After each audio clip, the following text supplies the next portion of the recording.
Apac. Ladies and gentlemen, welcome back to the Smite 2 Apac Founder Series Playoffs Week 1 Catch-Up. I am Jay Beto, joined today on the desk by Kat G. How are we doing? We're pretty good. Pretty excited for this finals weekend coming up. Yeah, It's pretty exciting to see. It's gone by pretty quickly.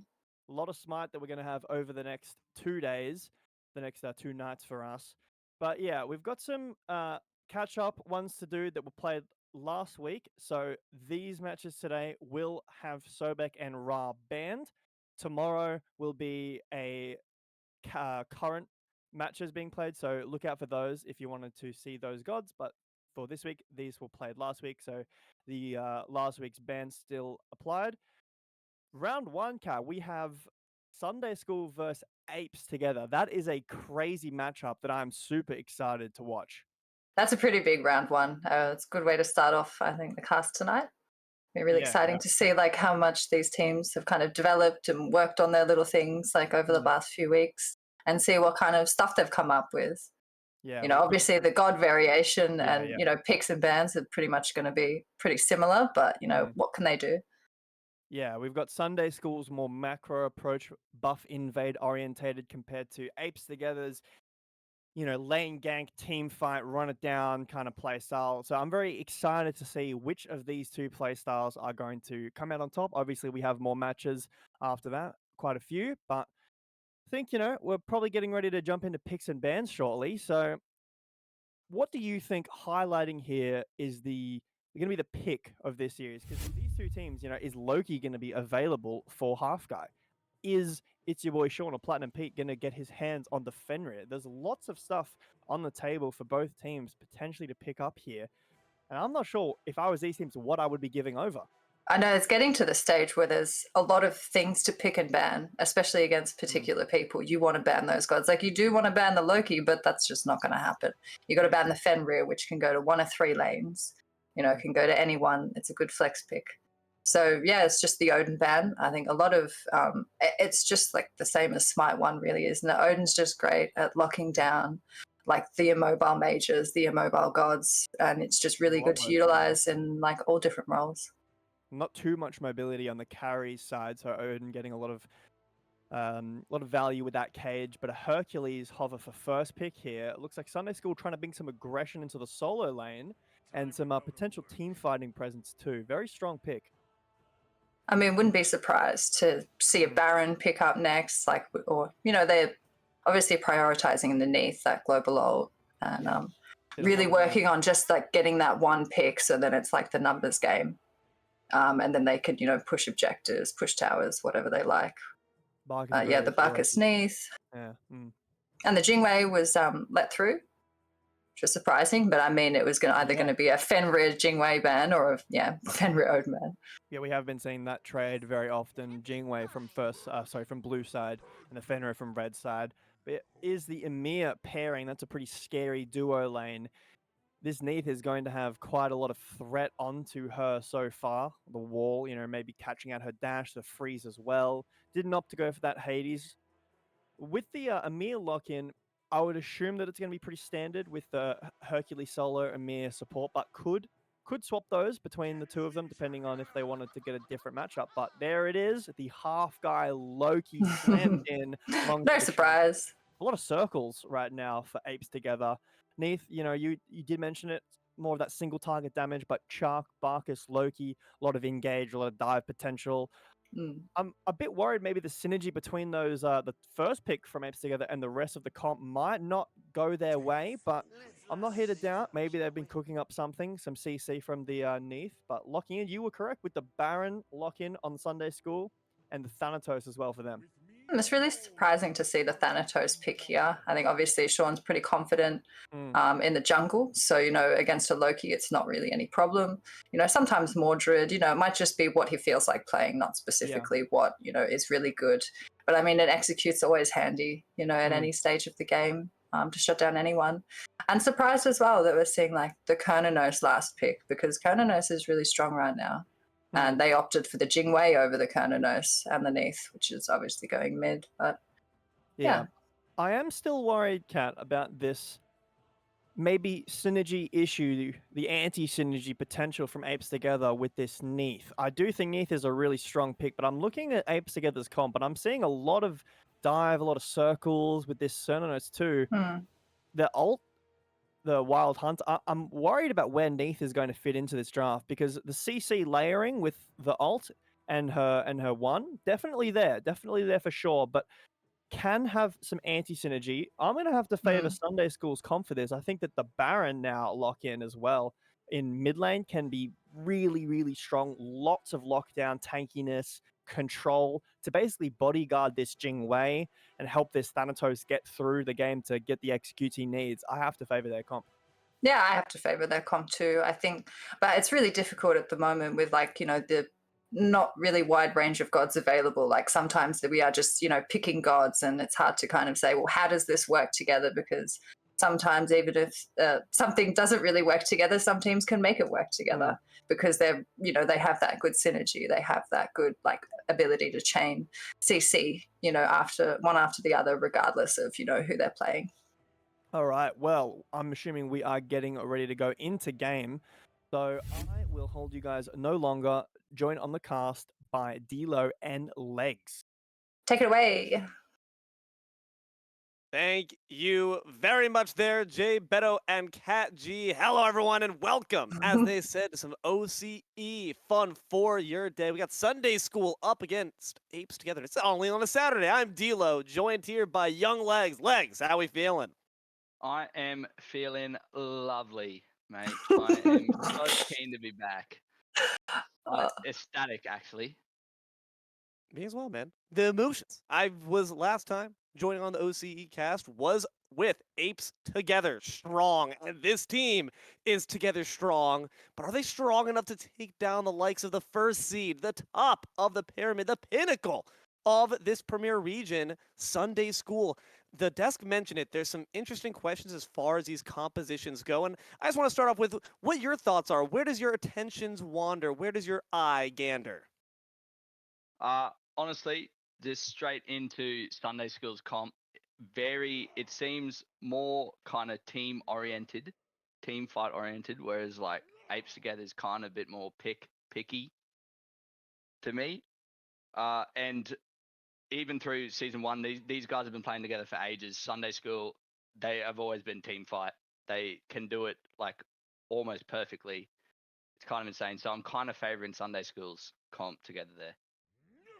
Yeah, taking a look at that, those big circles that Sunday School of God was mentioned on the desk, and with that CERN especially working together with my personal favorite god, you might be seeing a bit of bias there, but that Ymir being piloted here by Texi. Interesting to see it up against the solo Odin. A lot of big walls here, but we're not going to be seeing those rotate for quite some time. So looking forward to seeing how those player-made obstacles end up being used, but seeing a bit of a dive here already. Bach is forced to use those beads. One more basic. Could find the kill, but unfortunately Shank not able to quite slide the knife between their ribs. Means that they stay alive. Action, though, across both sides of these damage dealers. Zeus trying to get a bit more poke on top of Nuwa. Then with the rotation, not going to find that kill either. Just real quick, love to hear it. Anyone who knows me, big Ymir guy as well. Let's go. Love a good Ymir guy.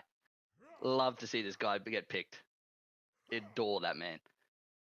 But yeah, I tend to see these Sunday School getting a lot more pressure early game by the looks of it. And that does make sense with aspects of their comp. Fenrir very mobile, as well as this CERN able to get aggressive quick, but now we're getting aggressive on Ymir. Did you not just hear we're fans of him? Leave it be. A nice double freeze, though, is going to be able to get them to safety. Fenrir decides to join in on the fun. He's the son of Loki, which technically makes him his great-grandson, I suppose, so good to be able to help Pops there. But now standing up against Odin, who's, I suppose, his grandfather. So some familial struggles here. It's a soap opera in the solo lane, but no one's going to quite die for it just yet. Aggression being shown on both sides' legs, but not with any fruits of their labors. Yeah, a tale as old as time. Even in season one, everyone sees the Ymir, not a lot of mobility, and they go, "Oh, easy gang." Next minute, a lot harder than you think it's going to be. It's not as free pickings as you'd like it to be. Especially when you have that rocket jump that, of course, is being added to that kit allows Ymir a bit more mobility than you might expect. And, of course, making that leap still, people might be adjusting their legs to the new game, stretching them out and recognizing, hey, that instinct that you see Ymir, you can just try to take a chip off the old ice block, not nearly as possible now. And that's just going to mean that still 3 minutes in here, 0-0. And that's not how Apes Together Strong typically like to play. I see them oftentimes rotating, very mobile in a death ball like fashion. When you are the scrappy underdog going up against the top dogs, do you feel like it's best to try to play conservatively, or do you want to go full guns blazing, all aggression? Uh, I feel like I'm one of the strategies that you can go up against. Sunday School's obviously team fight. If it gets a late game, their synergy is going to be insane. It's going to be hard if you're like going in even grounds, going into late game, going into team fights. So taking it to them early, I feel like is a very good strategy to combat this Sunday School team. Although playing through solo, I'm not a whole fan with, especially being it's like a Zeus Noir lane, both like little mobility gods, especially if you're ganking into a Zeus, you kind of want to stop that snowball kind of early. So playing through solo, especially with a Ymir Odin lane, I wouldn't really see. But I do like the early aggression because I think it is a viable way to try and combat Sunday School. I don't know about Snowball. They're trying to stop the Snowman, though. Another gank, like you said, falling on top of the Samir, and it's just not working. Odin Cage not going to stop him. He's got walls of his own. Apes Together, Strongs, do seem to be following your strategy with that nice little red buff invade the new wall gained, trying to put this Zeus behind. I like it. Try to force that aggression where you can find it, and they're not going to overextend, and that's going to result in them sticking around at least. They're still a bit behind in the farm, but they're keeping pace. And sometimes when you're going up against a team with this level of technical finesse, that's the best you can hope for. So I'm liking it. I'm feeling good, and you're feeling even better if you're Apes Together because that ult from Baron's way off the mark. Yeah, 100%. If you just kind of like play these guys farming technique and like map play is insane. So even keeping up with them in this early game, even by what it is already, is very well worth your while. If you can keep up this kind of momentum and keep up this game coming on. Seeing some momentum here, though, in the duo. There's the assassinate from Loki. Half guy gonna slice on up some lamb shanks, taking down. Speaking of shanks, Shank just got a knife between the ribs. Thegoros gonna take him down for a nice little 2 kills in that duo lane. Apes Together already starting to build some momentum. That's what we like to see, especially with a Barkus on her lane. Is that kind of aggression in the duo lane, getting ahead, getting those 2 kills early, could hopefully just let them snowball into this pressure, especially against a Baron Jingwei. Like, start to see some invades, hopefully, and keep this aggression going from the duo lane, apart from ganking the solo lane, hopefully. Like you said, aggression, and it's reflected by the fact that you've got those double leaps. You have it on Odin as well. There's a lot of great tools. In fact, now just looking at the grand swath of these comms, Apes Together have kind of taken that Odin and taken away the tools for Sunday School to escape easily. And looking at the relics, Ymir's the one with that shell alongside this Baron. Down for the Baron at the moment, but when Ymir is not going to be rotating over, Ymir is in fact not here. And that means that you really only have that one tool to be able to escape that cage. So once that tool gets added to the list, once it starts to play around with that aspect of it, it's going to be difficult to deal with even more so. I mean, On Her Pillar is already showing itself to be a great tool to block that engagement, knock off escapes. Cernunos can't get away, Zeus can't get away, Baron's got nothing to do with it, and that's just going to be troublesome. So hopefully Sunday School just going to try to brush that gank off and give some more respect here to our friends on their picks. Half guy, the desk mentioned it. He's a force to be reckoned with on this Loki. We're seeing it here with another invade. Yeah. From Sunday School for this next few minutes, I would like to see, otherwise, as we see it now, some defense on these gank invades on the duo lane as they know that they are already behind. Or as they did just before when they were invading purple, they were invading the red buff as well. So either or. Now looking for a Gold Fury, though, and there's going to be Thegoros taken off for the count there. Vintage eating that kill up. Unfortunately, Apes got a bit too big for their britches there. Feeling too good. Hubris is your downfall. As Sunday School say, thank you very much. We'll be taking that from here. First Fury goes down the way of order. Yeah, I don't really know about that Gold Fury pickup, especially in every single scenario that Zeus has ever been a god available, just picking up a Gold Fury like that is not always the best plan unless you have like a heavy secure god, which Nuwa kind of really isn't. Nope. Walking into it with a Zeus on the map with an ult, not the best plan. Just unfortunate to see that Apes kind of throwing a little bit of that lead that they had away to the corners, but that's okay. They're still just trying to feel things out. They're still trying to get a grip of how do we come to terms with facing such a worthy opponent here. And so far, 8 minutes, they're doing a pretty solid showing of it. 1-2 reads the scoreboard, but Apes still at a bit of a goal deficit.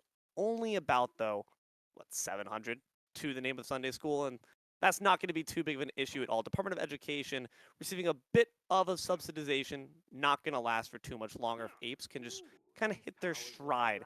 They do, as you said, have a bit more single target damage, but this is a time where they've got to make sure to take advantage of it. I'm looking for Half Guy to really be mobile around this map, set up some better opportunities for ganks, especially on a target like a Zeus. He's got 1 kill. Let's make it 1 death as well. That would be nice. Yeah, 100%. Looking to pressure this. Oh, looking for pressure on that Baron too. Again, looking to pick the Baron. Very good. Another very mobile god, but with the Zeus around again, as you saw, kind of difficult. Picking their targets a bit better. We're seeing them. Fenrir trying to pick that target on the Bacchus, but of course, that mobility, that leap, going to get them back to safety without too big of an issue here. Now Apes are starting to play to their strength. We're starting to see those 3-man group ups there in the mid, and the rotation ability will soon come online as well. I'm curious to see what the duo lanes, the carries, do in their time off. Curious to see how the solo operates as well. Fenrir gets a bit off the mark there with that Ragnarok, sent back packing with a quick Sunder to the backside, tail between his legs. The new wall just for added insult to injury. That's an unfortunate gank, and it might just get all the more tragic. Loki waiting on the backside. Here's his red buffs taken away there by Sunday School. Not going to be a big issue. Half guys just going to have to settle for some back camps. Yeah, I can already hear Platinum Pete yelling out, lag spike, because there's no way he meant to miss that hard. Or if he did, he's still going to blame it on lag, 100% lag. Always a good thing to be able to just have that excuse in your back pocket. But we are in early alpha. Don't remember. You do got to remember that alpha, not final. So at least it's a worthy excuse for now. Now 10 minutes in here. Game pace slowed down just a little bit. But when it is kind of that team fight oriented comp that Sunday School have got going for themselves, do you find that they're going to benefit more from having this game pace and this kill count at a lower speed? Yeah, especially going into this mid game. I think just steadying it up in the early, they have an advantage now, even being a kill down. Especially going into the mid game, I think is when their team fight is strongest, because the single target damage kind of drops off a little bit until it gets to late from Apes together. So I think mid game team fights is where it's really going to be off. Maybe this next Gold Fury, I think, is where we'll see the full benefit of their team fight potential. So keep an eye to that, especially if we see rotations here, maybe some teleporter usage from this Ymir. In fact, just as we say that, I think he's taking a quick amble over there just now. He's considering, at the very least, Techsy, trying to consider if they want to use that tech. They think better of it and retreat back down the alleys. The Ymir, though, doing a pretty solid job keeping up level with their Odin. No real action here in the solo lane quite just yet. I guess they might just be waiting for those rotations to be the first chance. With Gold Fury back up, that just could be where our eyes wander, but instead, wandering back to the fountain, potentially the hard way. Half guy in a bit of trouble. Nuwa ult for a bit of dissuasion there. It's going to work as well. Only one still left on the front lines is Platinum Pete. They're going to have to give that kill up. Maybe look for the Gold Fury instead this time. Sunday School starting it up themselves. Wards have been cleared out. Nuwa knows where they are thanks to that ultimate, but what can you do about it? Bacchus stepping up to try to prove they got some metal to it. It's going to be secured, though, by Sunday School. Kill just delivered right on top. That belch not going to drive him off for long enough. There's the Zeus ult to finish the job. And that's going to be a nice another kill there for Vintage, making it 2-2. Just a classic Smite play, Smite 1 play even. Heavily ganking or pressuring that duo lane first. They had to get Thegoris had to back up. He was on like 1 health. Instantly, they had 4 people around it. As soon as Thegoris, they knew he had to back straight to the Gold Fury. With Zeus up, they only had the Bacchus really around. It was kind of just a free Gold Fury at that point. I will say, though, Apes together off the back of it, did manage to take down Telly, and that's pretty good to put a bit of a stutter in the step of this Sir Nunos, putting Thegoris up even further in terms of their level lead. And you can see that they're now trying to put a bit more respect on the Onher's name with those two members wandering down to try to get a bit of damage on top of the line. Apes now rotating once again in that 3v3 core, fighting up and trying to conquer as far as getting a bit more Dangerous. invade. This could be a bit of a dangerous spot here, though, for Half Guy. Frozen in place, the blink to escape in a nice Odin cage forces Sunday School to retreat back. They can't quite punish them as much as they wanted. That is a free use of a relic, though, and that will be noted. Feels good to have that offline for sure. And at the very least, Half Guy does retain that ultimate in just a few moments, cropping up Sunday School. Gonna take that Naga just for a bit of extra global gold and also some pressure if they manage to get some hits on these towers, which must be said, all the towers 13 minutes in looking incredibly healthy because just again, everyone is very patient in this game and it's clear show of confidence from both teams that, hey, in the 5v5, we can execute better. We've already talked about here, Legs, how Sunday School just have the better edge in terms of composition. What do we think looks like the ideal fight for Apes Together? How do they want to open and close a 5v5 to ensure they get the victory? I genuinely think it might, if they if they're just going for a siege, if they try and 5v5 a siege, it's not going to work. I feel like they kind of have to like early predict what's going to happen or where Sunday School is going to group. They got to find that pick before it happens. Because I think if they're just like stagnant 5v5 lane fights or 5v5 Gold Fury fights, don't really think it'll go the way they want. So I think they want to try and strike early, predict where they're going to go into Gold Fury fights or Fire Giant fights, find the pick early, and then take the 5v4 instead. And if you're going for a pick comp, then man, look for Vintage. 2-0 on the Zeus. It's a shame they just haven't found opportunities, but you got to wonder if it's for great positioning or maybe just a lack of attempt. But Vintage is keeping them back, holding this mid lane firm up against the Nuwa. At the very least, you're not seeing anything shaken from Frenzy. They're still holding firm, but now we might be seeing that gank we also wished for. Beads elicited there from the Zeus in response to the assassinate, keeping them safe. That's down for another 180 seconds. Might just prompt another gank in some time once that ultimate's back up. I like the attempt, though. They're showing some teeth. Yeah. They just need to get some kills on top. I would have liked to have seen that kind of thing early, even blowing Loki ult just to get Zeus, and we got a kill here just in mid lane. Even blowing the Loki ult to get to Zeus speeds is not the worst thing in the world. You got a Barkus there, you got a Noir there, you got a lot of CC to follow up even without beads. Like if he doesn't have beads, easy kill there in mid lane. So even blowing the Loki ult, if he had done it early, a little bit early and put more pressure in mid, but now we see it swinging the other way. Zeus has been left a little bit, obviously 2-0, and they've got mid tower. And you've got a Talisman elicited there from the Bacchus. Well done to try to eliminate any pressure Platinum Pete could put on him. At the very least, though, knowing that Talisman's down for quite some time. Just we were talking about how Frenzy was holding it firm with the KD. Unfortunately, it does take that dip to the fountain, thanks to a good rotation from that jungle. Good secure there as well from... Oh, no, unfortunately not. Apes trying to actually steal that away. Not going to quite succeed. Platinum doing a pretty good job as the guardian of their jungle. Now trying to put that pressure back on top of the Odin. Looking at the itemization here, 2 talismans apiece for these teams. A lot of respect being put on the CC each side can provide. And it makes complete sense when you consider that you have Impale stuns on the side of Apes Together. You have the Gungir's Might. And on Sunday School, of course, Ymir Freeze, hello. That's a big threat alongside the Life of the Party and that Ragnarok. Honestly, Sunday School have got quite a few more beads burners. What do you think Apes Together are going to be really saving their talismans for? As much you instantly want to try and stay away from you want to have the Ymir vision, sorry, because quick Ymir freeze that could spell death, and you could just burn the talisman off of Ymir freeze, which you do not want to do. True. So you want to be able to have that Ymir in vision, try not to get caught by the freeze, so you can use it for like the Baron ult, Cernos ult, Fenrir ult. Oh, the ult's dropping on the Fury maybe, Oh. but it's going to still go down to Sunday School. Here come the rotations though from the solos. Cage dropped, Bird Bomb dropped, Tegaras dropped as well. Vintage takes away that kill, gets the double on top of Frenzy. We've seen Pentas around the pit before. You don't want to see it happen again. As well as some more members now in the jaws of Fenrir. That talisman from Bacchus once again keeps them safe. And with only a nice freeze from Texi to follow, doesn't seem like there's going to be any more bloodshed from that, but still, third objective in the pockets here of the 1 seed, and Apes together just only have corpses to carry it back on their side.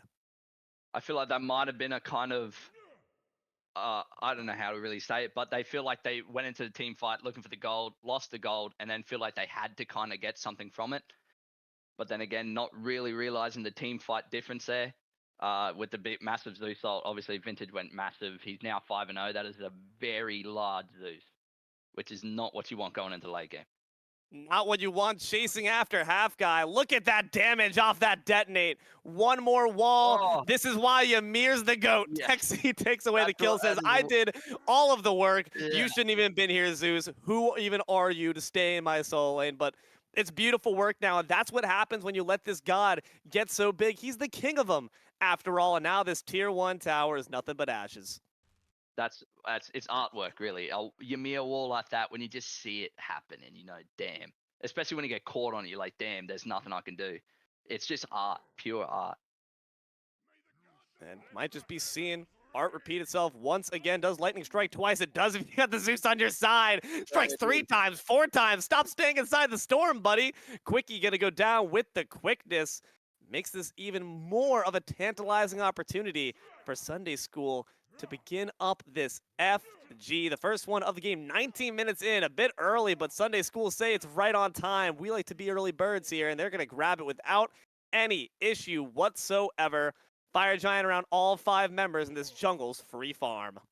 Yeah, exactly. They got the 1 pick. That's all you need, really, especially it being the Odin, which is really the only Fire Giant Gold Fury kind of disruption from a pool that they really have. And then the secure just goes in the way of Sunday School in terms of picks. The Nuwa, if she gets close, it's not going to be good. So that was just a free Fire Giant pool, even with it being only 19 minutes. That's just going to extend this gold lead to about 8,000 for Sunday School. Apes together getting some lessons here. We're going to have to find out, can monkeys learn new tricks, or can Half Guy learn to stay the hell away from this Zeus? Trying to back, instantly forced out of their ult, might be forced out of their life nonetheless. Thunderstorm going to drop down on top of him. Unfortunately, not going to see the artistry of that wall find the mark, but maybe a mere bonk. No, Vintage this time takes away that kill, says all the work goes to me. Another kill there falls on a Half Guy. Yeah, I kind of respect Half Guy trying to like find a pick to get his team back into this game, but incredibly too far up there, and tried the lazy back, got caught, punished for it, which is just gonna let Sunday School just get a free siege, looking like the duo lane at the moment. It really is. They're working together picture perfectly. So Apes together, man. We know they've got tools. We know that they're a good, effective, mechanical team. What do we need to see picked up? What slack needs to be brought up? What hope do we have for these next fights? I feel like realistically, fighting for any of these tier 2s at the moment, you don't really want to do, which I'm glad I'm not seeing them fight for the tier 2s. And try and like bait them into a bad Phoenix firefight. In the Phoenix sieges, try not to give up too much, try not to give up ult relics, because Sunday School are definitely going to try and force something. But if you can just hold strong, try not to give up too much, wait for these Phoenix sieges to try and get that one fight where it just sweeps it. They don't want to wait, though, and unfortunately, Half Guys get to wait 40 more seconds in the fountain instead. Should have been patient. Shouldn't have counted your chickens before they hatch. Now Weave going to go down as well. Unstoppable is the king of the Greek gods. Frenzy gets taken out there by Texi. That beautiful wall. It's a masterpiece. This man's Da Vinci with these ice walls. Going to be a bit more damage dropping on top of this. Quickie, you can't do anything about it. Talisman will not save you, my friend. Mid Phoenix gonna go down with 4 members out for the count 12 seconds before Half Guy respawns. Sunday School looking to try to put an end to the session. They say class is over, son. Go back home. It's a snow day at this point. Apes together gonna lose this one. That's it. Just as I was saying, I don't think they should have really forced a tier 2 fight. It's fine to give up a tier 2 there. Yeah. You just have to wait for that Phoenix fight where they all engage, try not to lose anything, and try and turn it on a Phoenix, because tier 2 is just not it. And they try to take a tier 2, loses the game. It's just quite Sunday literally exactly what you asked for, or didn't ask for. It's the worst timeline we got. You say, guys, please, I beg you, be patient. And I don't think that's what Apes Together's modus operandi is. I think at the end of the day, they are apes. They see an enemy, they see someone in their territory, they say kill. They just haven't gotten to that next level yet where they're like, okay, guys, let's back off. Let's pump the brakes just a little bit. I respect it, but it's not a position you can afford to take, Legs, when you're that far behind. And eventually, there's just a point where you've got to learn to just hold your cards and make sure you don't play your hand a bit too early. Unfortunately, though, wasn't quite the case. So let's look on the positive side here. Apes Together, they had good moments. What were they? Yeah, early game pressure, especially that they got the first 2 kills of the game. In duo lane, True. they had a couple failed ganks early in solo. They realized solo is probably not the place to gank in that kind of team comp. Took it to duo, got a double kill. I feel like they kind of let off the pressure there. I feel like they got one kind of failed invade on duo side, but then kind of just gave it up. So early game, that first 2 duo lane, they got a lot of pressure on duo side, a lot of pressure through mid then, and then just kind of had one failed input and then kind of like let off the brakes a little bit. Yeah, man, or I don't know, they hydroplaned into the barrier or something. They totaled the car and they were trying to hide it from mom. They were trying to act like they still had a handle on the wheel, but at that point, all control had just already fallen from their fingertips. But hey, that's okay. They still put on a hell of a good show, but Sunday School just did it better. That being said, it's going to be all from here for us with the caster. Let's toss it right back to Jay Beto and Cat G on the desk. Thank you, Duo and Legs and Cat. This is an important game too here. You're not out if you lose. You do still have the lower bracket run. But I think that was a very statement game from Sunday School. They really didn't deviate from their game plan at all. They were looking for those invades. Even against the Nuwa, where you're able to get that global vision and see the invades coming and where they are, they're still able to get them off. They're a very slow team and then explosive in the moments that matter. Do you think it was a draft gap? Do you think this is something that they need to take a look at in draft? They have chosen blue side first pick. What do you think is the adaptation from them? I think really it's just working on that early pressure that they can get, like trying to capitalize on those small little wins that they can get in the early game, and then trying not to fumble, the 10, 15-minute mark, which is where, those kind of macro plays that, Sunday School do, like they have that macro downput, like they know like what's going to get them the levels, what stage of the game to do things. Like some of the other teams are still kind of catching up or analyzing other teams and their data. So really, they just got to pull through. They just got to, maybe defend a little more, be a little more patient with themselves. But yeah.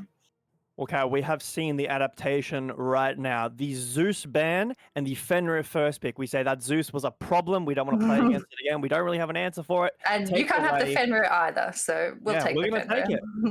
On the other side, though, Sunday School getting access to that Jingwei this time. They had that CERN last game with the Odin on their side this time. Very scary duo and still very open towards the direction you want your comp to go. I would say fairly top picks, but not too indicative of anything. On the other side, we see a Mordred and an Anubis. And there's a lot of lifesteal, a lot of healing coming out from Apes Together. A very big anti-heal into the Odin. Into the Odin. It's very risky, isn't it? Like, but we don't have a lot of options, at this point in the game. But it is like picking, the immobile gods into the Odin can always be a bit difficult. Well, immobile gods, they have picked this Kukulkan is food for an Odin, but no longer, overdoing it on the healing side of things. I want to see some Zeus and some Odin and some big circles, like, really locking people in those circles. But I don't think Sunday School even need to do that to secure kills. They do have their Really? double ADC comp with this Odin, so the 3 getting a lot of value. I expect to see Sunday School very grouped up, playing as a 5-man. Pardon me, playing off of a mere wall, a mere freeze, Odin stun, and then double ADC down. Obviously, Neath more of an ability-focused god, but still benefiting from that attack speed if Odin does choose to go that option. But if he chooses to go with stun, lots of damage and CC chaining on the side of Sunday School. Apes together invest more into this healing with a Baron and finally a Soul. We have seen a lot a lot of good out of this Soul Jingwei matchup. We saw it quite a bit last week. Gora's piloting the Jingwei and the Soul, both ends of that matchup, I believe. And he looked very good on the Soul. He looked very good on the Jingwei as well. So he seems to be fairly comfortable with this matchup. And Yamoja locked in for Sunday School. Now, we've talked about it a little bit. Shank Yamoja is devastating. It is so scary. And they have a lot of walls, a lot of lockdown, a lot of bodyguards and protection for this Jingwei. And this Neath to an extent, but not much as so much of a hyper carry as Jingwei is. Are there options for Apes Together to get onto this Jingwei this game? I think it might be a case of maybe focus some other lanes because really is going to be focusing on the carry lane, really going to, translate to kind of mid and late game, kind of like pressure or being even everywhere. I'm not sure. Really though, like with all the healing they have, like a lot of teams are picking up like the beads and the Ankh first. Yeah. So, can really make, but when, by the time you get that second item, what is that about like 7 minutes or so in, like it can make team fights really difficult for them. And like if they're relying on that Baron heal and that Soul to be able to heal, that's going to make it difficult. We have also seen the Soul typically winning out quite hard in the early game in that matchup. So potentially just leaving that lane alone, letting Goras do his thing, feeling comfortable, maybe sending some members over if needed, playing around half guy on this Mordred, which we have seen him pilot before. He's now off the Loki, obviously it's been banned. And I'd hope to see some synergy around this Kukulkan. There's a lot of CC.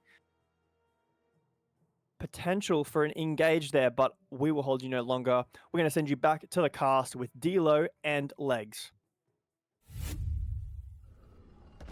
Thank you once again, Jay Beto and Kat G. Ladies, gentlemen, and MBs, I'm D'Lo. Once again joined here by Young Legs. Once again joined here by Ymir, the best god in the game, with the best team in the standings. Sunday School trying to put a quick end to this one. Apes Together trying to prove they are strong. Legs, how we feeling?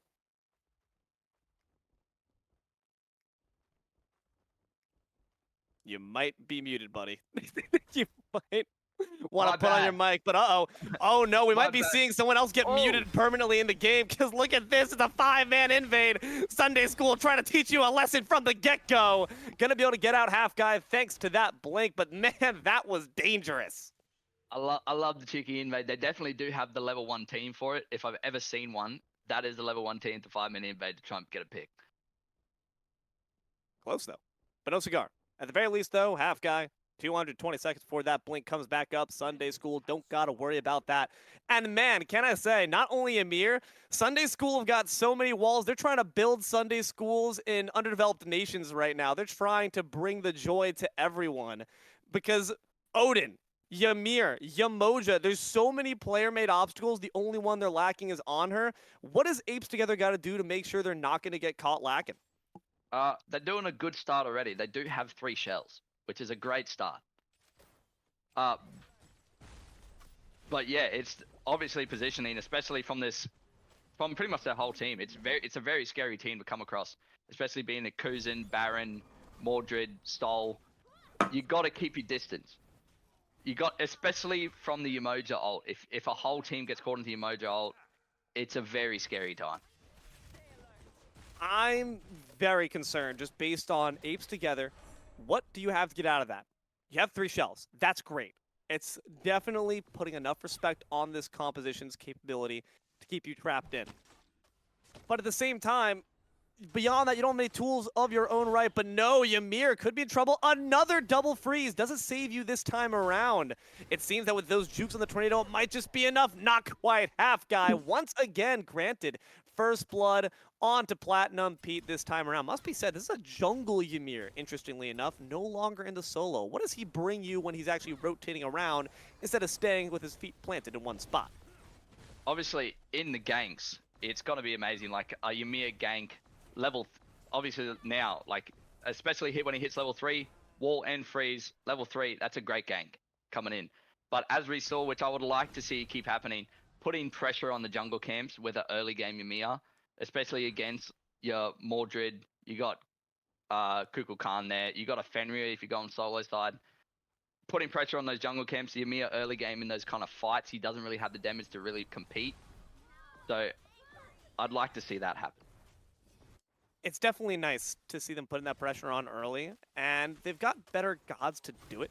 Soul can do some really great early damage here, and they've got some great sustain. The desk talked about it, and we've got to add on, because if Apes together can extend a fight for just a few seconds longer, they've got a lot of tools to keep themselves in it. I'm talking about consigned spirits from this Baron Samity, but I'm also talking about Kukulkan in danger from this Ymir gank. You said it, how good it feels to have that wall. Not if you're Frenzy running your skull into it. Nice counter gank there from Sunday School. Puts themselves on the board. Yeah, you always, especially in that mid, playing a Kukulkan, you got to, Ymir jungle, it might not be like, it might be a bit of unused to facing or seeing Ymir in the jungle and having that Ymir pretty much always around for those ganks. But you got to be ready to adapt to that kind of situation, because the Ymir is always going to be around. And the fact that they use their shell for it too is tragic. 140 seconds without that relic, and this is why we haven't seen it be used quite as commonly as the good old days of Yonder, because it's such a long cooldown, and Ymir's wall is on an awfully shorter one. It's going to be interesting to see how much cooldown Platinum Pete decides to invest in, if they're really looking for damage, or if they go for something more bruiser. Might look to go bruising up Half Guy, who's trying to get a bit of an invade off on this purple. You have the rotation coming from both dual lanes, and already some big damage there. The Neath ult as well. A bit of extra sustain from that Baron Samity. It's not going to be enough, though. Half Guy gets smashed into the ground there underneath Ymir's club. Yeah, that's a scary, very scary invade to take. You always had the global pressure from a Neath coming. Especially with your mid laner, you're going for a purple invade. You got a Neath in the mid, which has a global pressure constantly. Kukulkan can't really help in with that invade because he just lost his shell walking into a Ymir. So going for that invade at that specific time was a bit iffy. Seeing invades this time being driven to success, the Sunday School. That's a speedy Ymir now, even scarier. Can you imagine? Dude's going to be setting up walls at the speed of sound. And this point here, it's a far different game we're looking at. Apes start off with that first blood once again. But once again, Sunday School respond back with bigger and better gains in terms of the farm, as well as now kills too. Apes just got to be able to play this one a bit safer and find those picks with a bit more caution. You can't play as recklessly, especially when you don't have those relics and you don't have natural ways from your kit out from those obstacles. Yeah, and especially going into this mid game, I feel like they need to try and bridge that gap going into the mid. Because if Sunday School head into the late game with a substantial lead with that kind of team fight comp, they're going to be hard to kill. They're going to be massively fed. It's just going to be a whole lot of problems for Apes Together if they have a lead going into the late. Oh, big problems here for Half Guy. Luckily, that Moonstrike not going to find the stun, but still find some decent damage. Must be noted, some solid sustain as well on Sunday School between that Neath, between that Yamoja, and some unfortunate situations here for the Kukulkan. The blink out of this Ymir ultimate, barely not going to kill, and now matched with another ult of their own. There's a Spirit of the Nine Winds there to match, and that wave's not going to save you. River's Rebuke just going to bury Platinum Pete at sea. Riptide to get themselves a bit more space, but Apes Together respond with a nice kill. We thought that Frenzy was going to go down, but no, the Uno reverse card was pulled. Yeah, a very good find from Platinum Pete there. There's no wards around the mid, which is insane being a Kukulkan going into a Ymir. Just unluckily doesn't get the kill on Kukulkan, and a very good return kill coming from Half, going straight into the ult, finding the pick. Kukulkan, Frenzy not even leaving, staying for that ult as well. Very good return kill there. And that's really all thanks to Half Guy, finding that double pursue the weak, setting up beautifully what is essentially the poor man's Najah combination at this point. You don't have Windfire Wheels, but we still got a way to knock him up and bring them down into that Spirit of the Nine wins.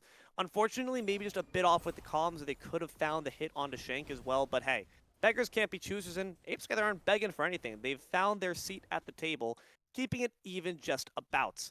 Gold Fury is up, and that's going to be the real question here, because you do now have Secure in the form of that Kukulkan. Can't secure that Ragnarok, though, thanks to a nice beads. Can you secure the Pursue of the Week, though?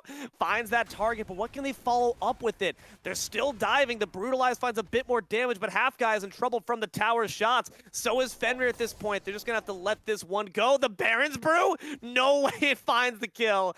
Odin lives with a sliver. We love to see just a complete just run around in frantic directions to try and stop from dying there, and he's lived amazingly with a slither of health. It was so close, man. I mean, that Baron's Brew play from the Fenrir nearly had it. Quickie almost pulled a fast one, just not quick enough, I suppose. You gotta be thinking your lucky stars, though, if you're Texie. Has been facing quite a bit of pressure between both games.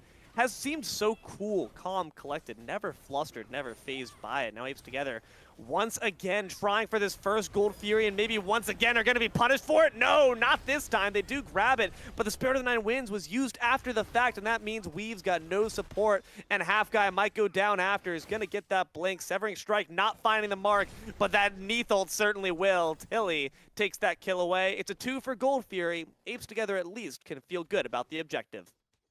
I do really like the decision. Their team comp now is they can shred a Gold Fury. They got Soul there, they got Kukulkan, Whirlwind, and then they have the Secure of a Kukulkan ult. To be fair though, Kukulkan ult way off the mark for a Secure, so they did kind of 50-50 it there. Luckily enough, they did get the Gold Fury and only lost with a pick on the backside of it. So altogether, I think that's a positive for Apes Together. And I'm really glad that pick was not on the Soul, because she's the one who's going to be in charge of keeping Jingwei in tech, and you saw it there. 2 basics already. Jingwei's like, all right, none of this now, please.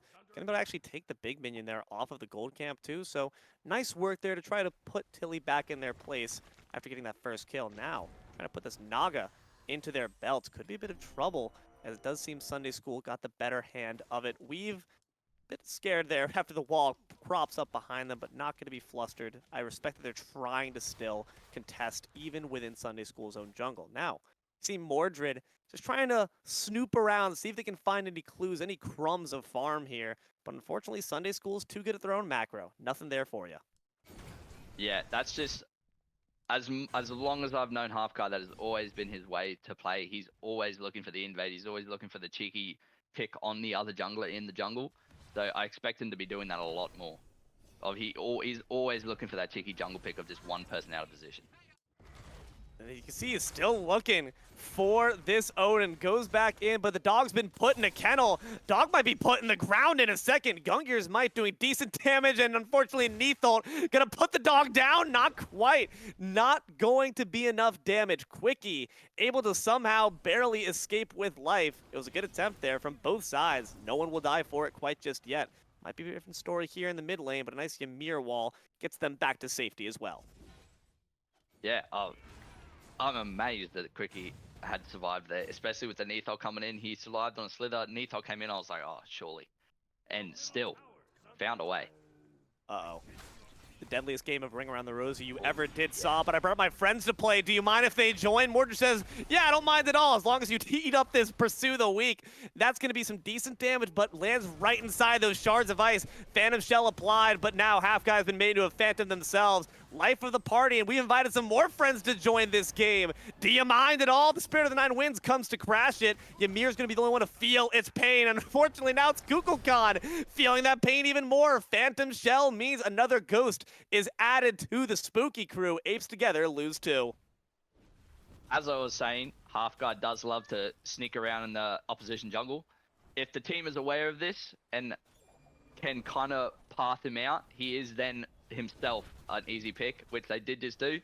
I am not liking the fact when a person's up that far into the enemy jungle, you kind of gotta just accept his life has been taken at that point. And Frenzy coming in, I wasn't really a fan of. Oh, no, Weave. Do you know how to swim, Oh, buddy? Better figure it out God. quick. Those riptides and those crashing waves going to mean that another kill added to the count now. Thegoras as well by the rotation from the Odin Texi, making sure to use those teleporters well to ensure that pressure is afforded to all sides. Equal opportunity ganks, they say. Very egalitarian of you. Makes it 2-8 here, 11 minutes in, and a 3,000 gold lead here for the 1 seed. Especially with Gold Fury coming up right now, I could almost look for them to get pressure on this already. They're already setting up the wards now. I expect the back. They're going to look for another pick, pressure somewhere, and I can see a Gold Fury fight coming very shortly. At least you have that long-range secure option in the form of Frenzy, and you know what? Frenzy's pulled off miracles around this Gold Fury pit before. Remember, loyal viewers, that this is where the first pentakill... Neithel, does this thing even kill? Is she shooting Nerf darts? What's going on here? Uh-oh, Half Guy might be getting shot down themselves. Spare the 9 wins, gonna find no one. We're shooting blanks on both sides here. With that ultimate down, that trump card, Sunday School immediately make the call to rip this objective away. And look at where Platinum Pete's position, gonna be around that corner to wall off the Mordred. Half Guy might be going down in just a second for the killing spree on the Ymir. Back to business here. Gold Fury for the count. Sunday School, even the objective board. Yep. I respect the use of the Kukulkan ult to try and save a homie, but you should be able to tell that there's a Gold Fury kite fight coming imminently.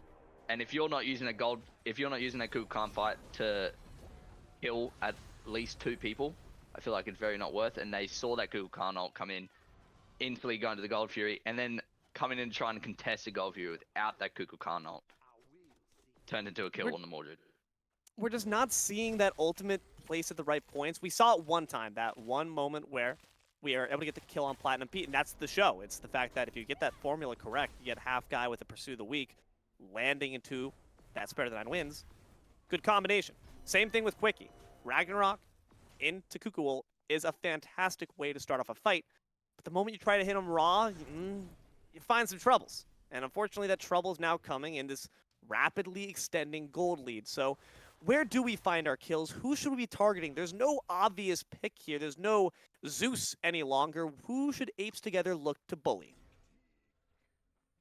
I feel like you got to try and pick, because obviously Platinum Pete is going to be looking, he's going to be further up looking for a wall, or Shank's going to be looking further, might just step that 1 foot out of position looking for a wall.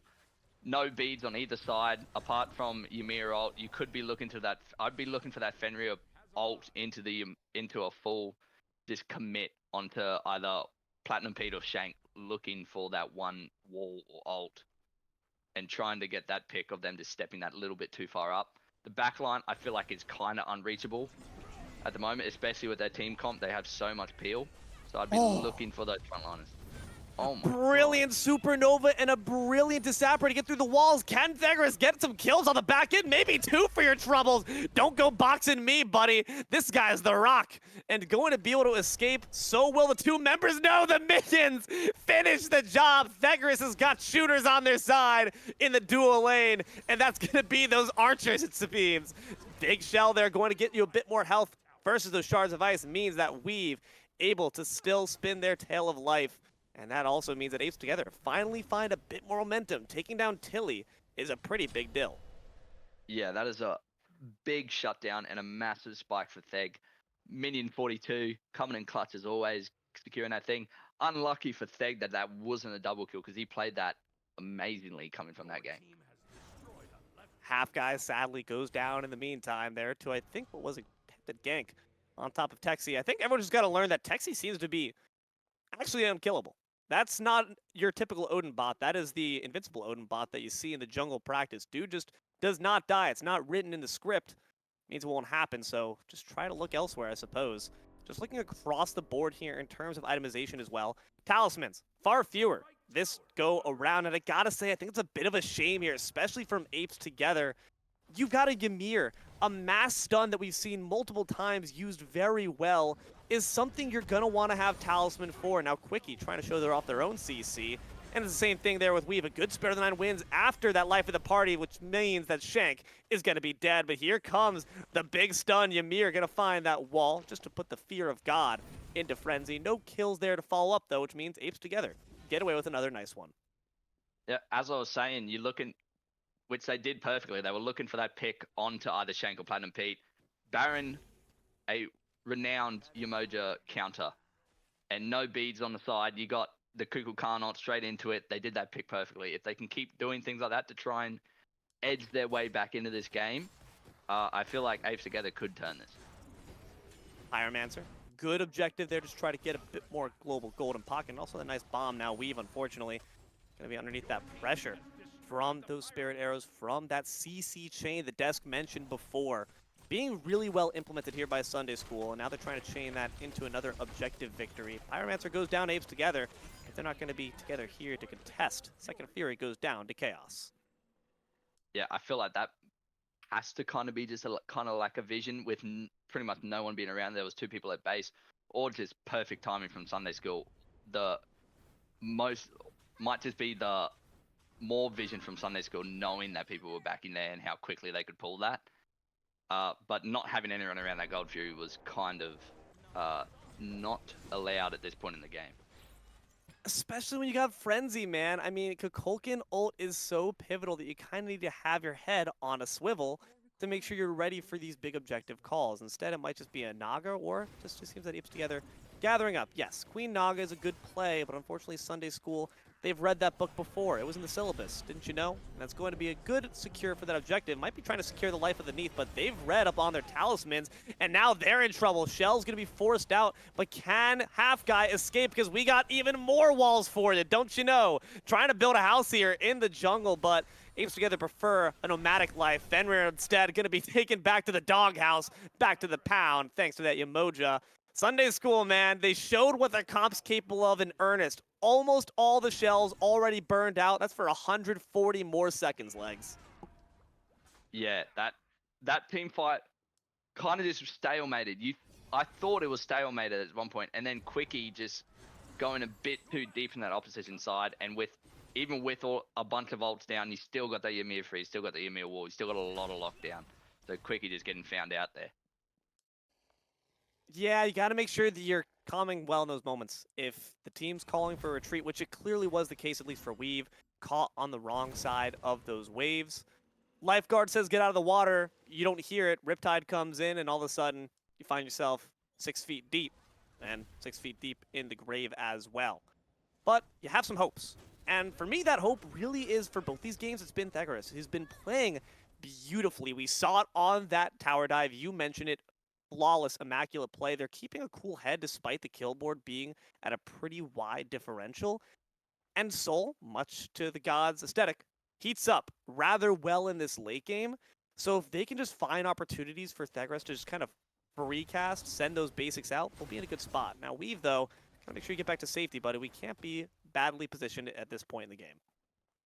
The only thing I'm scared about now, looking at Apes, the team, into these team fights, it kind of looking more like a kind of dive pick team. If Sunday School decide to go for Theg in these massive team fights, which they should be doing, being as Theg is kind of the win con at this point, I don't see a whole lot of peel to be able to keep Theg really safe, especially from the amount of CC coming from Sunday School. It's a really fair point. A lot of this CC is more so to set up your team rather than to save your team, and couldn't save Half Guy there instead. Once again, going aggressive with that CC. Quickie might try to find the return kill, but just as it ends life, that Gold Gear's Might also saves lives, trying to put a bit of distance between themselves and the rabid puppy dog. Will the cannon event happen? Another spear to the face sends Quickie packing with that quickness. Just really great play there by Texi, using that talisman to immune the CC slowdown from the Severing Strike and ensure they got that kill on the Mordred. I'm seeing another one here on top of the Kukulkan. Dude is just trapped in a box. Got a straitjacket on for you. Vintage gonna take them down. Talisman expended as well just to escape from the life of the party. Not one that I'd like to attend. Did not respond to that Evite. A wall grants a bit more space, means Sunday School can escape. We've seen it multiple times this game. Just Taylor's time. Shank on that Umoja is just too clean. He just finds the perfect riptides every single time. He knows when everything's down. He's spotted out Frenzy without his shell, and it's just a free pick in mid lane at that point. He sees Although you when they you're are going sleeping. into a tower. He knows when you're awake. Quickie going in once again where the rest of the team is calling for caution. Gotta be careful there, but Apes together actually find that Gold Fury in the meantime. Half guy, unfortunately, caught in the cage and now caught lacking. Tilly takes them down, but hey, one for the Fury at this point in the game, evening up those pips, is absolutely massive, and I believe, in fact, an Ancient Fury to their boot as well. The cost, though, might just be this FG, and that is not something you want to see go down for trade. Cuckoo ultimate in pocket. Keep an eye for that. Do you want to use it for the Emir? Do you want to use it for the objective? They're focused on the Ice Giant instead, while the rest of Sunday School is going for it. The spirits have been dropped, and with that, the spirit of this fight has been put out. FG, they are empowered now, and they're going back in. You thought that we were going to go just leave you alone? Apes together are just going to have to call this one quits at this point. Sunday School decide to have mercy for now because Fire Giants around all 5 of their belts. Uh-oh, wait a second. Maybe we're not going for mercy. Jingwei could be a bit of trouble here. Consigned spirits off the mark means this fight's over. A great zone from Platinum Pete there. Even if those two, the Kukulkan, find the Ymir and actually manage to kill him, a Ymir can create enough distance and enough time to stop that Kukulkan from getting in for that ult. He ended up killing or getting close to killing that Kukulkan and forcing the ult as well, which pretty much just secured the Fire Giant. It's a great play from Platinum Pete there. Every wall from Platinum Pete is another smack from the ruler of the nun that runs this school. And they run it with discipline, let me tell you. They clearly have very good synergy between them, not just in terms of the composition, but the players themselves. Platinum saying, listen, I got this covered, and with good reason. They're building a great hybrid. This bruiser between the Hydra's Lament's Reddit Edge as well as that Ankh gives you a bit more protections on both the physical and magical spectrum while also denying that sustain that the Desk talked about earlier. Oh no, that teleport might just put the puppy dog in trouble. Brutalize going to be expended. The Phantom Shell might not have even been necessary because they were already out, and that's a shame to see. Another 150 seconds before the one for Baron crops up. Look at Mordred, half guy, hard on the right side, trying to maybe demand Platinum Pete's attentions, but this might demand a bit more. That wall traps in the Baron. You're a bit too wide to fit through, buddy. Might go on a diet. Could be necessary, but half guy re-enters the fight with a big double pursue of the week. But what can follow it up? Not much, because now Cuckoo's trapped beneath the waves. All Apes together can do is watch his frenzy is torn apart. The spaghetti noodle's been broken, and now they got to retreat back to their Phoenix. Fun. Half guy did find a pretty good ult there, but I feel like as soon as that tower dropped, it kind of then that really good ult kind of then turned into a bait for Frenzy because he had to then step forward, which then let Shank find that perfect Riptide. So kind of an unconventional kind of bait that half guy. Oh no, but this fight started conventionally with the cage wall combination. Once again, set up a house and then knock them down inside of it. Apes together, forced to wander. You like being nomads? Get out of our throne room then. You don't belong here. This is our town now. School's in session, but I think the school bus, the last one's being called. Fenrir tries to get that Ragnarok off on Ymir, but it's going to be over. The school bell's rung, and it's all over. It's just that synergy, and especially in that kind of team comp, that fits the synergy that those guys have to a T. Like, you need the perfect team fight for that comp to run what it's supposed to do, and they did it perfectly. It's what you expected, but at the same time, man, I'm sad because Apes, I felt like, had some better showings in terms of their fight. Yep. But I'm not going to lie, I think the composition here was what really killed them. It's the fact that you've got to play so well with your shells. There's so much pressure on just that one aspect of the game the moment you let 3 gods with player-made obstacles on the opposition. The moment you use that shell for sustain, that next Ymir Maul results in 2 kills. The next time you try to use it for Odin Cage when Fenrir was already safe, next Yamojol results in 2 kills. It's just a bit too much bait and punish, and I don't think they were ready for that strategy to work so effectively. Yeah, no, and especially they just kind of got caught out. They didn't really have the peel as well for that Kukulkan. Like you said, yeah. When the Kukulkan does get dove on just by a random Ymir wall in the jungle, he does have to use that shell to live, which then in the full team fight, gonna be an easy punish. Oh man, I'm sad to see it because I love me some good apes together. They play very aggressively, and I think that putting Frenzy back on that Cuckoo was very smart. And they had some good moments too. I like that they had synergy as well. There had many ways, their flowchart of how do we get a great Spirit of the Nine wins between Ragnarok, between Life of the Party, which we saw exemplified very well in that one mid lane fight, or even between Mordred ult, which we also saw pretty well utilized in that first opening fight in the mid lane. It just, at the end of the day, wasn't consistent enough for them to find the victory. So if you were to offer one piece here to our friends on the apes, to our young monkeys there that are trying to battle for superiority, what do you think that would be? I think it's just the full synergy of what their team's trying to do. If you're going a full pick comp, you kind of then have to like adapt in the team into the picks and bans. They're going a full dive comp, or not a full dive comp, but a heavy CC comp, and your mid laner is a Kukul Khan where you have a heavy pick comp, not a lot of peel. You kind of got to adapt into that picks and bans where you can't really go for the Kukul Khan there without some kind of strategy to how you're going to keep that Kukul Khan alive. Yeah, so maybe a bit more focus on them P's and B's because their execution is still something very good to behold. But that being said, that's going to be all we have for this set, but still plenty more fun to come. So don't you dare go anywhere. More OCE Founders Series action after the break.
Welcome back, esports fans. My name is Dysart, and I'm joined now on the desk by Osme. Hello, hello. What an interesting set we just had, Osme, between Sunday School and Apes there. Yeah, beautiful. Really fun to watch. I thought the Texi Amir gameplay in game one was awesome. And I think, yeah, Sunday School showing why they're a top dog. Absolutely, really clean, clinical gameplay in game two. It was still a bit of a close game. I noticed at a certain point, we were really getting sort of halfway through the game, but there was only a 4K lead. We saw Theg successfully keep himself alive and turn a kill around onto Tilly under his tower after a dive. So I think Apes Together, they're down on the losers side of the bracket now, but we can pull up that bracket and have a quick look at that as well. But I think that Apes Together still have a chance to end up being in the finals, Osmo. For sure. And I think all credit to them, they've been playing really well. I don't know if they've come up against too many like super formidable foes as of yet in our competition at least. And yeah, there's always a way back in with the way that our losers bracket works. So not finished for them, but yeah, Well, I heard matchup. I heard that Apes Together had to go against Goblin in the earlier section of the bracket. And let me tell you, that's a team right there. And it was a best of three still. Like, they went to 3 games too. So I think Apes Together have had a challenging pathway to get here. But you're right. Like, they are going to have an interesting time in this lower portion of the bracket. And we're really getting to the point now, Osme, where the bracket is just becoming intense. Teams are going to get knocked down into that lower portion soon. That are still top teams. Next up we've got Fish versus Engage, and I think that's where we're going to start to see the lower side of the bracket become terrifying. But let's Osme get into picks and bans here between these two teams. Fish on the order side and Engage on the Chaos side. Any expectations between these two teams? What they're going to be picking and banning here?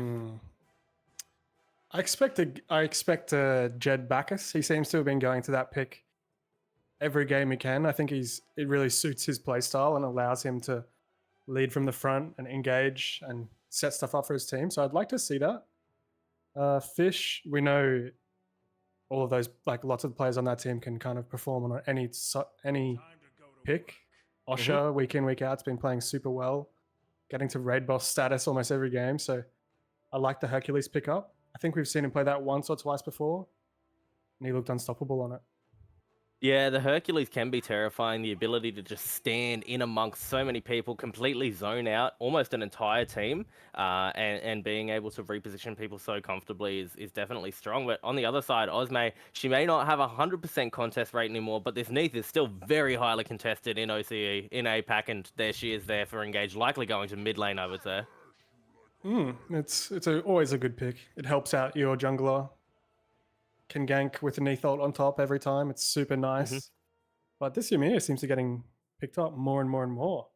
Not sure if we've seen Ulti playing it too much, but I'm keen to see if he has it in the bag.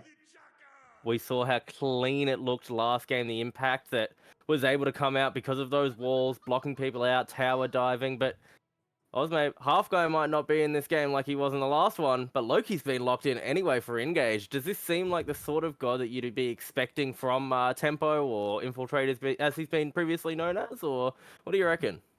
Definitely. I think he's got every jungler under his tool belt, but I know that the Loki is something that he enjoys, and whether that be playing in a similar style to maybe what we've seen from Halfguy of the pick-based, or just playing for that late game super poke Loki build that we've seen.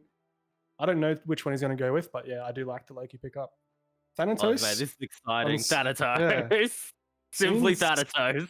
We've seen Simply playing that a little bit in ranked. I don't know if everyone's familiar with that, but he's been doing very well, and I do like to see that pick. It's good into these characters like Loki. Loki really just wants to kind of one-shot you, but if you can interrupt that, interrupt Loki's abilities, you have a way better chance at surviving, especially with the Death Scythe. You can heal yourself back up. It's a nice pick. I think Simply very likely to pilot it quite well as well, having that additional sort of movement speed and allowing himself to roam through the jungle a bit more easily, a bit faster. We know that Simply loves to play that invade style of meta, loves to punish people when he's on one side of the map by being on the other side of the map. So I'm very, very excited to see how he plays this. I think I'm going to get my pen and paper out for this one, Osme. But looking at these two team comps, which team would you say have the upper hand in this matchup at the moment? They're both really nice team comps, but I probably would lean towards the Fish comp a little bit more. Their Baron mid is always interesting to see, and I know Yada can do whatever he wants on any pick. So yeah, I'm liking the identity of that Fish comp a little bit more. Look, I was going to give it to Engage until I saw Simply lock in that Thanatos. I've given it to Fish now. I want to see Simply pop off on the Thana. But Osmay, I think we'll stop keeping the audience waiting. We will, without further ado, throw it on over to Jay Beto and Nuxel to take us away for game number 1 between Fish and Engage. Welcome everyone to this amazing game. Fish versus 99% Engage. There'll be no punches getting pulled back here. My name is Nuxel, and I'm joined here by Jay Beto. I 100% agree with you, Nuxel, or maybe I should say 99% agree with you. I think that you can't pull punches in this matchup at all. This is a crazy clash right now that I think we're a bit blessed to see. This is a really good matchup kind of across the board in terms of players.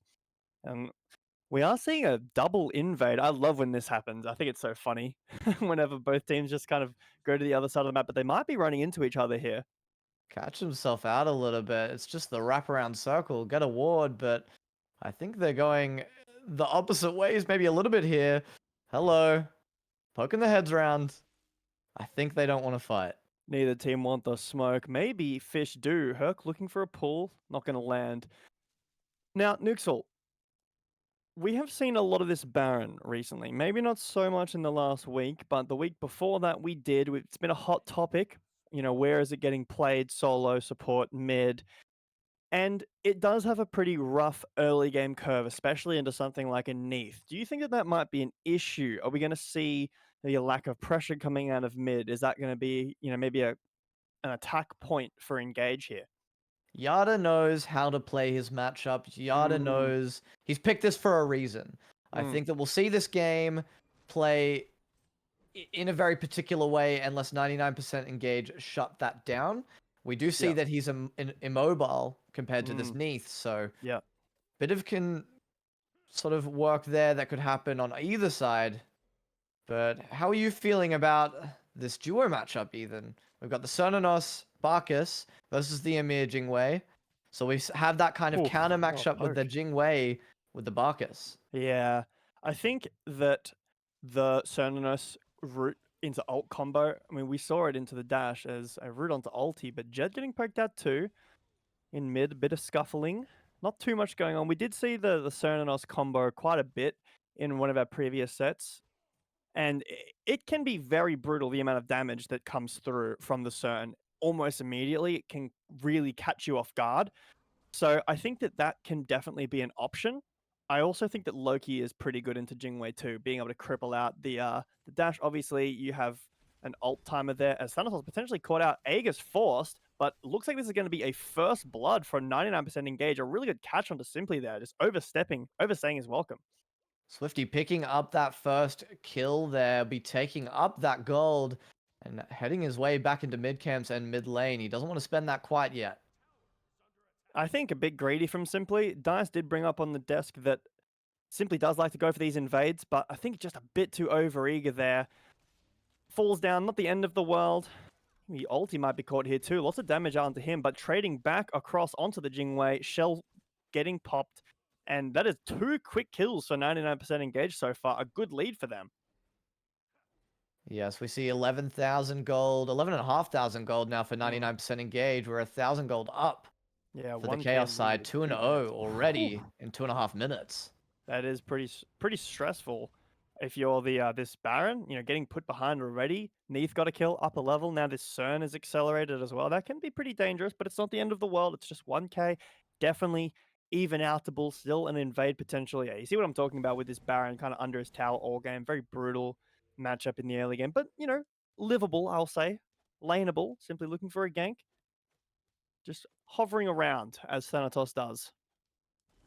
Fading around here is Osha, but Warhorn's down. Not much happening there. We just see the Thana hovering around, seeing if you can get a bit of potential, but I don't think much will be happening.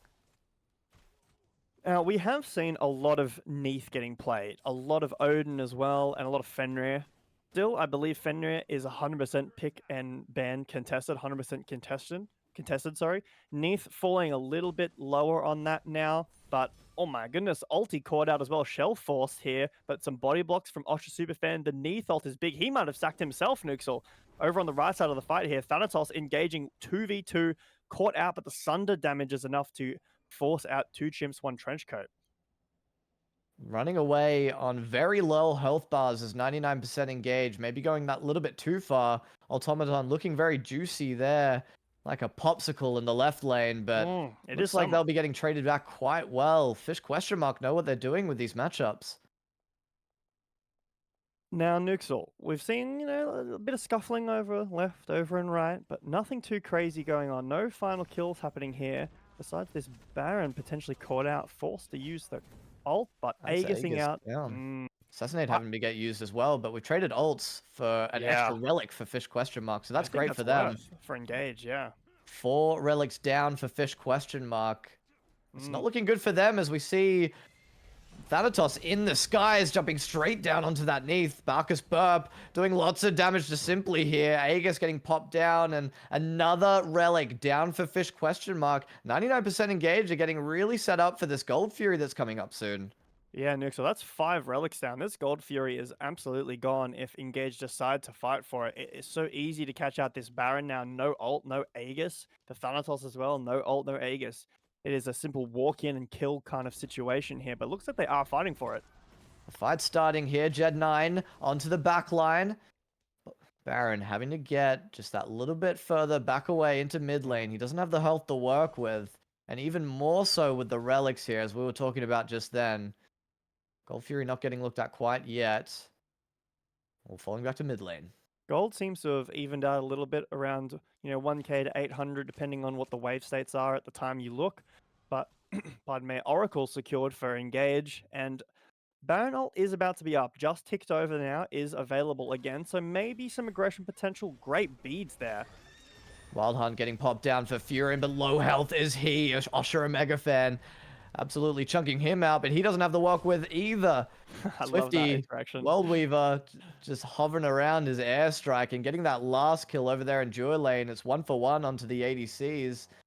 Gold's up now, but it's still not getting looked at. Furin, I believe, used his beads there before he died. Unfortunately, I think his dash was clipped by the Jingwei knockup, and I think he would have gotten out. The kill did go over to the Jingwei as well, so that is a bit unfortunate. Might have been able to give it over to the Amir if maybe you'd dashed a bit earlier. I don't know. It's a hard call to make, but not too bad on the trades overall. This Neath, though, is still getting accelerated against this Baron. 2 kills to her name now.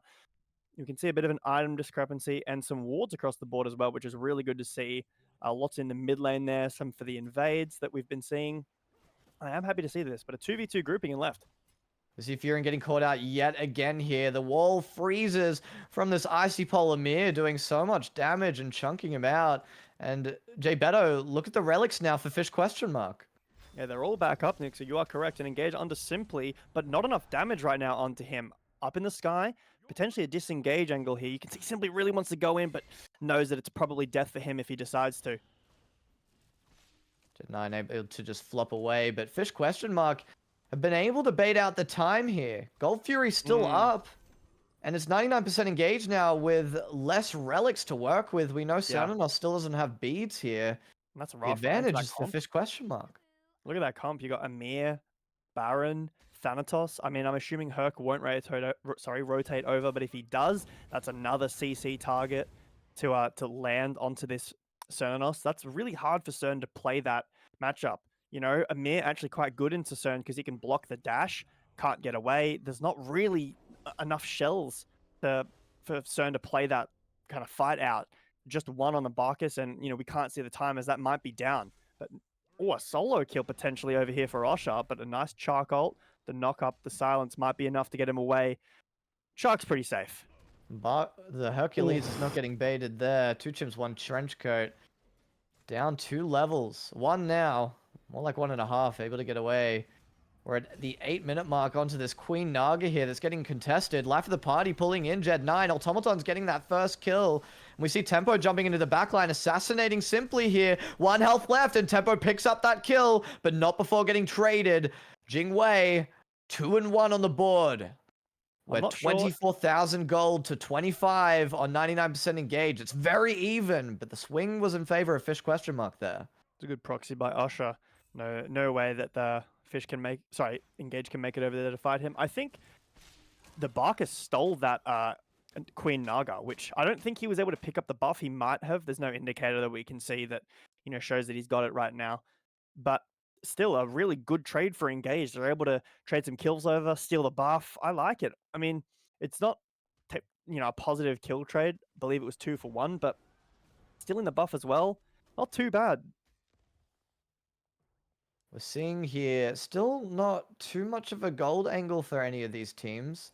Got the Neither team Amir wanting to dancing pull it. around this mid lane. We see Barkas getting a little bit called out, rooted. He's still got his jump up here, but frozen out is he. Ooh. And here comes Thanatos straight down. The silence won't let you jump away, Jed. You're getting killed. A beautiful CC chain there from Fish. Potentially a Gold Fury angle, but looking maybe for these invades on the right side. Hercules, upper level. He's pretty dangerous right now. These buffs might be gone on the left side as well. Looks like Tempo is over there just to secure some buffs, but just a fizzling out in mid. Nothing coming of that play. That doesn't feel too bad for Engage. I mean, you lose your support, but that's Thanatos ult down. That's a lot of threat onto this Cernanos right now. Now, Jay Beto, Loki, Thanatos, they're very aggressive gods in the jungle here. Come late game, who do you think is going to be making more impact, albeit if they were all completely even come to that point? Yeah, I think Thanatos getting the drop on somebody can be really good. Coming from absolutely nowhere, he's able to start the fight off. He's got a lot of healing. But I think Loki being able to just kind of snap faster on the Engage can really, help catch out someone. Speaking of caught out, Yada might be caught out here, forcing the coffin out. Jed blocking that. Might be rooted out under tower, but is able to walk away. I think that the Loki Engage is just a lot faster late game. So I think I have to bank on the Loki being the favorable one of those two in my eyes. But Nukes or Fish favor this Gold Fury right now. 4 people dancing around with not a Herc to be seen, but we see 99% engage and now coming around. They realize this is happening now. 1,700 health left on that Gold Fury. Jed 9 maybe getting caught out yet again. Here comes that Icy Pole ult blowing up the Gold Fury. Getting stolen by 99% engage, and Fury's getting a kill onto that said Icy Pole. Amir down, and 99% engage are running down Fish ? Low health is Simply. Airstrike coming down. Aegis used, but Swifty's getting that last hit straight onto Swifty there. Sorry, Simply. That's 0 for 2 for 99% engage and a stolen Gold Fury. We're at 11 minutes and a 2k gold lead here on the board, 4-6. I'm going to go and have a look at a replay at that, but man, Fish ?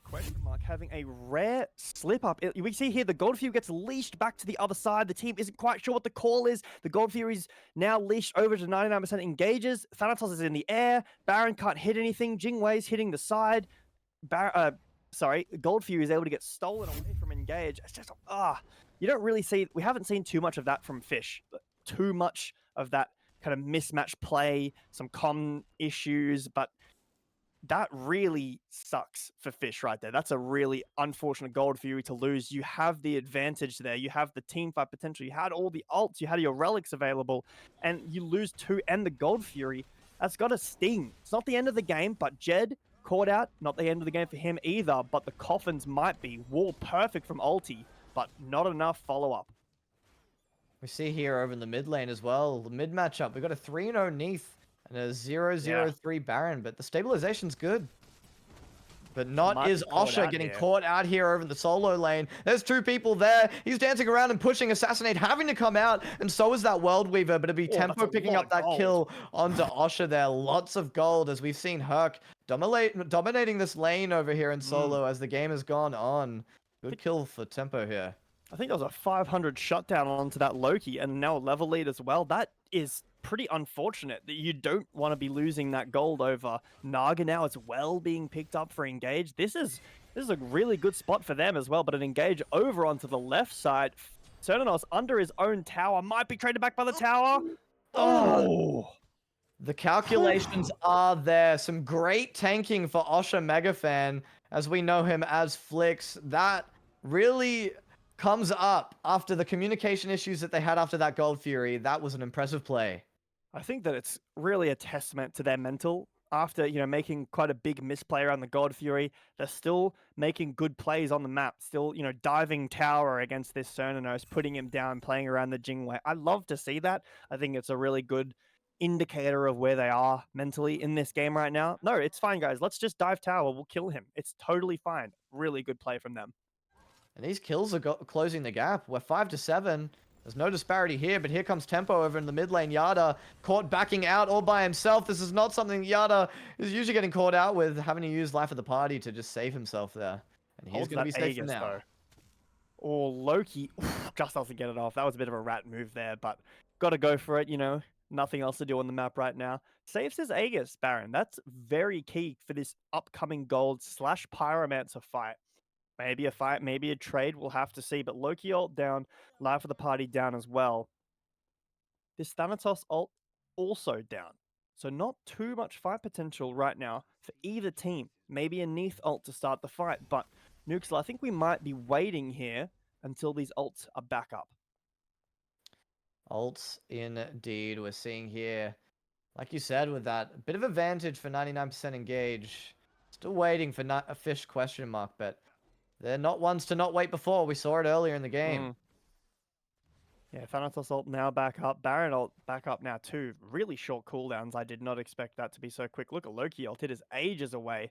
Osha looking for a fight over here onto this Loki. I'm not sure if this is going to amount to much. Could even be rotated on, but allowing his team a lot of tempo in left side as he pulls his team over to the right side. Gold Fury hasn't been started by either team. Yada's chunked again.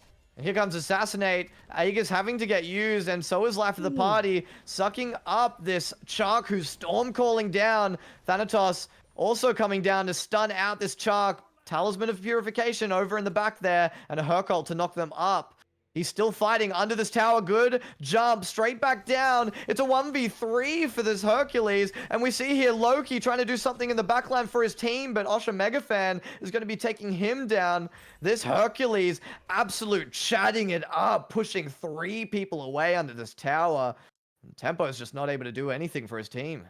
Meanwhile, in the duo lane, Furin taking that tower has got to feel pretty good for him. Gold lead still in favor of Engage, about a 2k lead. But Nuxel, Osha Megafan, has 4 kills to his name. He is really strong.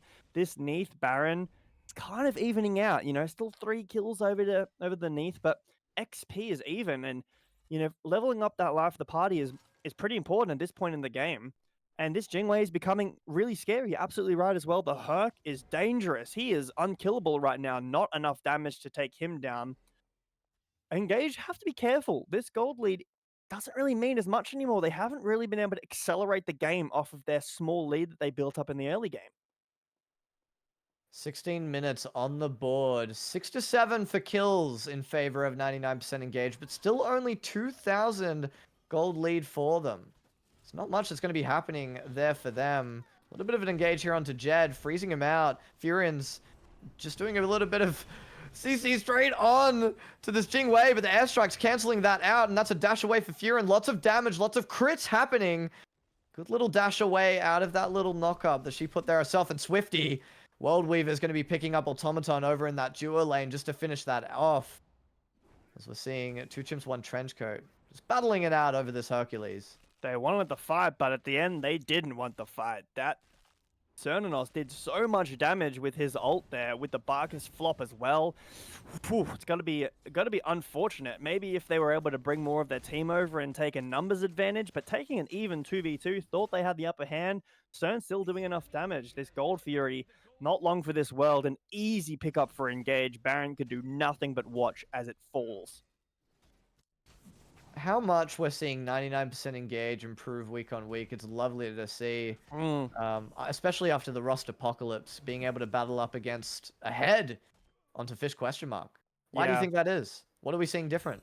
I'm not sure. I think, obviously, I'm not sure because I'm not in there, can't say for sure exactly, but my guess would be I have to give a big credit to Jed. I know that his calls and his comms are really key for this team. pulling them together, making these macro decisions. I think that everyone is really solid in their lane as well. It seems they're pretty synergistic. Two Chimps, one Trenchcoat, just fine to play weak side the whole game. Might be caught out here, but Stormcall onto 2, pulled in by the Baron ult. Still alive, Thanatos executes him. But on the other side of the fight, getting knocked up right there. Osha, still that raid boss threat. Loki getting knocked up. Wild Hunt hits 3 members right there, but still marching forward. Fearless right now from Fish. Pyromancer on the menu for them. Yeah, good little engage there to win out for Fish question mark. 99% engager. Still dancing around here, though. Jed9 having to flop away into that bush and hide his presence. That'll be a Pyromancer for Fish question mark here. You got 2 Gold Furies for 99% engage and in favor of 1 Pyromancer for Fish question mark. So 1 more Gold Fury and then that next one's an Ancient Fury.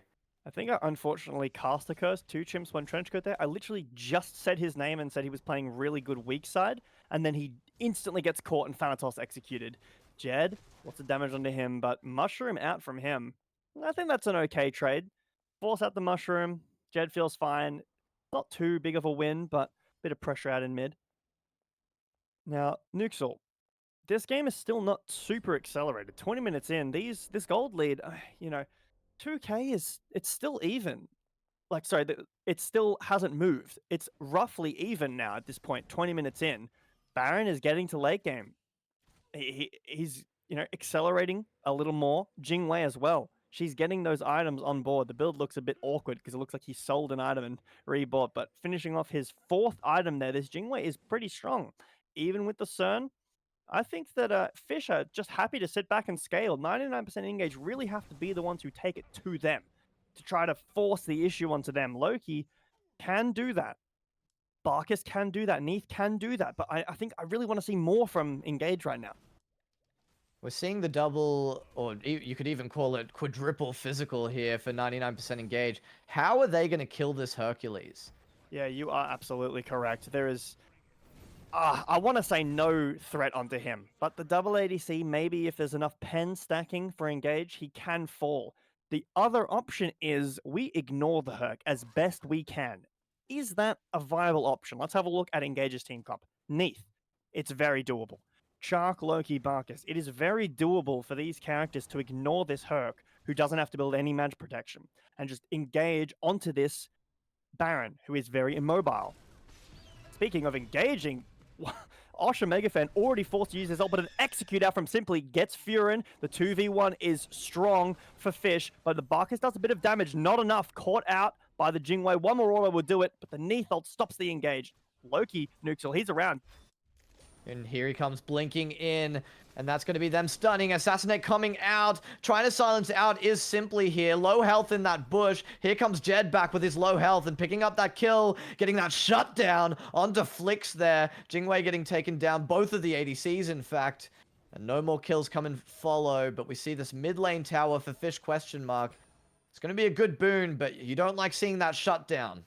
Yeah, wasn't too bad though, because the shutdown was onto Jed, so he's happy to take that, sure, but I'm sure Fish aren't that upset about not giving it over to the Loki either. A big fight over in left doesn't really end up resulting in too much. This mid tower still hasn't fallen. Duo tower for Fish still hasn't fallen. Lots of standing gold for Fish right now to even up this gold, but has still stagnated at 2k Nuxel. I've said it a few times, this Jingwei and this Baron are happy getting to 6 items. They're happy to say, come to us, make us sweat.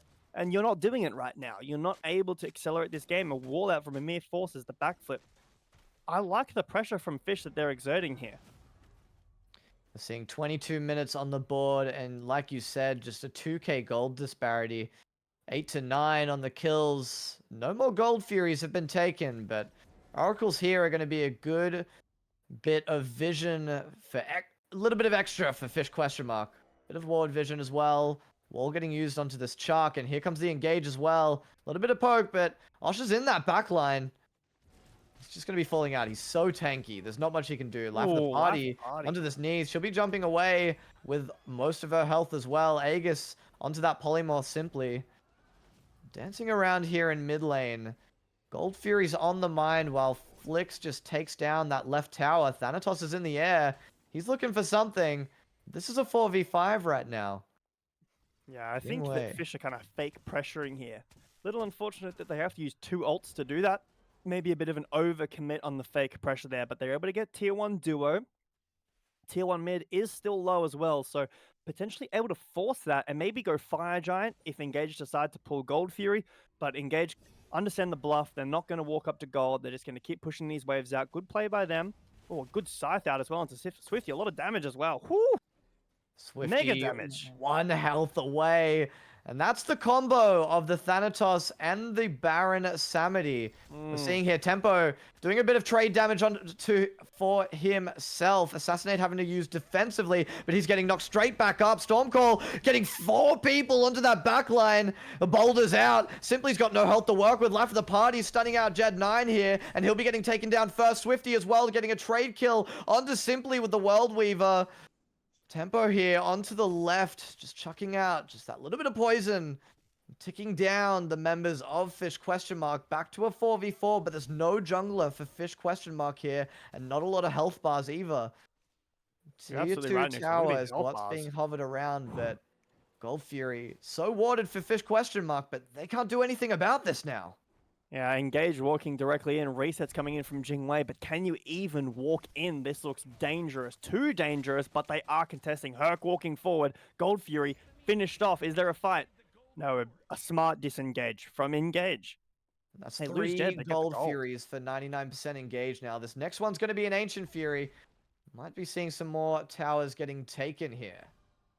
Yeah, this mid tower potentially falls here, but I think Swifty might better clear the wave. No, too scared of this Amir threat. Good wall from him. A nice trade back. You know, not even, but it's good to trade something back. I think that you're able to transition Vision over towards Fire as well. This Pyromancer now too. This would be a really nice trade. Looking for the fight maybe. This health sustain on the Baron is doing wonders here, but great engage for the Amir. Thanatos in the air, but it'll be Amir getting the kill onto Furin to start this off. Stormcall's already out and Pyromancer has been destroyed. It looks like Fish ? Are going to be the ones that are picking that up. Getting a kill, it's 10 for 10 now, 25 minutes.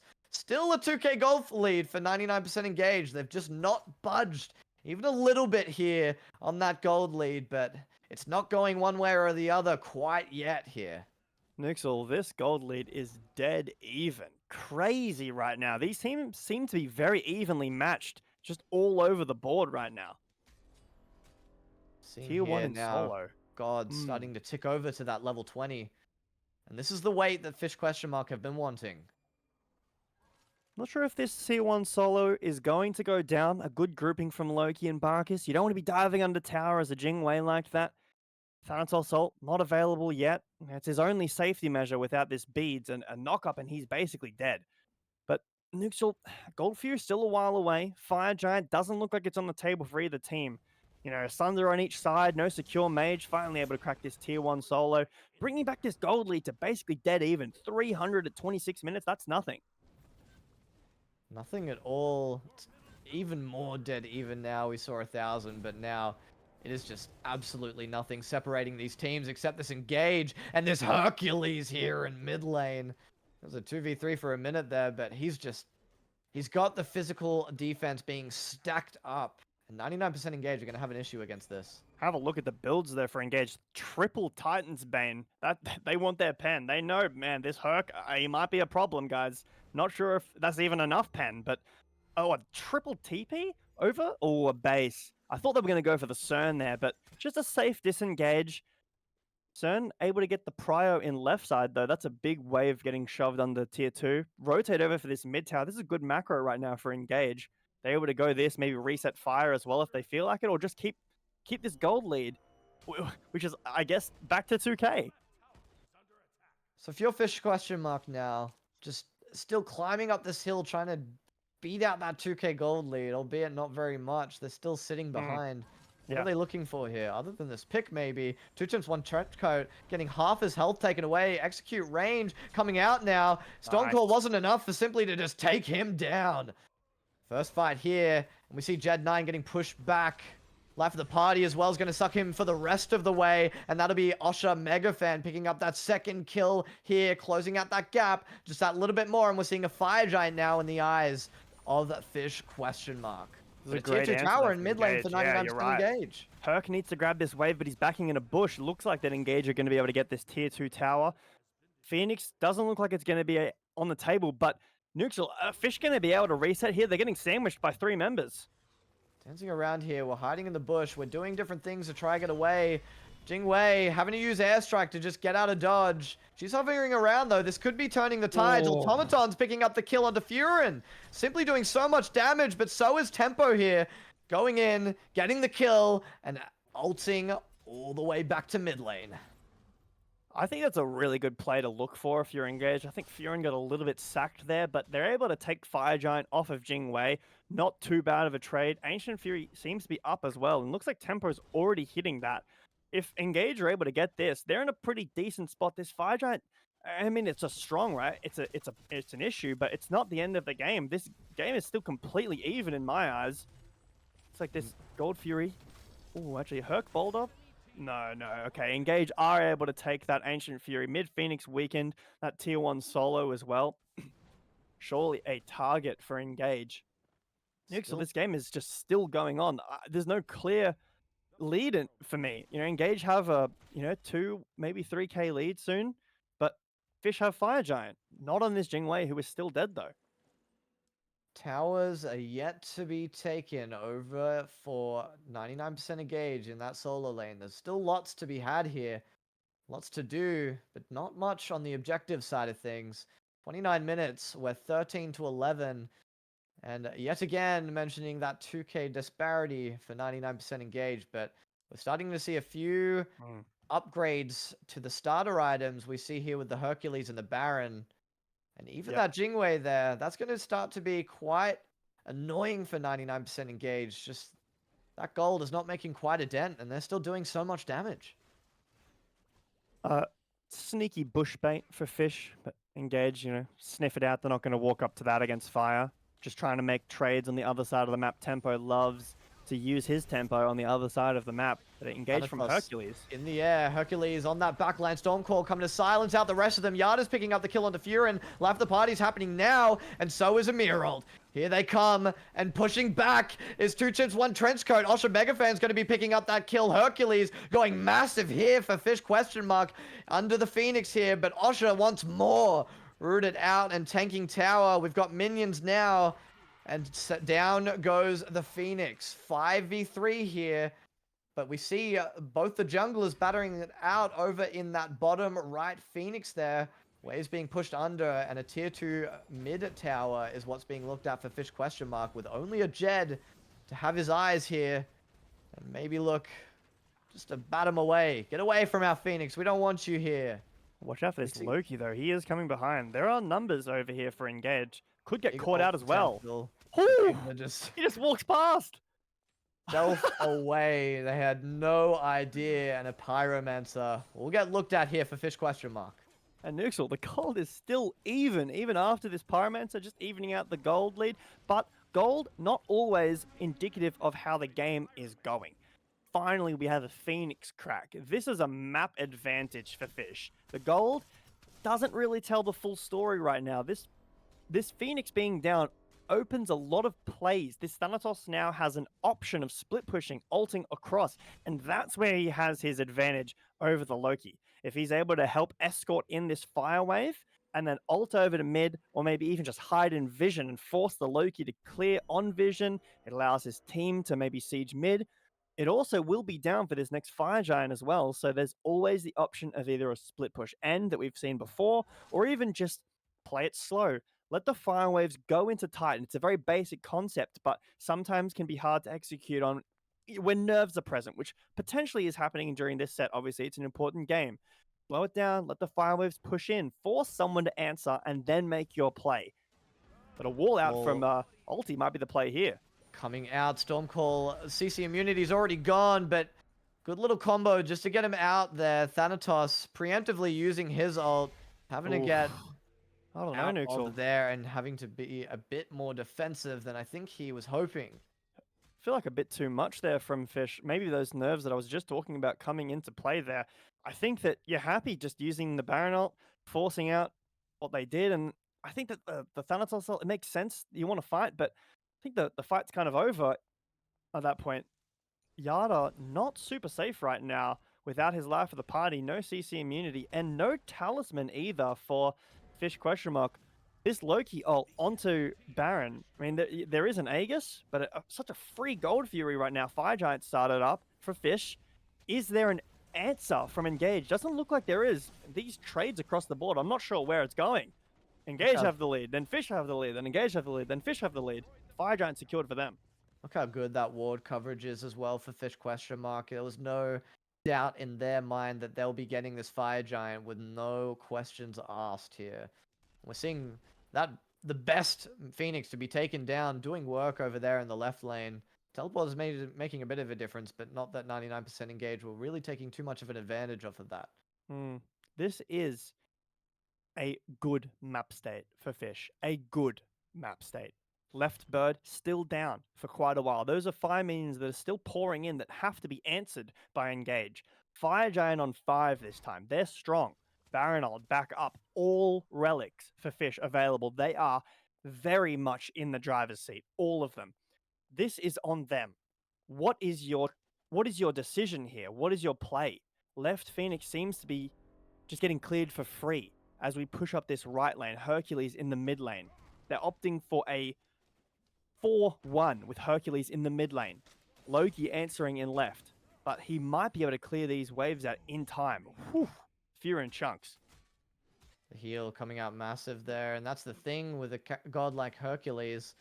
He's just going to ignore all the damage that you're doing to him. Even if you've got Pen, I'll just heal it right back up under Phoenix. We are. Great pull from the Hercules. And that'll be Yada getting a kill onto 2 Chimps, 1 trench coat. We're front to backing. And 2 more getting pushed from Osha. We're pushing you back. We're taking your Phoenix. And we're taking your lives here under this tower.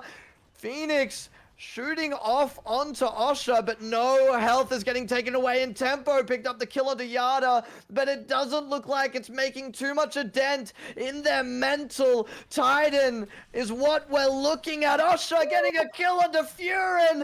Fish question mark is into this Titan area. 2 kills happening for either side. Jingwei dead. Everybody's dying. Tempo killing simply here. 2 people left for Fish question mark. And he will defend his Titan. Loki, get away from my Titan. Fight still going on here. Displacement immunity, and that ultimate from Herc is still back up. Now everyone dead for 99% engaged. Fish question mark taking 2 Phoenixes, but not a dent onto that Titan quite yet. Truvy saves the game. Pulls both relics on the backliners. Kills them both as well.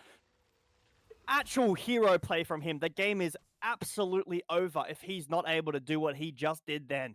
But still, Nuxel, 2 Phoenixes down. Ancient Fury is up soon for this 3rd Phoenix, and Osha still looks unkillable. How do you answer this man? Loki, 6-3. Neath, 5-1. Cernanos, full build. It does not matter. Hercules is too strong right now. Osha is absolutely him in this game. But I think, Nuxel, in this last fight, potential last fight, I think we're in last fight territory here. The Loki has to be answered. He cannot get access to the backline like he just got. This is exactly what I was talking about, where if you're 99% engaged, what is the team fight option?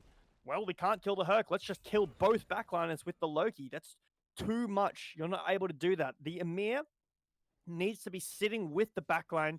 There's enough frontline from Osha, from this Herc. This Loki needs to die. If he's dead, the game is just over immediately there. If he's answered, there needs to be an answer in this upcoming potential Fire Giant fight for Fish. Ancient Fury now getting taken down for Fish question mark. It's that last Phoenix in the mid lane that 99% engaged have left. 37.5 minutes on the board, 20-14, and 109,000 gold for Fish question mark in response to the 107,000 gold that we see 99% engaged have there. Loki's picking up that left lane, but you're right. It's this Fire Giant that's going to make the difference in this game. Setting up wards, great choice for Fish question mark, but backing off. This is, ooh, a caught out here. Osha actually does take a lot of damage. That is a huge Devastating. catch. Osha cannot fall down there. Thanatos ult, death from above, used as well. This Fire Giant is now in favor of Engage. They have the tempo around. Fish can set up 10,000 wards. It won't matter. Their main carry is down. This front line has just been obliterated, and Loki has full access to the backline right now. This is scary for Fish. Do you give this? Is this game if you give this? What's the call? Shivering legs are for Fish, question mark here. The front line is still alive in the soul of an ice giant. And Shark here, getting caught a little bit too far out. So much damage, and we're evening out the playing field. Aegis out from Simply, and life of the party on this half-health Baron has had to be used, but that's Fire Giant for 99% engage, and they're getting away pretty happily with that. Ooh, I thought I saw Fire Giant on Fish right there. Look at the minions on the Titan right now. They're realizing it. They're chasing this out. Fish question mark. This might be the opportunity that they need. Jed 9, not much health to work with, and Simply in and out. Half health. Look at Loki. Automaton. Oh my god, Simply. Not much health to work with now. Osha's back alive. This is on tempo again. Almost is this left Phoenix. This is a stressful game. The slow chase is on from Engage. This Loki ult could go absolutely massive, and everybody in this game knows it. If he catches them, they are all dead and the game is over. Osha trying to rejoin. The slow chase still on Nuxel. Loki wants this ult. He's looking for it. Game of cat and mouse, airstrike coming out to start this off. Jed 9 burping onto this Amir. There's not much health for you to work with, but here comes Osha, the carry, going into that knockup as he pushing down Jed 9. And here is Flix to get up 2 kills for himself. And it killed onto Jed 9, knocked out Furin. Can you get the return? Swifty and Furin picking up 3 kills, triple kill Yana, picking up the kill into Furin, and that's a double kill for Swifty, triple kill for Furin. 5 people dead for Fish question mark, and yet another defense for 99% engage here. Fish are aced 40 minutes. Flix, have a look. He's here. He's in the position to carry Nuxel. Look how much damage he does, but 1 knock-up. 2 knock-up. He knocks himself up twice. He's not able to get the damage onto Swifty. That was game for Fish right there. And Flix isn't able to clutch out in the moment that he needs to. Phoenix getting focused down for Swifty. I think this is the game, Nuxel. Respawn time is 20 seconds still for Fish question mark. Swifty looking for the end. Is this going to be it? You're spamming your space bars. You're spamming your mouse ones if you're Fish question mark. 99% engage here. Have the minions to work with. Titan, 9,000 health, 8,000 health. Amir is up. Can he do anything here? Storm calls out onto that Amir. 5,000 health here. We've got almost a game happening. Puri's out. Chuck, can you help out your Neath enough? And that's game there for 99% engage. 1-0 on the most important map of their 6-week games that they've had so far. Amazing plays, amazing goal disparities. It's been even all game, and 99% engaged, clutching out that win right there, taking advantage of Fish question mark's mistakes. Absolute cinema, Nuxel, in game 1. That was incredible to watch. So back and forth. Mechanical, I can't even talk. Mechanical displays from both teams. I can't believe that we got to watch that game. That was beautiful. This is exactly what I wanted to see from playoffs. Let's sit back in our chairs. Let's take a deep breath. That's not what I expected. Neither. Fish question mark had the tempo, had the advantage, and 99% engage. Absolutely displaying how much they've learnt in those past 2 weeks after the Rust Apocalypse. Amazing Smite 2 gameplay here. Crazy, like the double physical. They had the disadvantage. Hercules doing so much, but their targeting, the decision making was on point. Crazy, Jay Beto. For me, Tempo was just absolute hero that game. Unbelievable the amount of value he was able to get from that Loki. And on the other side, Flix nearly quadra-killed that game, that fight, sorry. Nearly solo carried that last team fight. He did so much damage. But, sometimes the micro plays don't go in your favor. I can't fault him for that. Super unfortunate that he walks into the knockup the second time and just isn't able to get that last damage across. You can see, the fault of a Jingwei comp, where once he's dead, there's just no more damage. It's gone. I think we need a break, Nuxel. You and I. Maybe. Well, it looks like Fish and 99% Engaged don't need a break. They've got the energy to jump it straight back into game 2. So let's pass it over to Dicehard and Osme to do the picks and bans for their second game. Thank you very much, Nuxel and Jay Beto. My name is Dicehard, and I'm joined at the desk once again by Osme. What an absolute banger back and forth game. Fish and 99% Engage. I think, Osme, these two teams are fighting for second place, but I think they're showing that they can be first place. Yeah, awesome game to watch. I was super impressed with everybody.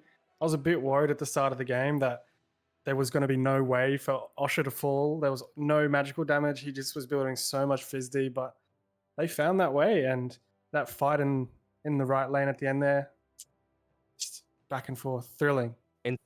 Insane, tempo holds at the Titan just barely between everything going Fish's way. Imagine the comms during that moment. Osme, it must have been insane, but already we're seeing picks and bans come out here. Engage have banned away this Neath. Fish have taken away the Fenrir, and Odin being first picked up here by Engage.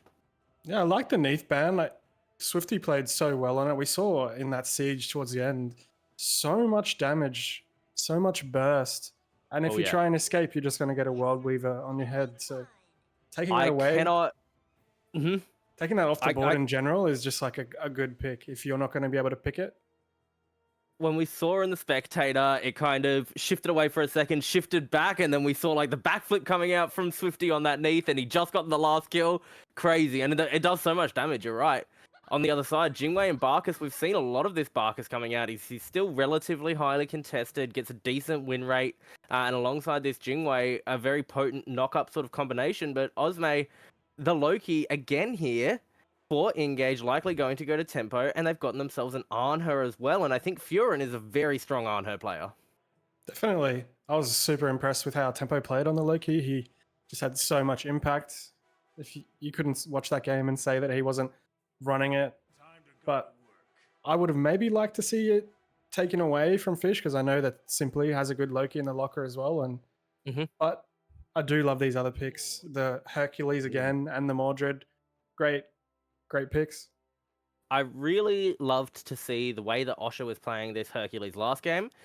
He definitely knew that he could stand inside of 5 people comfortably. We saw multiple times the reason that Fish were able to get so many Fire Giants despite Engage having the lead was because Osme was just frontlining and zoning the entirety of Engage. However, Engage did figure that out. They figured out how to punish that. They took out Osher, and that's when they started pushing into the Fire Giant pit themselves. So I think Osher has to be a little bit careful here, but maybe this adaptation to getting the Mordred jungle is the way to go. Osme, we also see the Ymir and the Anubis locked in here for Engage. Anubis, not something we see a lot, but starting to have his stocks coming up a fair bit. Yeah, for sure. Anubis just has so much damage, and when you're getting run down by a Mordred or getting run down by a Hercules, having just that death gaze and so much sustain on top is just such a good tool. I saw the Morrigan hover there. I wasn't too sure about that, but this Numa pick is such a nice safe pick for Yada. So much dive from this Ymir, Loki, Odin. Having that fire shards to just get up in the sky, take a little break. Very nice pick. I think that rounds out their comp quite well. I was a bit worried. I'm like, what other picks does he have left? Seeing there's so much dive coming out, but yeah, I love the new one there.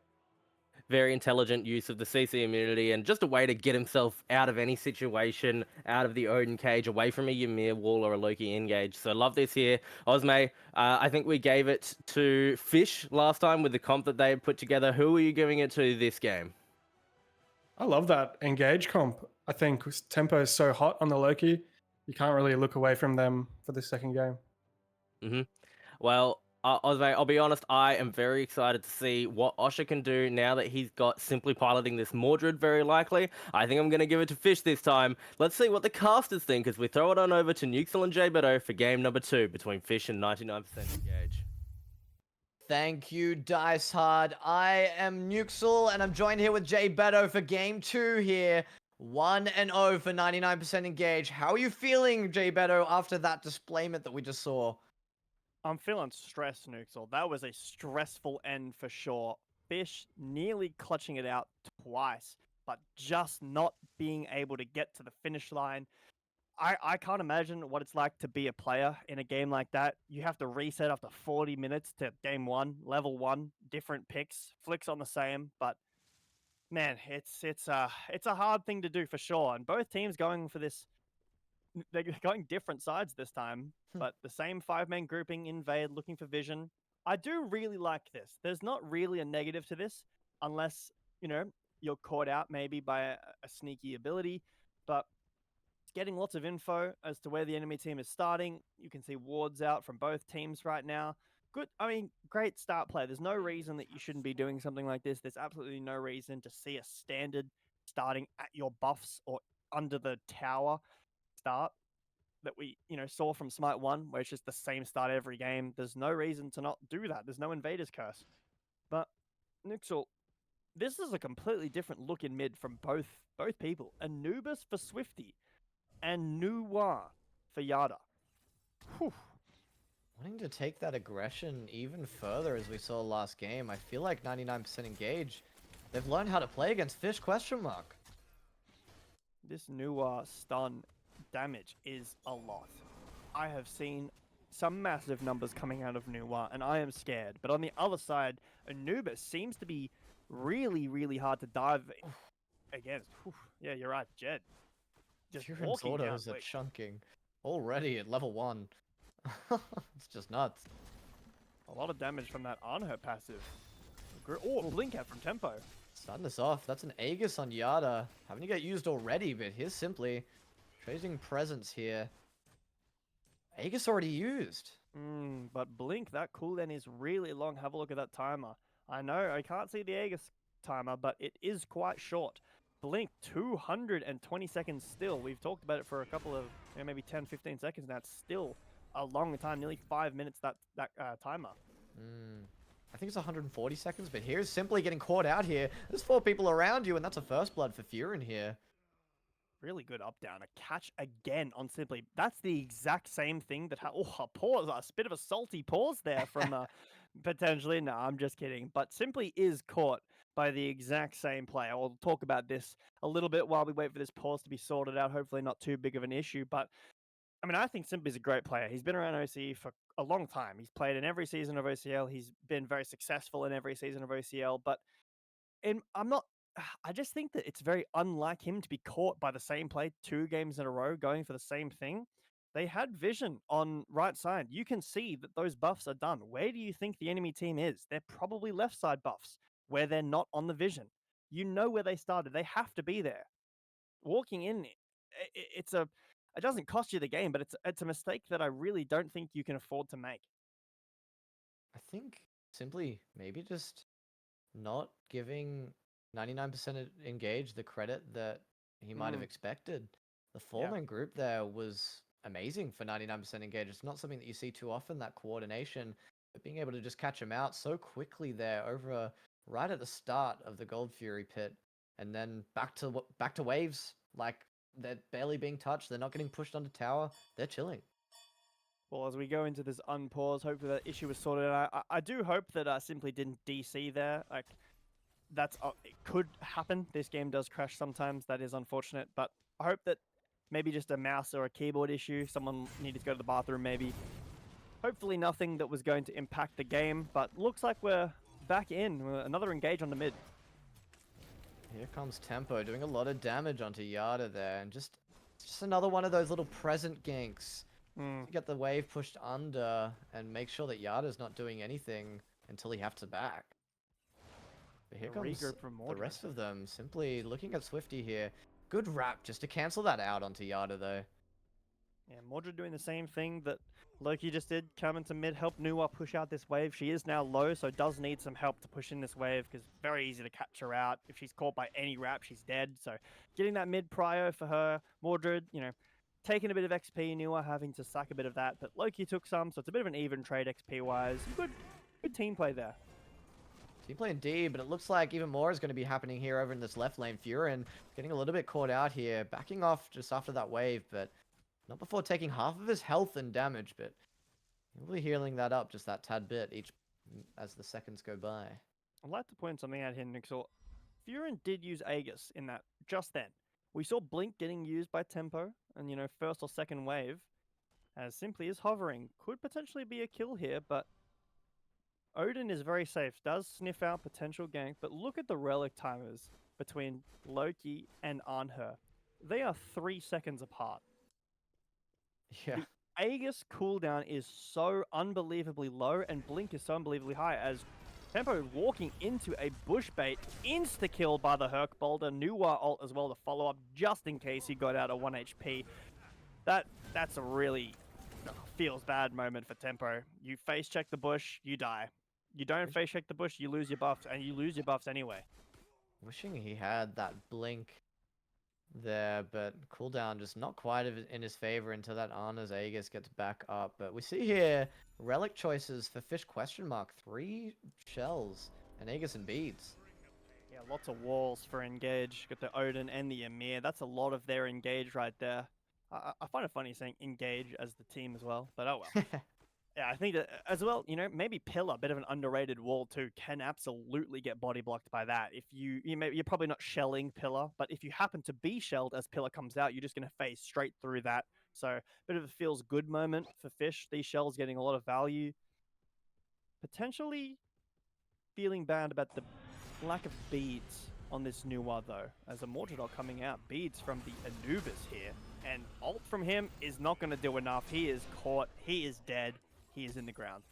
The Death Gaze is doing the exact opposite of what he would have hoped to have happened. He's the one that is definitely getting gazed at from 99% engage there. Sorry, from Fish ? I'll be looking at him and getting that juicy kill. We're at 5 minutes on the clock. 1-2 in favor of Fish ? 17,000 gold coming up for 99% engage and 18,000 for Fish ?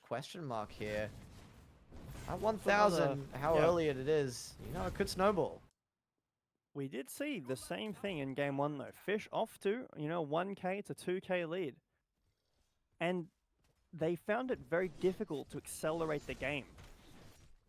Is that going to be an issue this game? I'm not quite sure, Engage not having as weak, I will say, as a late game, relying on Loki as much. I think that an Anubis can do that. Odin has a lot of space control, a lot more than the Chark did last game.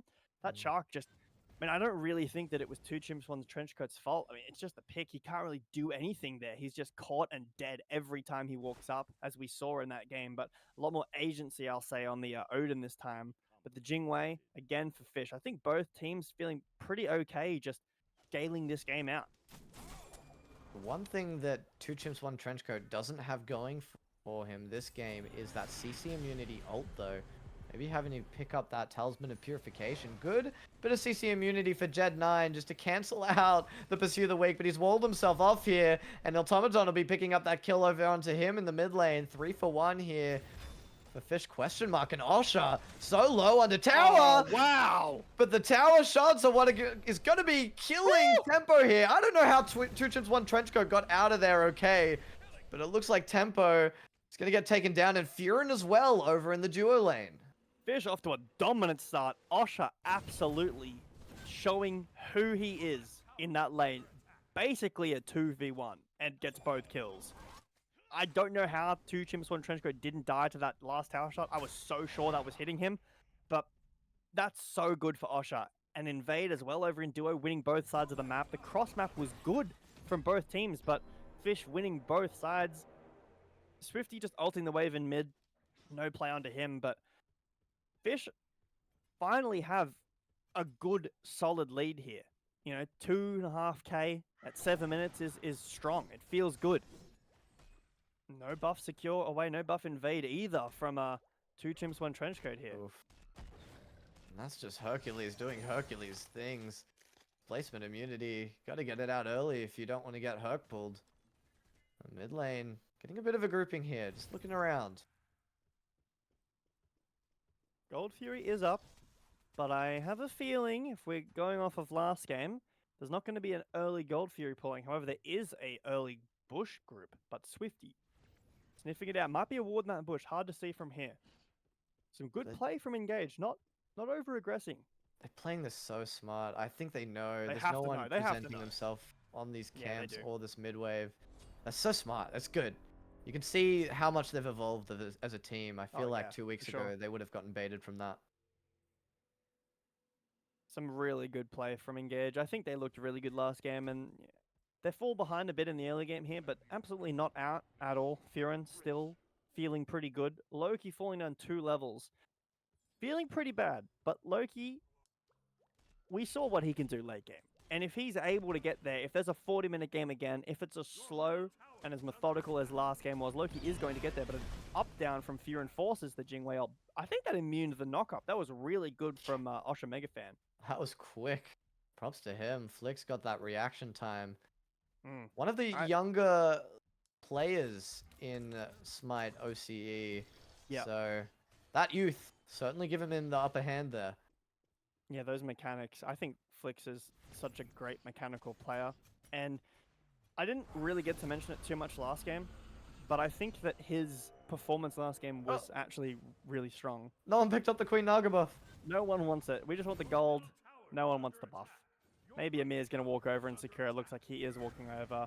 But I think that Flix had a really solid performance. And it's hard sometimes to be able to hype up when a player basically just doesn't do anything. But in a game when nothing's going on, your job is to just scale and not do anything, not get caught, not die, not take 1v1s. And Flix is, to me, a player that doesn't do that, that looks for these 1v1s, that makes these plays. And sometimes that can cost him. But in that game, he played really well. He scaled, and really unfortunate on the last, but Amir potentially caught out here. Jed using his ult, but I mean, there's 4 people here. A good wall, but there's nothing he can do. That extra knock up in his kit just not helping him out too much there. He's able to knock away 3 people, but there's one person still there autoing you down, and down goes Jed for a second time in this game. 10 minutes on the board. We're 28,000 for 99% engage. Coming up to 1K for Fish question mark. 1 to 6 here at 10 minutes. And fairly even in terms of XP. About a 1 or half level XP lead for ADC, and we see here in not quite in the solo lane, maybe a half level XP. But we look at the support, and we're looking at 2 levels. I love this macro from Engage, but the Gold Fury has started. I'll talk about that in a minute. Loki zoning onto the Nuwa, forces the Aegis out, but has to blink away himself.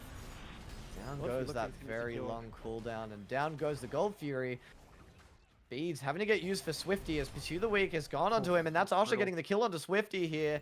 3 people around, 4 for Fish question mark, and having that advantage is so good for them, but not before that Gold Fury is getting taken down by 99% engage. That was a really good macro play from Engage. I'd love to be able to talk about that in the future, but Fish answering back with their own macro play too, getting these plates down in mid.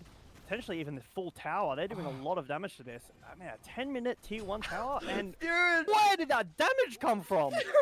That was all Nuwa, baby, doing that damage.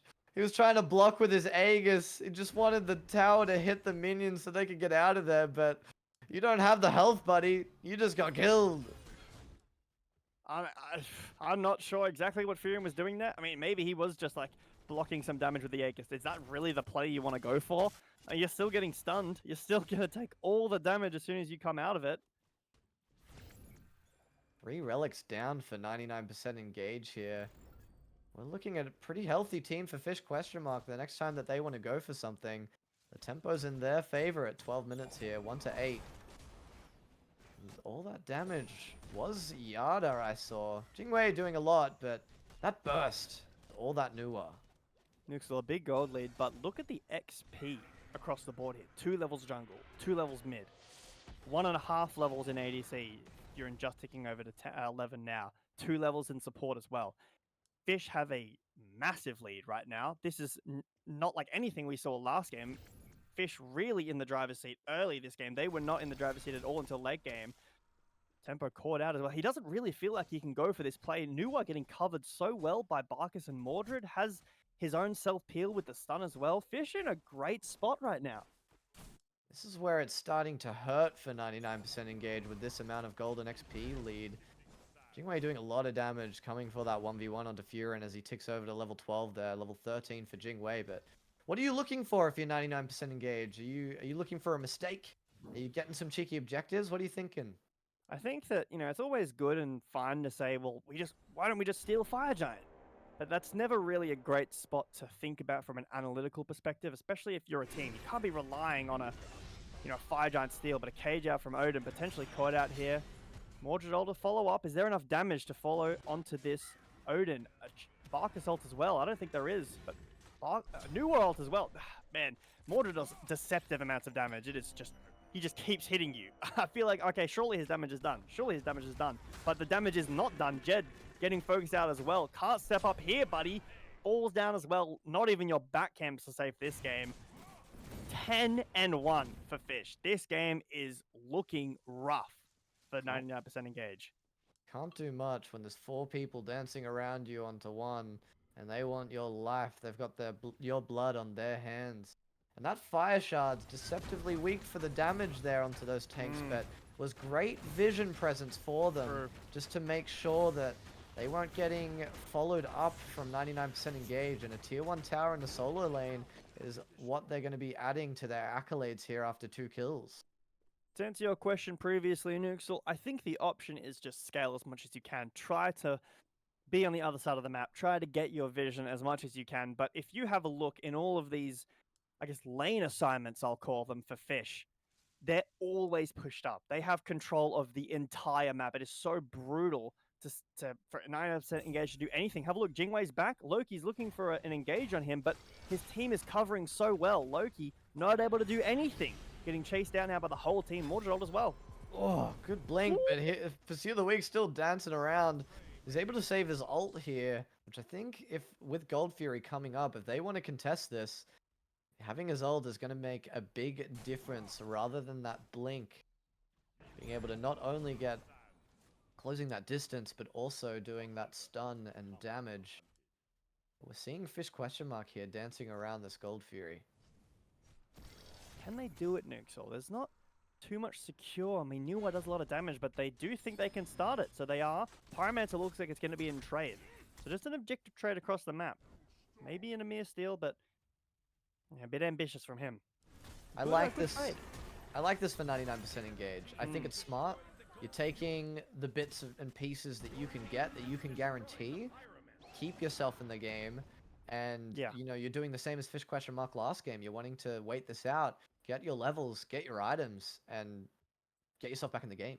For sure, but Nuxel, this Gold Fury is fine to give. The next one, probably also fine to give, but you're on a timer here. Maybe 10 minutes before you have to do something.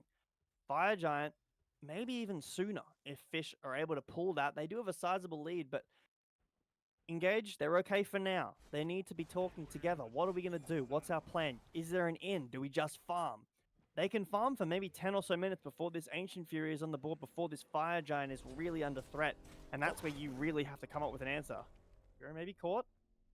Gosh, a Mega Fan knows his damage. Ooh, nice. But a great stun there for Furin just to cancel out that 1v1. He doesn't want this, especially 2 levels down. Yeah. Gold not looking too bad, but wait until Jingwei backs.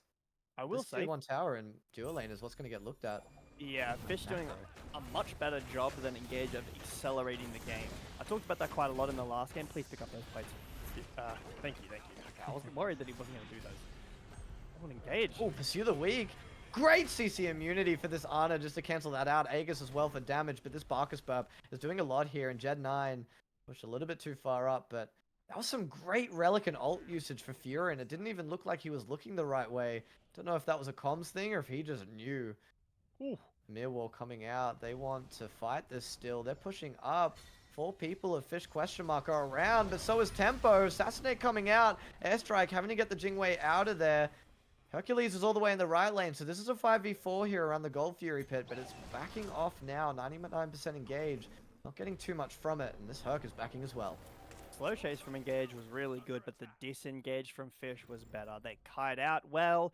The talisman to immune the Loki ult was really good too. Some shells in there to get out of the Odin cage were just a really good, clean, clinical disengage from Fish. That was a really game-breaking fight if they lost it. They really overextended. They were caught out, but they were able to disengage properly, and now they're looking for Fire Giant nukes. So this is a crazy aggressive play. 17 minutes, 18 minutes. Only people that look like they have wards here is 99% engaged. I'm surprised Fish question mark. They're just going for it. They have the confidence. They see Arnhir over on that tier 1 tower in the left lane, but they don't care. They want this fight first, and that's 2 Chimps, 1 Trenchcoat jumping in, dash out, Automaton leaping onto him, and Pursue the Weak to follow up here. He's so tanky, though. He's not taking any damage, and Amir, Swifty's killing and getting the shutdown onto Simply. This fight's continuing, and it's become a 4v4 as Arno pushes down this left tower. Jed9, it'll be Osher picking up this kill on, Osher Megafan picking up this kill onto Swifty. 4v3 in favor of Fish question mark, and 99% engage have had to spread out here. Arnhem not being able to push out that tier 2 tower on the left, but some great little follow-up, some great little defense, but Fish question mark are who are going to be coming up in the lead here, and a tier 2 tower for them. Yeah, Fire Giant on their backs as well. They lose Simply. The fight looked bad, but the Anubis overstays in his ult. After the ult is done, they isn't able to secure Fire Giant. Now Phoenix is at threat. Anubis is still Arnher is still pushing left. Jed9 dancing around. He's not up to look for this engage here. He's right at the back here, hoping cancel out something, but good little pillar there, but Fish question mark will be getting out of dodge here. Yeah, not the overcommit from Fish, which I always like to see. I really don't want to see a game just flip right there. You dive Phoenix at 20 minutes and everyone dies, but 2 Gold Furies now for Fish. I said about a 10-minute timer before things are looking dicey for Engage. Now 5 minutes until this Ancient Fury. Fire Giant still on Fish as well. 5.5k lead for Fish. They're in a really good spot, Nixel. This Gold Fury, it's looking like it's this next one, looking like it's gone already for them. It's such a great team fight, such a great grouping, and honestly, Herc is just as tanky this game as he was last game. 20 minutes on the board. We're seeing Tempo here now in the right lane pick up another tier 1 tower for 99% engage here. We're 2-11. 55,000 for 99% engage. Coming on to 61,000 for Fish question mark. Some great little bits of macro. I don't think 99% engage are out of this quite yet. Loki potentially caught, but not enough chase from Fish. No Neath ult this game. So no catch potential, only the vision from Nuwa. I don't think now he Nuxel realizes... Engage are just wasting out the Fire Giant here. Tempo maybe caught. Oh, great engage. Ooh. That's Assassinate coming out just to get him away. Ooh. Great fire shots. Having to use the blink. That auto was so close to just getting that last bit of damage that Flicks needed to get that kill onto Loki. But the Loki without blink or ult is really rough here. And Fish question mark now have their foot forward for what they want. And what they want is this tier 2 tower and left, it looks like. Yeah, this looks really hard to contest for Engage when you have a mere wall, you have Cage. You do have options in this fight, but Loki just doesn't have damage this fight. He has to be on vision, he has to throw his kit, essentially play like a mage this fight. And Herc is marking him in mid. They know where he is. That's their whole threat. You see, as soon as he's on vision, they walk directly into tower, and that tower is gone. They are very much ahead. That was only new Clay Soldiers, by the way. That's crazy. Yeah. I feel like Smite 1, you don't do that kind of thing. Smite 2, however, entirely different game. Yeah. Now, Nuxel, the game is going to slow down here. Unless Engage kind of turbo int this next, maybe 3 minutes. There's not too much for Fish to do. I don't think they're able to crack a Phoenix in left or mid. Maybe they're able to get this tier 2 in solo. But the wave is looking pretty good for Engage. It's a very telegraphed play. That wave has to be pushed up. Very obviously, Loki can catch this wave here, as he is doing, and now that wave is dead. So the play kind of fizzles out for Fish. It looks like Fire Giant and Ancient Fury are on a very similar timer. That's going to be the next fight, the next Engage, if you will. Do you do Engage the trade? Themselves have time. Do you do the trade for 99% engaged? Do you go the other of what Fish question mark are you going, or do you just take this fight? What are you Do thinking? you think that Fire Giant down 6k is worth? I mean, Ancient Fury, sure. Maybe if it disabled every tower like it did at the beginning, but I'm not sure if that's even remotely worth it anymore.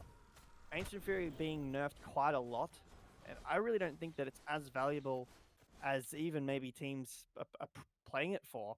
But Nukes, I want to highlight quickly, this Anubis has he has the shield items. Shifting shield, sundering shield? Shifter's shield. There we Shifters. go. I don't know why I couldn't remember that. I'm a solo laner. But yeah, has Shifter shield, so some extra tankiness and damage for him. That's an interesting pickup. Yeah, I like that. And we'll see if it makes a difference here.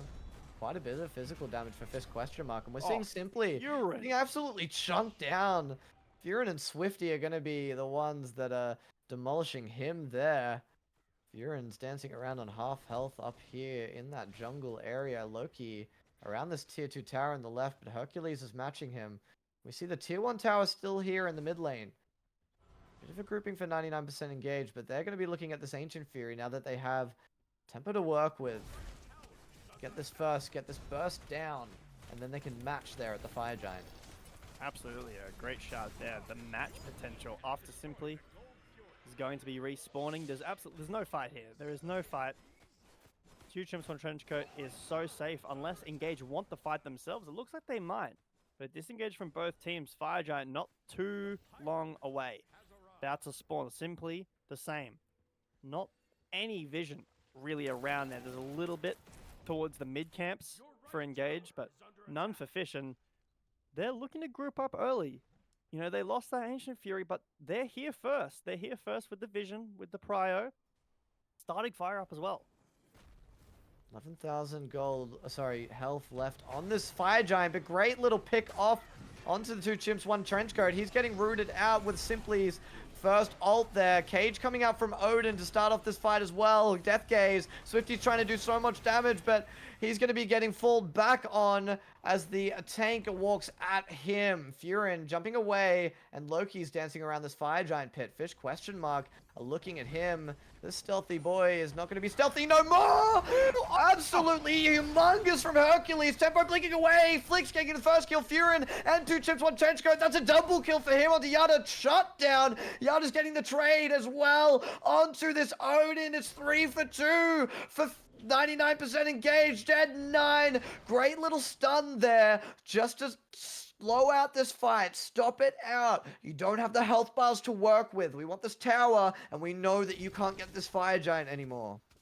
And it looks so good. We're going to jump into a quick replay. I'd love to have a look at what happened here. Osha pulls in, and his whole team just dies immediately. Let's have a quick look in. So here comes the Osha pull. A great two-man pull. And then Loki's just able to get access to the backline. He just care package drops in, I guess. Puts so much damage on. And Nubis is also able to just free cast, no threat on him. Oh, maybe a misplay from Osha. Not something that we've seen too much in any of our weeks. Osha's such a strong, reliable player. There's just not enough threat onto this Loki. He gets just thrown into his team. Oh, well, thank you. I guess I'm ulting your backline and then blinking out. And Anubis just cleaning up the damage. Do you think there's any items or anything for this Hercules? I mean, what do you think of his build? I saw him go Mystical Mail last game. I wonder if that might be making ever so slightly of a bit of a difference for him.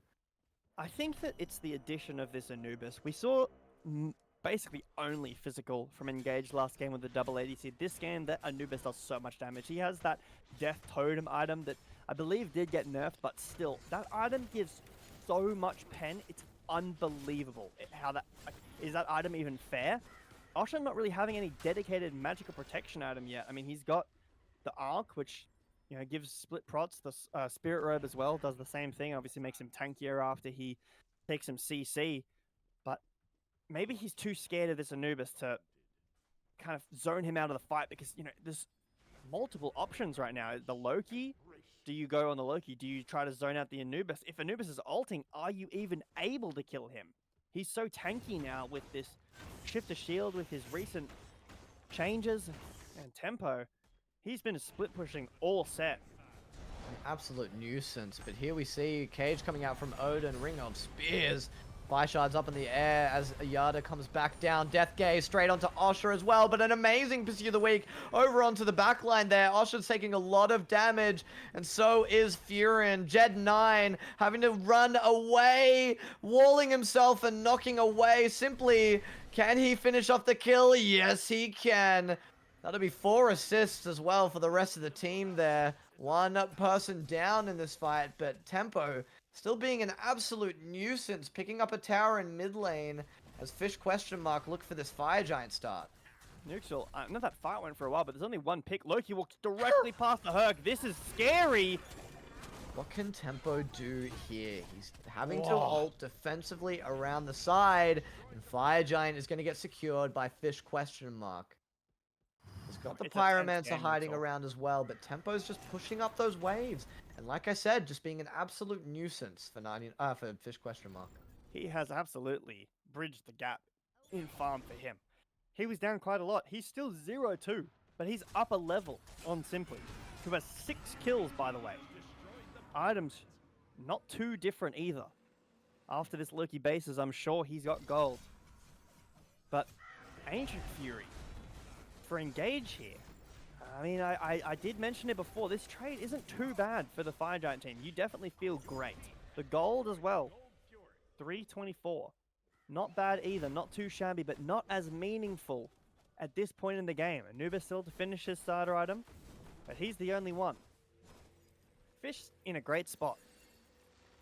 Denying that Ancient Fury for them was a good play. We're at the 29-minute mark on the ball. 3 Gold Furies for 99% engaged. True for Fish 78,500 gold for the order side and 83.5 for Chaos. Fish 614 on the board. As we're seeing a grouping around in this left jungle, left lane here. Swifty spotted them out. You can see Loki on the wave. I think this is a go button for Fish. You've got to walk in here. Loki is the primary engage tool. He's channeling his recall. Sorry, this is the time to go in, but Fish a little late on the mark here. Play soldiers just chipping out, going onto tower, letting the minions have a little bit of free reign too, but that wall is going to be blocking off the rest of Fish here, allowing Loki to come back and group up with his team. 4-1 Phoenix. Fish right now. Mordred able to join the fight at a moment's notice, and it looks like he is forced out by Loki. That's a huge cooldown. And a health change too, like a health trade, sorry. He's out, he needs to farm, he needs to get that back, and Fish, it's hard to get in here. It's so hard. This Loki's so strong. Poking away, Fish chucking under those clay soldiers.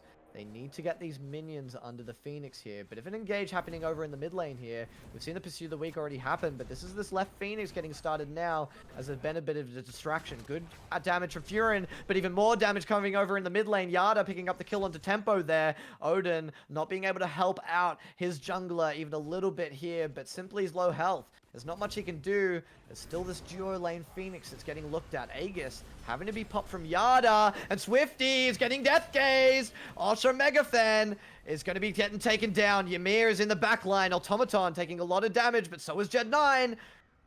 So is 2 chimps, 1 trenchcoat. We got the engage happening here over in the mid lane. So many low health bars. Swifty, what can you do for your team? You missed the wrap, unfortunately. Osha, you're so tanky.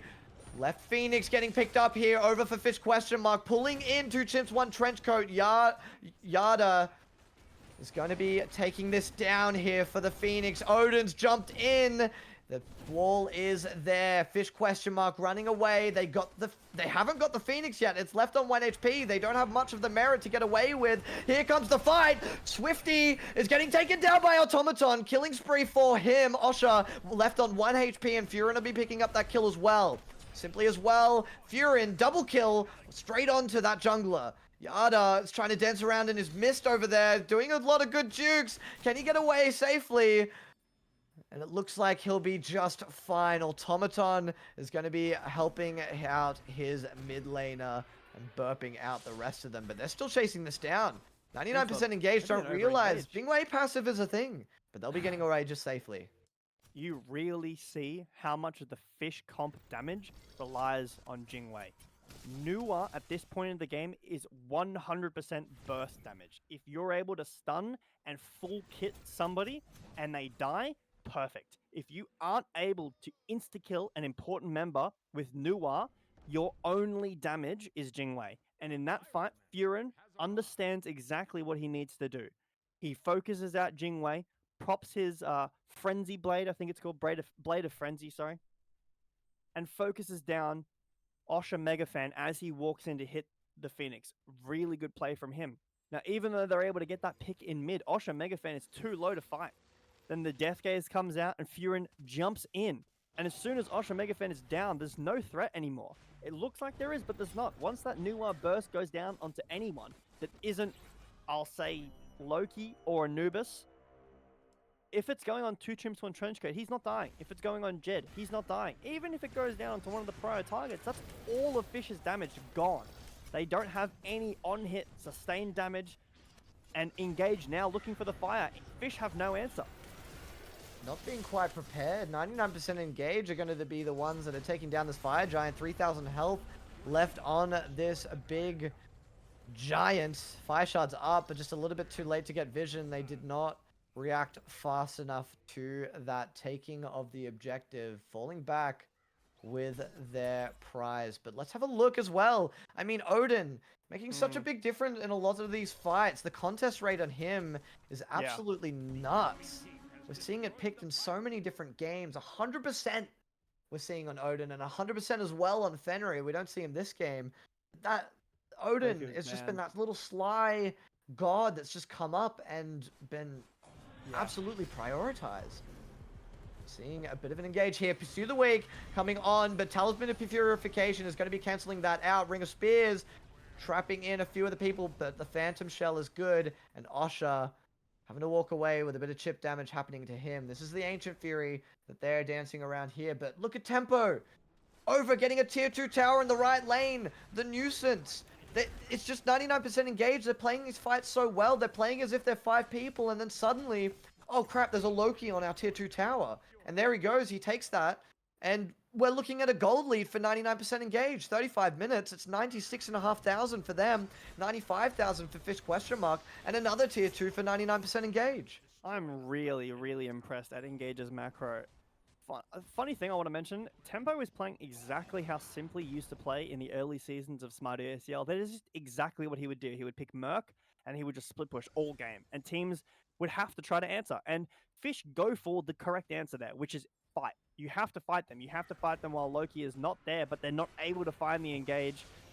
99% engaged themselves are able to just not get engaged on, which is the answer to that play. And lots of little chess moves happening around that you might not notice. But Nukes, I will go back to this Odin pick. I want to talk quickly about why I think that it's had such a contestation rate, because it's not the same in other regions. I think in OCE, it's such a standard solo lane pick. You know, I know a lot of these guys have played against them, scrimmed against them for, you know, multiple seasons, and Odin is always one that's just on the table. So while there are other picks, you know, Bologna, Hades, it's not the same thing as Smite 1. Herc, okay, he's just in now, and Sobek's not in yet, but a lot of those staple solo lane picks that I would say OCE, like I think that Achilles is a really OCE solo pick, not in the game yet. Odin is a real comfort pick for OCE, so it's banned out a lot. It's picked a lot. It also slots in really well with a lot of comps. It can dive, it can peel, it can play pick comp, it can buff ADCs, it's really hard to kill. It does so many things really well. It can build every item that needs to be built. Bluestone, good. Warrior's Axe, good. Mystical, yes. Anti-heal, yes. Glad Shield, yes. Talisman, yes. Spirit Herb, yes. He can go every relic. He's so flexible, and we're really seeing it right now in OCL, especially in this final set. It's been picked. This game, it has looked really oppressive. Oh, Osha getting caught out here. Jet 9, good wall. That's the boulder coming out, and a cage as well. Phantom Shell having been used for Osha here, and Death Gaze chunking out the solo laner of Fish ? They're dancing around this Phoenix here. They're under it. Odin's there. Half health. Waiting for the minions to come back, and the minions are there. Fire Shards. Tempo just suddenly getting a kill over in the mid lane onto the jungler. Yada picking up that trade onto the jungler of 99% engage here. It's a 1-for-1 for both the junglers. Furin's getting a little bit walked out with the rest of his team. Fish question mark are saying, hello, we're here, and we want you. Here it comes. Telemetry purification coming out on both sides of the team. Jed9's getting caught out just that little bit, and Osho Megafan is jumping in. Airstrike has come out. He's got no more defensiveness that he can work with. Jed9's still alive, but he'll be getting a kill onto Yada as well as the trade back onto him. Furin picking up that Jing Wei. This could be it. This could be the last fight of the game. Furin, he's in the back line of the other team, getting the kill onto Automaton. And this looks like 99% engaged is absolutely deciding Fish question mark here. They've got the wave to work with. They've got the kills to work with. And they're about to end this entire series.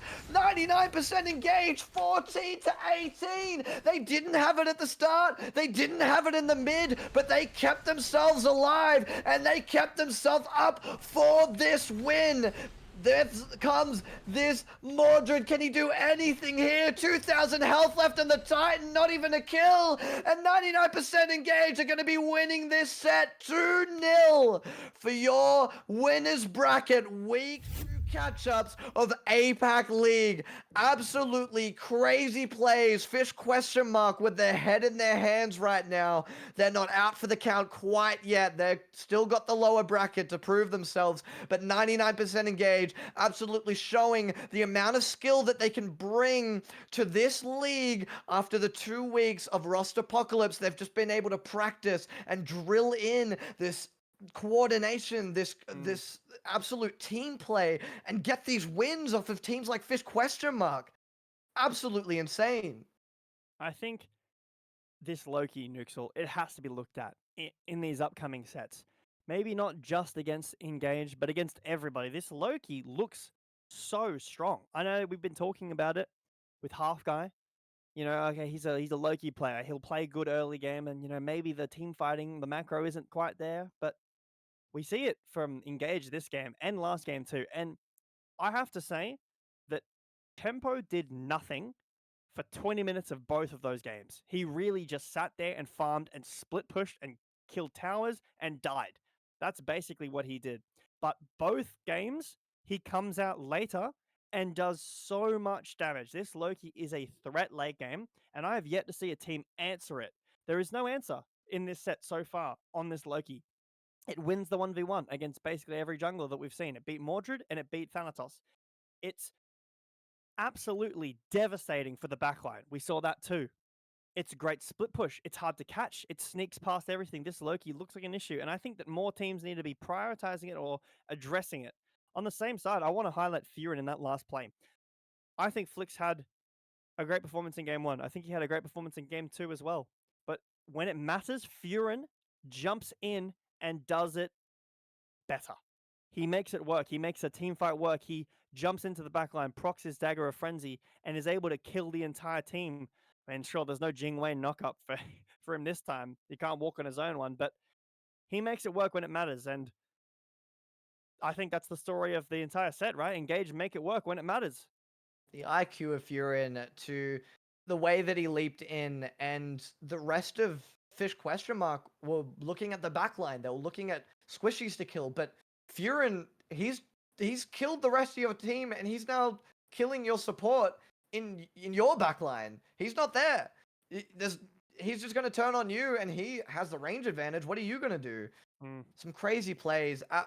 It's so impressive to see these games, and you're right. Tempo just being an absolute mosquito for Fish question mark there, just buzzing around, dying here and there, maybe helping his team get a pick, but just getting those towers and doing these little bits. And then we saw there at the end, he got the pick onto Simply. He got traded, but it was what they needed. And just turning the team fight, we thought that they were getting walked out. Fish question mark seemed to have a bit of an advantage, but the turn there and the mechanical plays, especially from people like Furin, was just on. It couldn't have been played any better. It was so quick. It was so coordinated.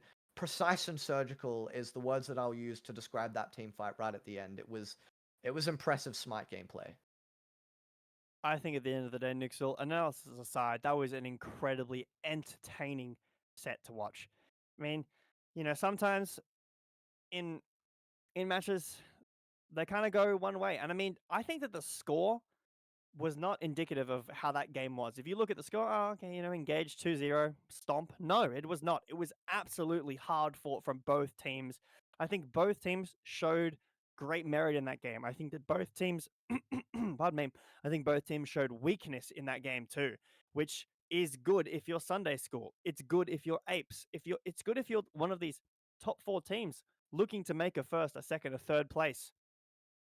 But I just have to say congratulations both teams. Like, outstanding Smite from both of them. I have to say the exact same. Both teams played absolutely phenomenally. There was some upsets, there was some turnarounds, there was some amazing plays, and it was just ultimately one of the most entertaining sets I think I've seen these past 6 weeks so far, or 7 weeks. Sorry, I guess you can say. But we're gonna take a bit of a break after some crazy games, and we'll see you all in a short 10 minutes. So we'll catch you guys soon.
Welcome back, Smite Apac fans. We are here for some elimination games. We've got some lower bracket games up ahead for all of you guys. Some of the last games potentially for some of these teams. How are you feeling, Kat G? Getting pretty excited about these best of ones. I mean, it's been good to see some like best of threes, but it's always good to get back to the best of ones where it's like really all on the line.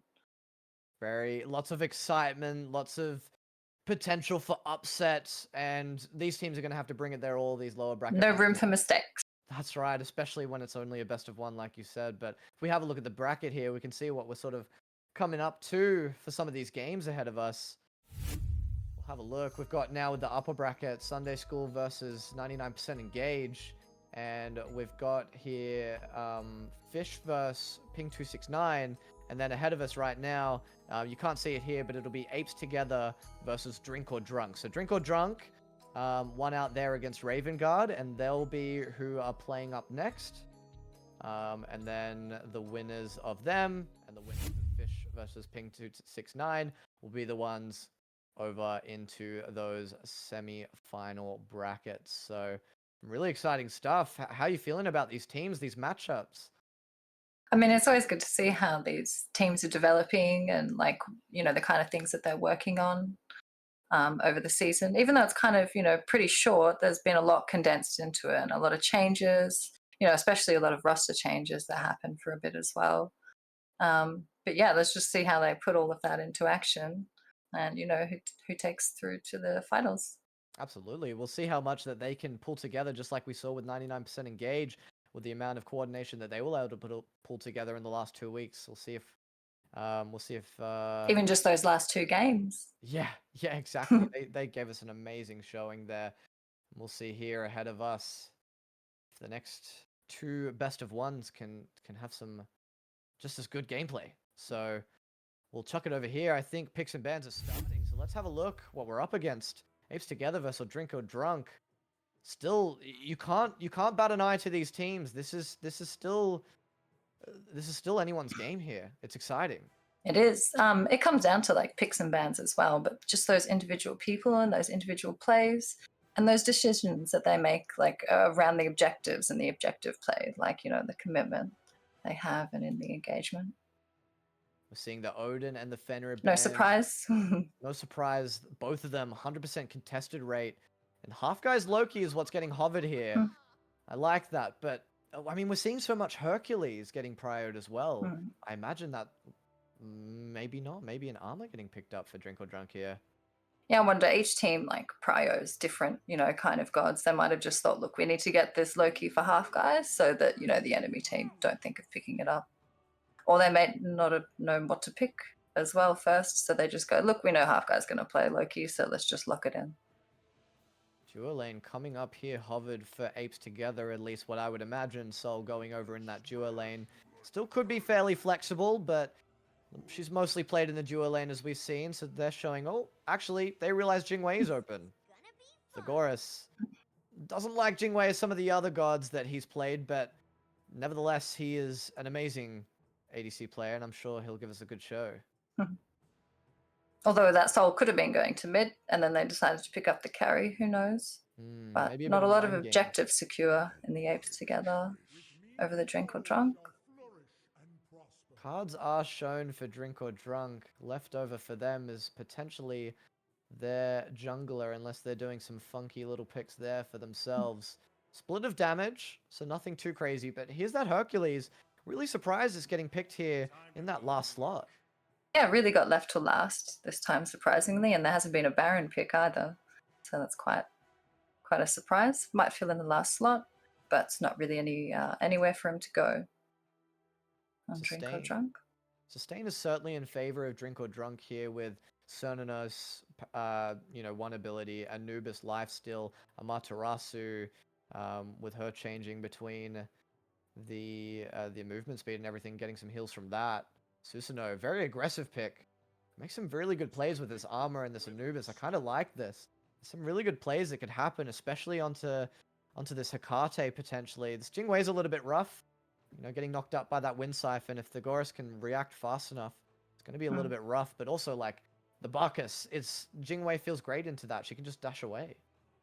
Yeah, I think the Drink or Drunk, like their comp, like is like going to be really good when they engage on one person. They're going to be able to finish off a couple of people. Apes Together are really going to have to synergize what they're doing and who they're doing it to really get any benefit from whatever they engage in on. Potentially even, I mean, a front to back. It looks like a very aggressive comp, but with the amount of damage, especially because this damage is split up between magical and, well, intelligence and strength, we're seeing Anubis being able to really tank out those, not tank out, but shred those tanks. So that Emir, if he's caught out, could be just getting absolutely demolished from the Sononos Anubis. Armor Bacchus really good, just secure straight onto that with their CC. Hercules is a little bit scary, especially with the Hecate. If you don't have beads with that, you could be getting caught out of position really quickly. But who are you giving this comp to? Who do you think's won this? I think the Drink or Drunk comp definitely looks better, and it definitely plays out a little bit better. You know, they can play around at the objectives, they can secure the objectives. You know, but you know, it might just be down to the players on Apes Together. I agree. I think Drink or Drunk, I'm really excited to see this team comp. I think it's really exciting, and the way that they can play it could go a few different ways. But I think with Apes Together, it's very much something that if they lose this early lead, they can fall back on their team comp and feel pretty decent. So we'll see how that ends up going. But we've got over here, sorry. Sorry. My apologies here. It looks like game is starting up. We've got Malum Osme on the cast. So we'll bring you over to the casters and get this game started. Thank you guys so much.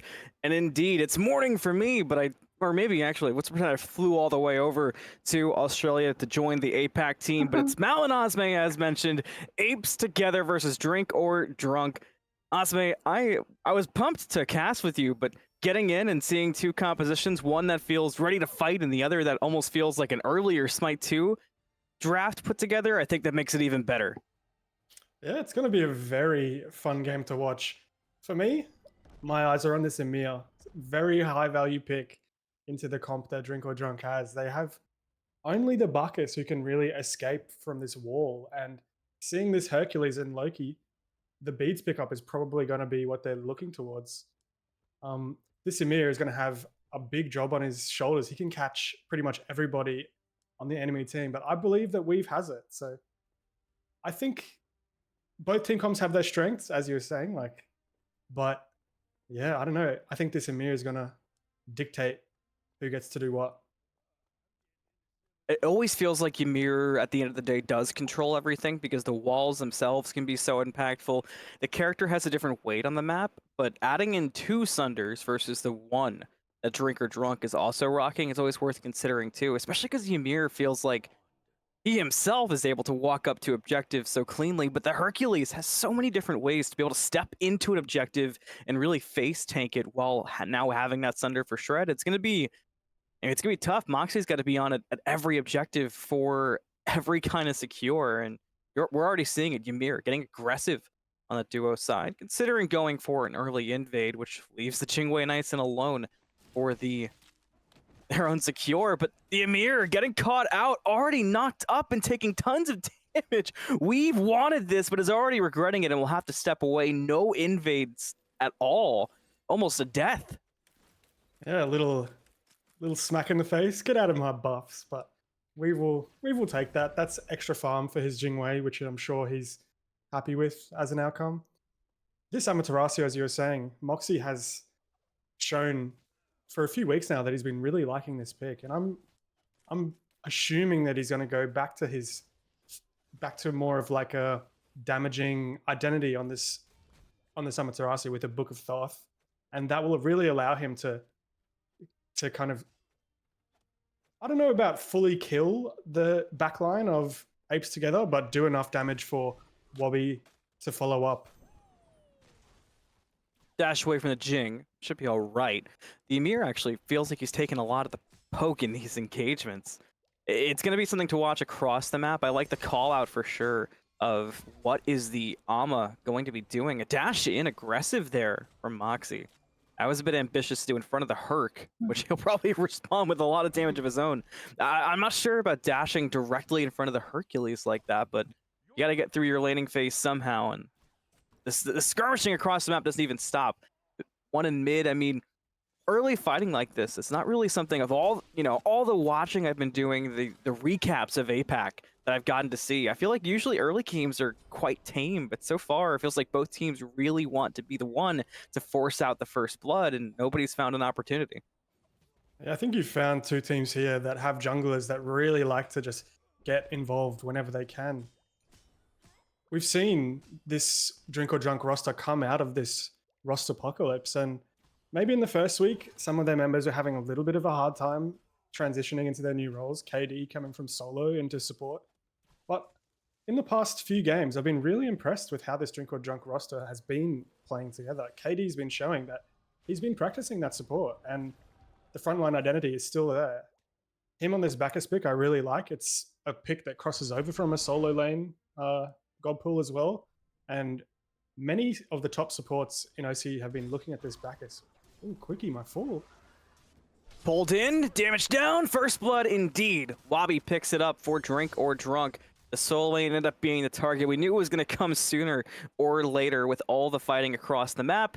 I'm sure Quickie was just hoping it wouldn't come to their lane. Unfortunately, it does, and Drink or Drunk stand tall for it. And perhaps even better, Smite, the first blood going to the Sasano, that feels even better somehow. Yeah, I'm like going back to the Drink or Drunk praise. Wobby has been showing. Ooh, trying to find the Hakata here, finding the Nice beads early. beads.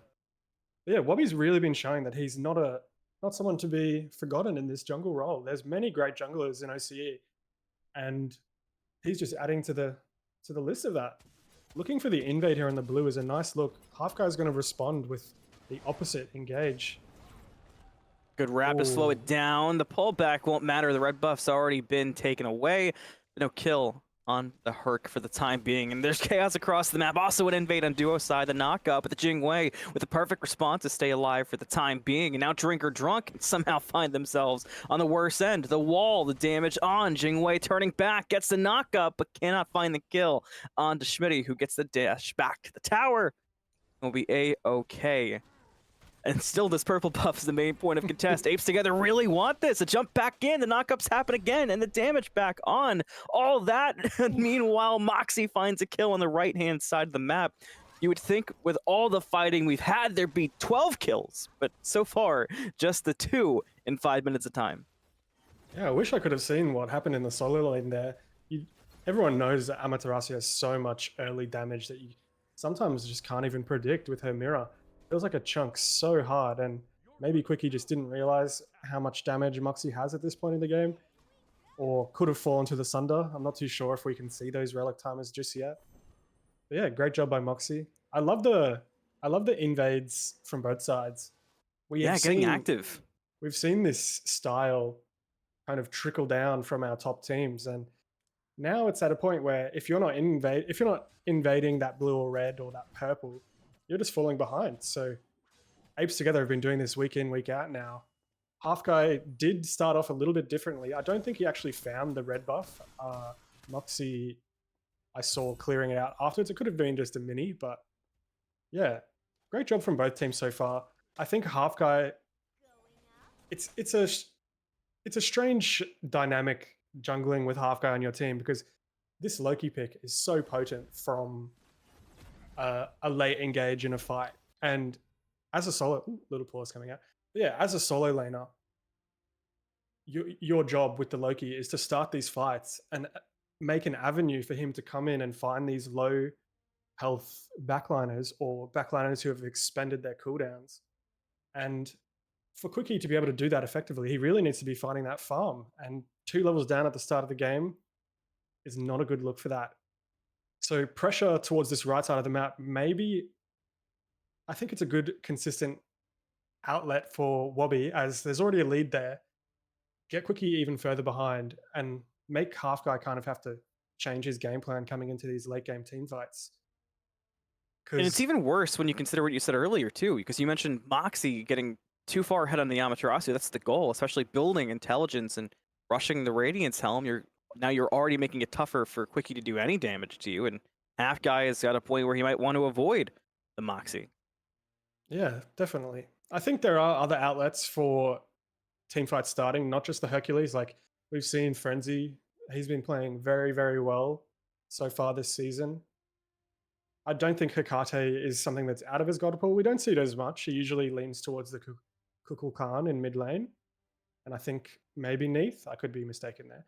But this Hecate pick will allow them to kind of have another avenue to start these fights that isn't just this Hercules. And Weave with that wall will be able to expend relics that will make that Hecate ult even more valuable. So I'm really interested to see which avenue they take going into these team fights. Because on the other hand, for Drink or Drunk, it's just dive, dive, dive.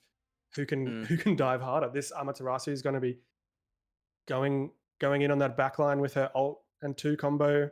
The Bacchus and Susano are going to be disrupting and diving at the same time. I think if Frenzy can find a good defensive Hecate ult, or Weave can cut the team fight in half, it's probably the way that they want to be playing these team fights, because Jingwei will just sit in the back line regardless and hopefully dash away from any scary Susano pulls or Bacchus knockups that are trying to get people out of position. Right, trying to break through. Yeah, so I think these team fights will be very, very temperamental. I believe that Apes Together have been showing in the past few weeks that they are a very strong team together and really do enjoy playing as a unit. They have taken some games off good teams. Ooh, Moxie here, looking for the... I find the solo, and indeed does, in the face of Half Guy, who rotated just a little bit too late to save their Hercules. And right when we come back from pause, we've got a third kill for Drink or Drunk. And it plays right into what you've been mentioning so far, and a step back in there from Frenzy, kind of the exact opposite of how you wanted to play that, and Half Guy almost died to the Amaterasu. A bit overzealous there from Apes Together. I don't really know how else to word it. I mean, the Loki was one thing. Amaterasu doing a lot of damage right now. That helm makes it really hard for any physical damaging character to do anything to the Ama, but Frenzy just kind of stepped back up to the danger zone. Yeah, I was a bit surprised to see Frenzy step there, but maybe he just wanted a little bit of pokes, pad those stats a little, but I suppose the death stat is going to be getting padded if he steps up like that into a Bacchus after using his relics. But great job from KD just to identify that. And this, I don't think we'll be seeing anywhere near as much action in this duo lane as maybe I have to hold my words as they're looking for the invade. The Gorus... Looks like the Cern's aware. Wild Hunt's out very early. I mean, you got to do something there in the defense. Wild Hunt was the best attempt, but another purple buff stolen away by Apes Together. I guess that's the one positive so far, is the duo lane has looked pretty good for Apes Together strong, but the rest of the map, the state's not looking great. Already down a couple thousand gold and 4 kills, could be more soon with a big grouping in the left side jungle. Apes Together, we'll see how strong they can be. Drink or Drunk, stepping forward, finding opportunity. The wrap and the laser, not going to do too much from Azimo. Apes Together are still kind of lurking, but that wrap dissuaded a lot. Now the Loki might get caught out in between two and knock up on the Frenzy. Where's the opportunity? Where's the engage coming out from Drink or Drunk? There is none so far. Open the Gates was used, and Weave maybe even trusted a bit too much there. Instantly popped the ultimate, but nothing gained for Apes Together strong, aside from that purple buff, which didn't even have to do with the fight. They did have to use the Bacchus did use his talisman there, which is a nice pickup. Half Guy stepping up again in mid, maybe asking for a little bit too much, but I think I was a bit suspect about that Anubis ult, but I think if the rest of his team kind of looked towards where he was focusing his death gaze, they would have actually found a pick there, because finding a wrap target and getting your ult off should almost always result in the death of your backline if they're positioned like that. But maybe just a slight miscommunication, but yeah.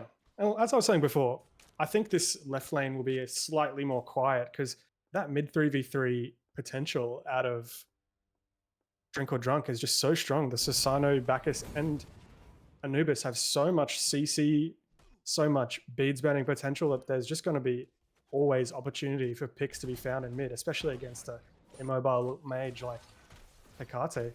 Ooh, looking towards the gold here. This should be free, no contest from the Senanos or anybody else from Drink or Drunk.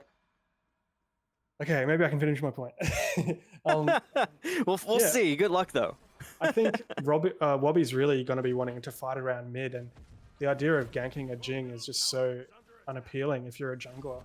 So I think Thegoris is just going to be farming this left lane, being left relatively untouched for the entirety of the game. Ooh. Oh, half guy so caught out there. I mean, when we left the mid lane view, the Loki was kind of just minding his own business under the tower, and Drinker Drunk make him pay. And instantly, off the back of that pick, we'll look for the invade in the jungle, make that work. So right as Apes together are able to pull ahead, take a lead after the Gold Fury, Drinker Drunk take the gold right back, and they continue to grow that kill lead. Now 3 for Wabi on that Sasano, and taking away the back camps from Half Guy. I mean, this is kind of the ideal situation. One thing that was talked about, even on the desk, I mean, it was only 10 minutes ago, but it feels like an eternity ago. We were told Apes together, they can fall back on their team fight, but they've been unable to do so. A great blue buff, though. Secure, coming out from Quickie. The boulder to secure that away. Irritating for Moxie, but great timing, for sure. Yeah. And Schmitty gets soloed while we're at it. The first kill for Apes together, strong, and it comes with a bit of ego. Yeah, there's been these 5 kills in the favor of Drink or Drunk, but 1 kill back and they're already down in gold. Although not too much gold, but you'd expect that Drink or Drunk would have a lot more gold lead here. Oh, there's just so much damage on Azemo. He can't really stand.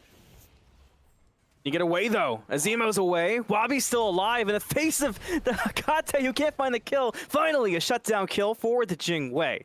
A big one at that. That was 3 kills on the Sasano. We talked about how ahead they were. So for that to turn to a shutdown is huge. Half Guy caught at the back camp, knocked up, stunned. Can the CERN get there? Is the CERN needed? Katie might be able to find this themselves. Half Guy, though, did put some distance. Now you got Frenzy here. The chase still on. Flops up, there it is, down goes Half Guy. KD's in support, but still playing like a soul laner and running down the back line of Apes together. Strong, and Hecate will fall too. Great pickup for the dual lane of Drinker Drunk. A little overcommit there. Very nice picks to find.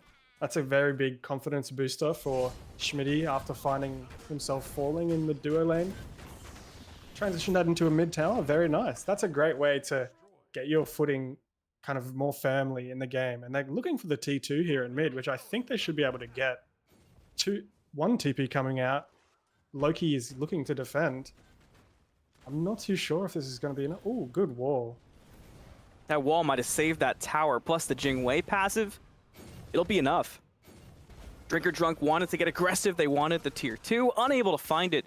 Coming up in 13 minutes, and the gold continues to be a swing fest back and forth. And the kills are still favoring Drinker Drunk, but I think the fights are starting to show a bit more for Apes Together. It feels like the story is constantly Apes Together strong or pushing way too far forward, Osme. How do you get back into a game and look for picks while also not overcommitting? If only we knew. I feel like that's the never-ending question in Smite. You just have to communicate well as a team. I think that was secured by Weave with the centering arc. I think it's just it's just such a tricky question. They have avenues everywhere. Quickie escaping from the Sasano here. So I forgot what your question was already. I got distracted. Did you say how the Apes I know together it get was. back I into mean, I was gonna say it was distracting to see Quickie make a play like that to use a dash to avoid the pull-in, but maybe need the dash this time. The boulder knock up on the 2. Another dash. Quickie's putting up a fight, but won't be enough and goes down to Wabi. But meanwhile, left side of the map, what do? When your soul laner gets ganked, you pull a Gold Fury, and Apes Together not miss the opportunity. That is their 2nd Gold Fury, and their 2nd uncontested Gold Fury at that. So while Drinker Drunk are dismantling the structures around the map, the big objectives, Apes Together strong have not missed. Yeah, I'd really like to see this Amaterasu getting more involved in their team fights. I know that they have been falling slightly behind in on the other side of the map, but this Amaterasu is just really starting to heat up. Almost level 15, got a Book of Thoth online, and 2 defensive items. Oh, caught out here. Very nice. There used to be a Schmitty there. Yeah, he was there at one point, but it's more of like the essence of Schmitty's remains in the lane. Essence. The ghost is still there a little bit. Yeah, but I think I'd love to see this Amaterasu rotating out of solo, as she looks like she might be doing now. There's a collapse coming out in left side. Guy will commit the blink, but now the Yam is here. As Osme mentioned, the Anubis chasing out. Sasano will also be here relatively soon. And Apes Together are trying real hard to put some distance between themselves and Drinker Drunk. The freeze and the wall combine to be good. Loki backing in the stealth grass, and somehow that escape actually works out. I mean, how many more alarm bells did you have to sound? But Wabi looking for the 1v1, maybe regrets it. Those autos are hitting real hard. Almost brought down and embarrassed by the Jingwei, but Wabi able to survive and get away. Drinker Drunk, I mean, they got ambitious there, but it almost blew up in their face. Yeah, and I did say I wanted to see that Amaterasu rotate, but now Quickie's just found all of that level deficit back in solo, which is really good look. We know that he needs to be really present in these team fights, and Hercules' time is coming. He's getting to that point where he's very powerful, and he's going to be able to just step up now with not as much of a level deficit, which I'm sure he's very happy about. I'm with you on Quickie. It's so impressive. I mean, you were down 0-4. It could be a level in there that we can't really see, like a shadow level. But I think Quickie's really going to be in a way better position. Well, now Schmitty's alone in his lane, so he should be able to farm up a little bit in response. But this Jingwei has so much pressure. She's able to rotate into this right side and find this tower pressure. Moxie almost died. I mean, down to a quarter health. Nothing to really forget at her. Turn your head to Frenzy, defending the left side Phoenix. Open the gates already used. Really getting aggressive onto Schmitty. Wanted the 1v1 with the ADC, but no 1v1s in Smite. The Bacchus showed up, and KD's keeping the current safe. Solo lane, almost a dead Amaterasu. That's 2 members almost dead for Drinker Drunk on either side of the map. Quickie looking for that Amaterasu around the side. Might be able to find it, but no. Moxie gets back, finds the Sasano instead. It brings him back to the rest of the team. But the jet stream was already there, and Wabi starting to get away, and it'll be all right. Left lane, though, KD goes down. Schmitty left, and KD eventually left one way or another. Drinker Drunk still up in kills, but the momentum of this match has shifted completely. Now positive over 2,000 for Apes Together. They continue to steal, farm, take objectives, and find picks of their own. Maybe another one on Schmitty. Decoy out, the Polymorph helping a lot. Half guy's got to be careful. One auto, one anything from Frenzy, and they find it. And Schmitty goes down right side though. A Jingwei already with the pickup onto Wabi. Now wall out. Can you find the pick on Anubis? He can't really move a lot. He can't run away too much. He only has his wraps, and it won't matter. Double kill for the Jing. Drinker Drunk falling apart. Yeah. Seems like that is crumbling as every minute goes. I really like the start. They seem very promising. But these engagements are just so spread across the map that maybe Drink or Drunk just aren't comfortable stepping into these different matchups. We saw the Hecate coming into left lane and almost getting the better of Schmitty. And then the Jingwei almost getting the better of this Amaterasu in the right side. Perhaps this lane swap has really thrown Drink or Drunk off their feet. I'd like to see them maybe try and slow the pace of the game down a little bit more, just sticking to their side of the jungle, securing their own farm for a little bit longer. Maybe once they get their feet back on the ground a little bit, then looking to group up. But if I'm Apes Together, just keep the pace up. It seems like any time that they've been grouping and really forcing the issue, that Drink or Drunk just can't keep up, and they're not ready to deal with this grouping and togetherness from the Apes. It's been really surprising to me. I mean, Drinker Drunk seemed so comfortable, and what adds to that level of stress is this is your last chance to play through, and I think Drinker Drunk may be too aware of that and making small mistakes. Almost one there on Wabi.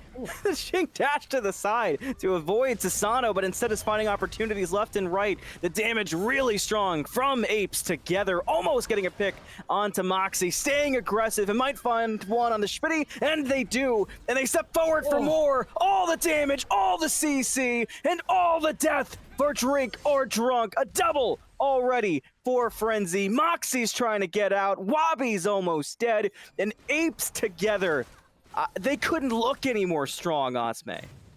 Yeah, very nice showing. I think, like, Moxie's doing what he has to do. He's getting on top of that backline, and he's showing them his presence. But what are you going to do when you have to dive a Jingwei who's critting you out like nothing else, and then a Hecate who can just ult her feet and go to the rest of her team members in the front of the team fight? There's not much that you can really do as a Amaterasu on top of this backline when they're so strong.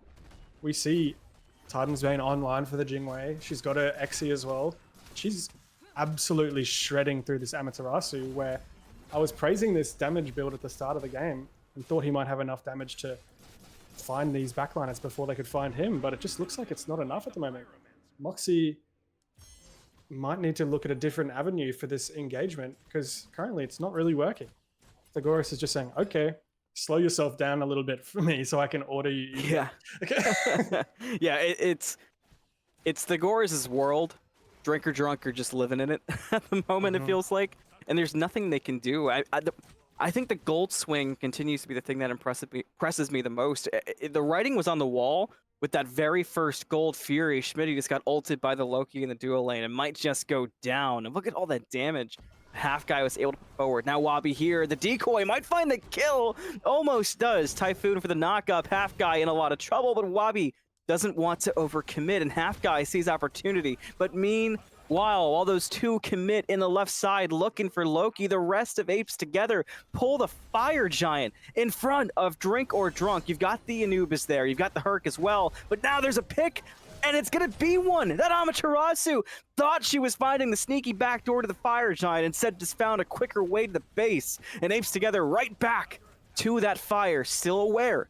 Is Drink or Drunk down below half health? The Anubis close by, looking for a wrap. Gets the laser out. Can you find the pick? Yes, you can. Azemo gets one. It's Frenzy, and it's a big pick at that. Now Bacchus going in, looking to set up, but there's just nothing to be had. They don't have too much damage there. They got the Kern. The Fire Giant goes down. Two Apes Together.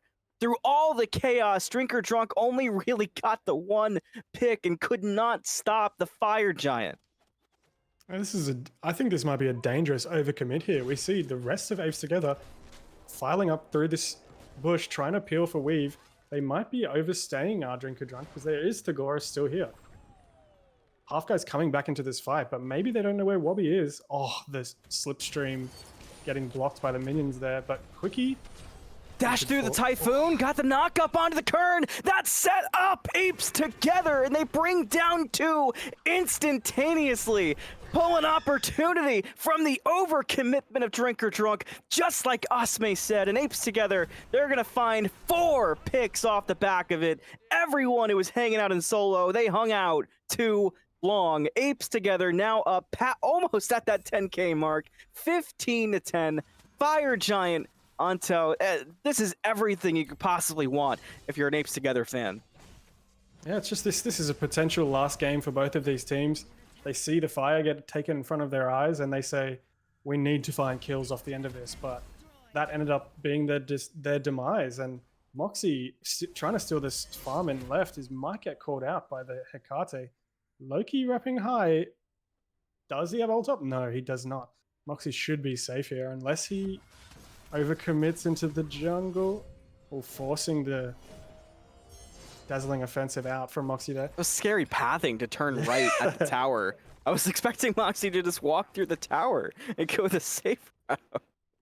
Yeah, it looks like there's a possible pathing towards this Ancient Fury for Apes Together, which is really going to make it hard for Drink or Drunk to get back into this game.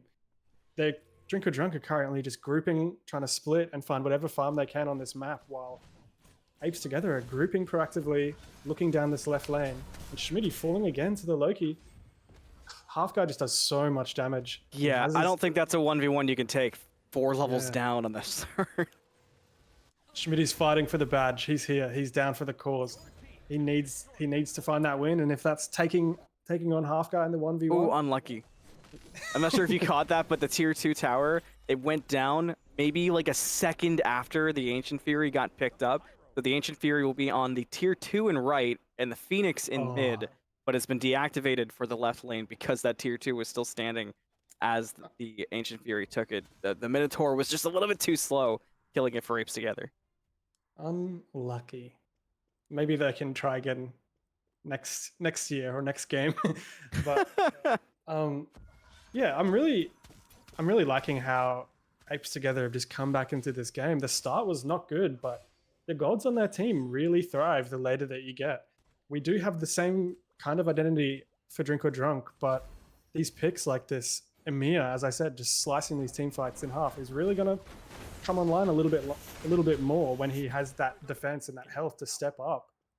And we all know how much damage Loki can do, as we saw in left lane there. But this siege is getting split, and Schmitty's a little bit late to back, so there should be a free look in here towards this bird. A dash in from Drink or Drunk. They're getting aggressive on their defense. Moxie might just pay the price forward. Look at all the damage turned back, but Quickie almost dead. Wild Hunt finds 2. Drink or Drunk making a decent defense, yet to lose that right side Phoenix as the mid Phoenix being pushed out by Loki, and Half Guy will find the solo kill underneath that mid Phoenix on a Wabi. Swipes Together closer. They're bringing down their first Phoenix and still pushing out the mid Phoenix. So Loki's alone, allowed to do it for free. So the mid Phoenix will fall as Drink or Drunk continue to defend the right side Phoenix. Apes Together, I mean, it's been a slow burn just now. Stepping in, looking for more picks. Loki into the back line on the flank will find a lot of damage, and instantly a pick onto his Zemo. The second pick of this siege for Loki, and the second Phoenix now dead. Yeah, it's pick your poison when it comes to sieging against a split. When you have members down, you have to either decide, are we going to give this... Oh, big pluck. KD, big push, big stun. Is that a dead? No, not dead quite yet. The boulder won't find it instantly. Open the gates used as well. Apes Together are now in that moment where they want to end the game. They step into the throne room, onto the Titan, down to a quarter. That Titan should fall, but Apes Together kind of get the damage on. There it is. The Titan goes down. Apes Together eliminate Drink or Drunk and move forward. And they did it on the back of team fighting that it couldn't have been any more written in the stars. Everything that was said, Desk and you, Osme, everybody was on it. Apes Together just had to fall back on their team fight, and they did just that. Yeah, I'm shedding a tear for Drink or Drunk. They've been awesome competitors, and they've shown that they can come back from adversity. They had roster changes for not too many weeks ago in our fabled Roster Apocalypse, and they've had some very good showings. But Apes Together, maybe in a similar boat with that Roster Apocalypse, but they've really been coming into their strides lately. Maybe not expected to even be seen in the losers bracket, but once they're in there, they just clawed their way straight back out. Yeah, Apes Together continuing to look strong. I promise it's the last time I'll make that joke. But yeah, that game strongly and undeniably goes to Apes Together. Drink or Drunk, it's the end of their road, but at the end of the broadcast by any means. We got lots of yapping, we got lots of gaming left to do, but that was a game between Apes Together and Drink or Drunk. Desk, we're gonna send it right back to you and your thoughts on what went down. Thank you so much, Malum and Osme there on the cast. Some really incredible showings. We saw the clutch out there, as you said. Apes Together, they're strong. We've heard it week on week, and they're able to get that last game there, clutching it out for themselves, pushing forward, and they won't be getting knocked out. But unfortunate for Drink or Drunk, they'll be falling for this season. How do you feel about that, Catchy? And when it comes to that, isn't it, when you start to see, the teams getting eliminated when they've worked so hard, to work together and, really work on things. But, that's just how it is, and then there's always next season. So come back stronger and maybe with a different team or a few adjustments and, might go differently. How that cookie crumbles, but it's passion. That's the name of the game there. Pushing forward, getting better, having that motivation. new game, new players, new gameplay. There's New so season. much ahead. New season, Of exactly. Apac soon coming. There's so much ahead for all of these teams and what the future holds. It's all very exciting. But right now we've got Fish versus Ping 269 for potentially one of these teams' last matches. We got that Herc Prio and then that 100% contested rate Odin picked out straight away for Fish. No surprise, we can probably skip, the first 3 stages of picks and bans. Usually it's, either the variation of Odin, Fenrir, Herc, Odin. Yeah. It's always the same. And then it's just going to be Sobek taking one of those slots, in the next stages when they're allowed to be played. I'm excited for that. I'm excited to see some Ra as well. I think potentially tomorrow we'll see what some of these teams cook up for us. But a double ADC lock-in straight away for Ping 269. That's a lot of strength. That's a lot of physical to start with. A tanky team They're comp is maybe prioritizing their carries. yeah, a tanky team comp is maybe what Fish look like, but a Loki getting hovered here actually. No surprise, Loki being picked again in the set. So it's good to see a Loki. I think a lot of these junglers are going back to their roots of Smite 1, and Loki's just that god that absolutely can just get to your backline so easily and split push and just have so many free opportunities. He to just get a does bit his cheeky. job. Yeah, you're Perfectly. exactly And right. with his one, like the reset after a kill, that's basically 3 abilities level 2, really. Like for the rest of the game, it's so handy. Like the chains you can do off the one just win you those team fights. They're one, tempo, that triple kill defending the Titan before. Yeah, exactly. Just so much work that can be done there. Mordred Baron is interesting for this team. I can't quite pick out exactly what they want to do here. The double ADC into a Baron Mordred. They don't have much of a front line here to work with. I'm interested to see what their last pick is without an Odin or a Herc. We've got They don't have too many options. Well, they got the Yamoja. Yeah, Yamoja's They got not even Ares, that tanky, Bacchus. right? Cuckoo. I mean, Athena is a god we haven't seen in a long time, but This is no ADC for Fish. oh, that's got to be an Anubis ADC for sure. Yeah, I mean we've seen Tilly over on Sunday School play the Cuckoo in the ADC, so I'm quite curious. True. Ping 269. I want to talk about that comp for a second. It's interesting. I think there's a lot of pick potential. You've got Mordred that can come sniping in, and he's going to be building a lot tankier than you'd usually see him in the jungle. I would imagine that he is in the solo lane. Baron, not the tankiest of support laners. And then you've got the Susanoo that just wants to get on that backline. What are your ADCs doing other than... Yeah, there's not going to be a whole lot of appeal for those ADCs, is there, if they get left behind in the back line? Maybe Baron can heal, or maybe he can get a shell off while he's ulting. But, you don't really know how these team fights are going to play out or how they're going to execute them. But you obviously needs to be targeting whoever the Mordred's ulting if they're coming over from the solo lane. But it's tricky. They're just playing some gods. There's going to be a lot of shells that are going to be needed to be picked up here for 269. Just not only for the peel, but obviously for the walls there on Fish. Minimum 3 shells, surely. I would imagine so. I think you're right. I'm interested to see how they play this comp, but personally, even though it's almost intelligence versus strength here in terms of the carries, I think I'm going to have to give it to Fish here. You're stacking the intelligence. Yeah. I mean, especially with a Loki. Like, he does plenty of damage of his own. And I just think it's going to be very hard for Ping 269 to pick up objectives or to start objectives because they don't have that secure. They really have to get, those few picks before they do that, or else they're going to have a bit of a rough time, or, they're just going to get out-secured. Fish don't have the most objective damage either. They've got the secure, but not like that shred. But Ping 269, like you just said, they have the opposite.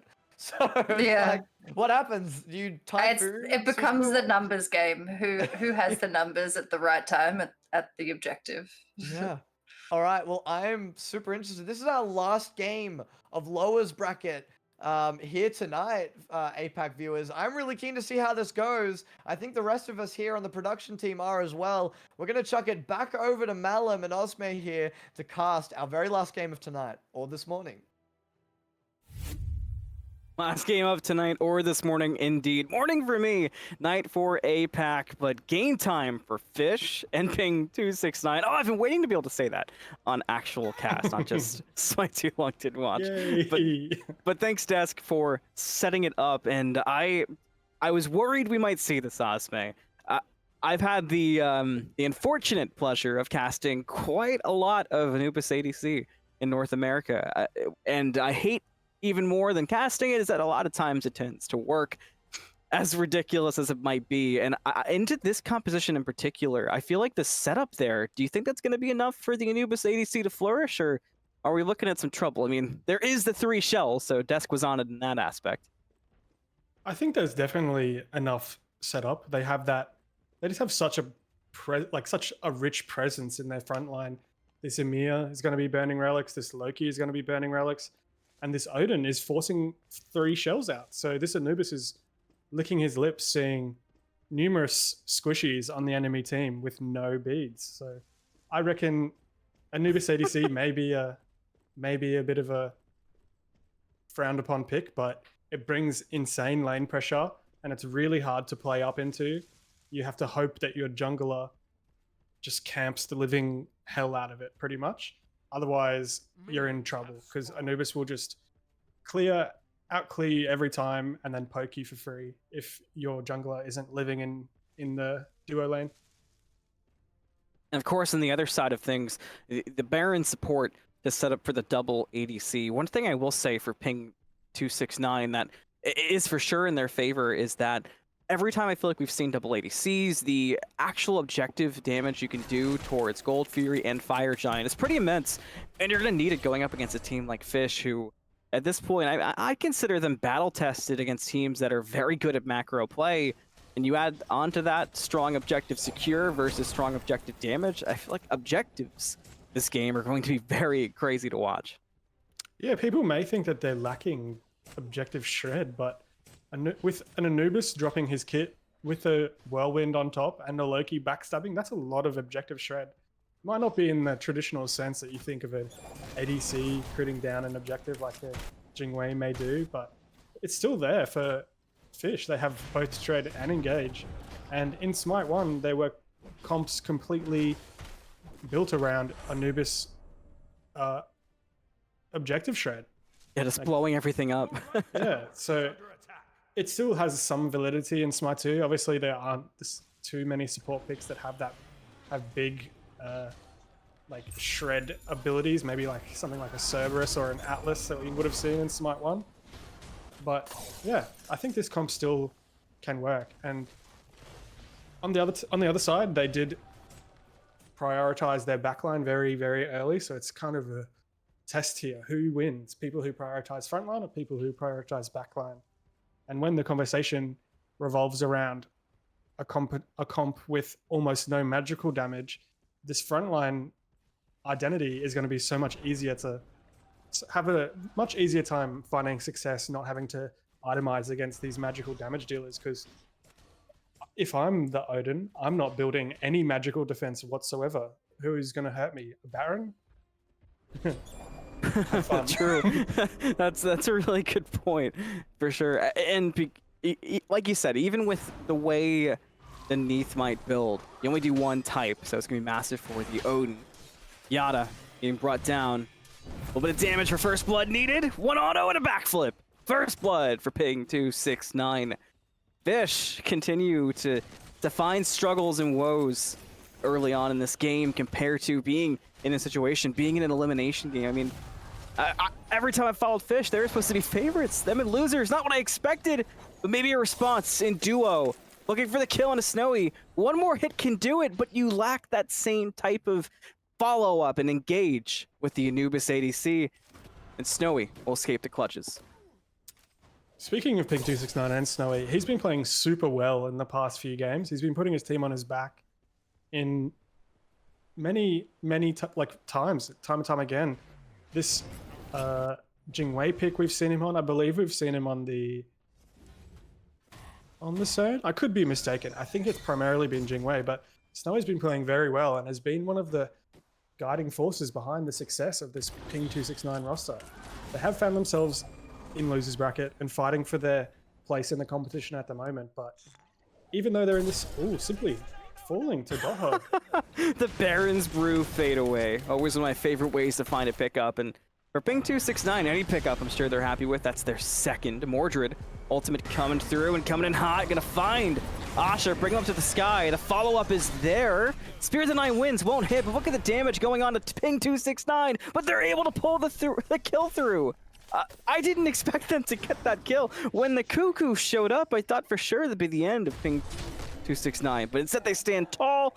Dual lane. Prenzel will go down to the Anubis, so Fish do get on the board. Just not on the ideal side, considering all the chaos and all the commitment that Ping just put forward. I really love that response to the invade from Ping 269. We do see in OCE quite often with some of the newer teams, maybe not kind of getting flustered when these experienced teams like Fish do start that invade, but responding well, finding 2 picks and securing both buffs is definitely the right way to do it. I think there is some synergy being built between Wild and Dothog. Dothog. The hog. It's one of those things. He was hot dog at the start of the season, but he's just been changing it around. Ooh, big damage coming out.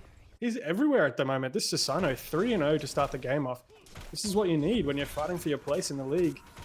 Simply coming back in. Present. Oh, gotta do big things in the big moment. Maybe another pick as well. The pull back. There it is. Double kill for the Susano. And like you said, the perfect time to pull through. I mean, I kind of can't believe what I'm watching. Now the gank onto Asha Megafan in the dual lane. Wabi's gonna have all their cooldowns up. The Neath ult. The beads will sway, but the turner on the wrap and the laser. Not enough damage quite yet. Gold Fury being pulled by Ping 269. Loki aware, Spear of the Nine Winds is up and online. So Ping 269 run the risk of this being stolen away. It's got to come out though. It goes, and it's stolen away by Fish and Yada with the second pickup for the Order side. And the third follows a trade in solo. So Ping 269, they continue to stand up with the big dog, with Big Fish. And Fish not out of this game by any means. We just saw in the previous matchup how one Gold Fury can turn the tides of the matchup. But at the same time, Asme, I can't overlook how good Ping 269 are looking. But you got to clean up that objective play. A little bit of a miscommunication there, I think. Prenzel really wanted to stick that objective. Stepped off just at the wrong time as Snowy was using the ultimate to secure, and then it just all kind of fell apart a little bit. It happened, but great job from Fish to actually force that error. Ultimate's on, looking for the Jingwei, but too slippery under the tower there. And this right side pressure continuously coming out from Ping 269. Wild looking for the... forces the jump from Odin, and he could be in trouble here. The Heelys go around and around in circles, but the goal was to keep Asha standing there, and it's gonna work. And Osha will go down. The World Weaver helps confirm it, and everyone showed up. And what was really smart about that gank onto Osha, Asme, is there was no Gold Fury on the left-hand side of the map to worry about being stolen with all the commitment towards right. So very well played by Ping. And then the backflip will be okay. The Spirit of the Nine Winds connects, but Neath able to just shrug it off and walk back to base. So Ping 269 still standing tall, despite, you know, being closer in gold. This is something I've noticed even watching Apac a lot, is that these upper echelon teams, while we are in losers bracket, like Sunday School, like Fish, they have such a way of keeping the map state in control and in check, no matter what goes on in terms of the actual fighting or the kills. And we're diving under tower? No way. Okay, yeah, that's what I thought. You missed, okay. It's like, okay.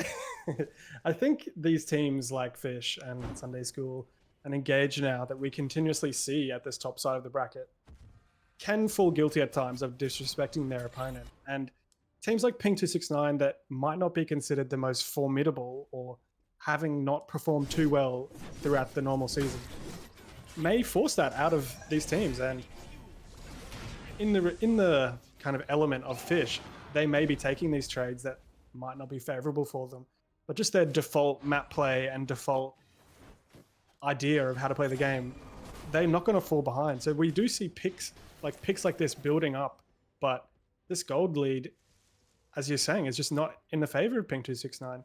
Fish have that kind of foundation of how to farm effectively. Oh, simply interrupting. Yeah, the me. gank in solo was, simply said, hey, I hear you're talking, but I've got to ult solo the Aegis to handle the jet stream, and Osha will combine.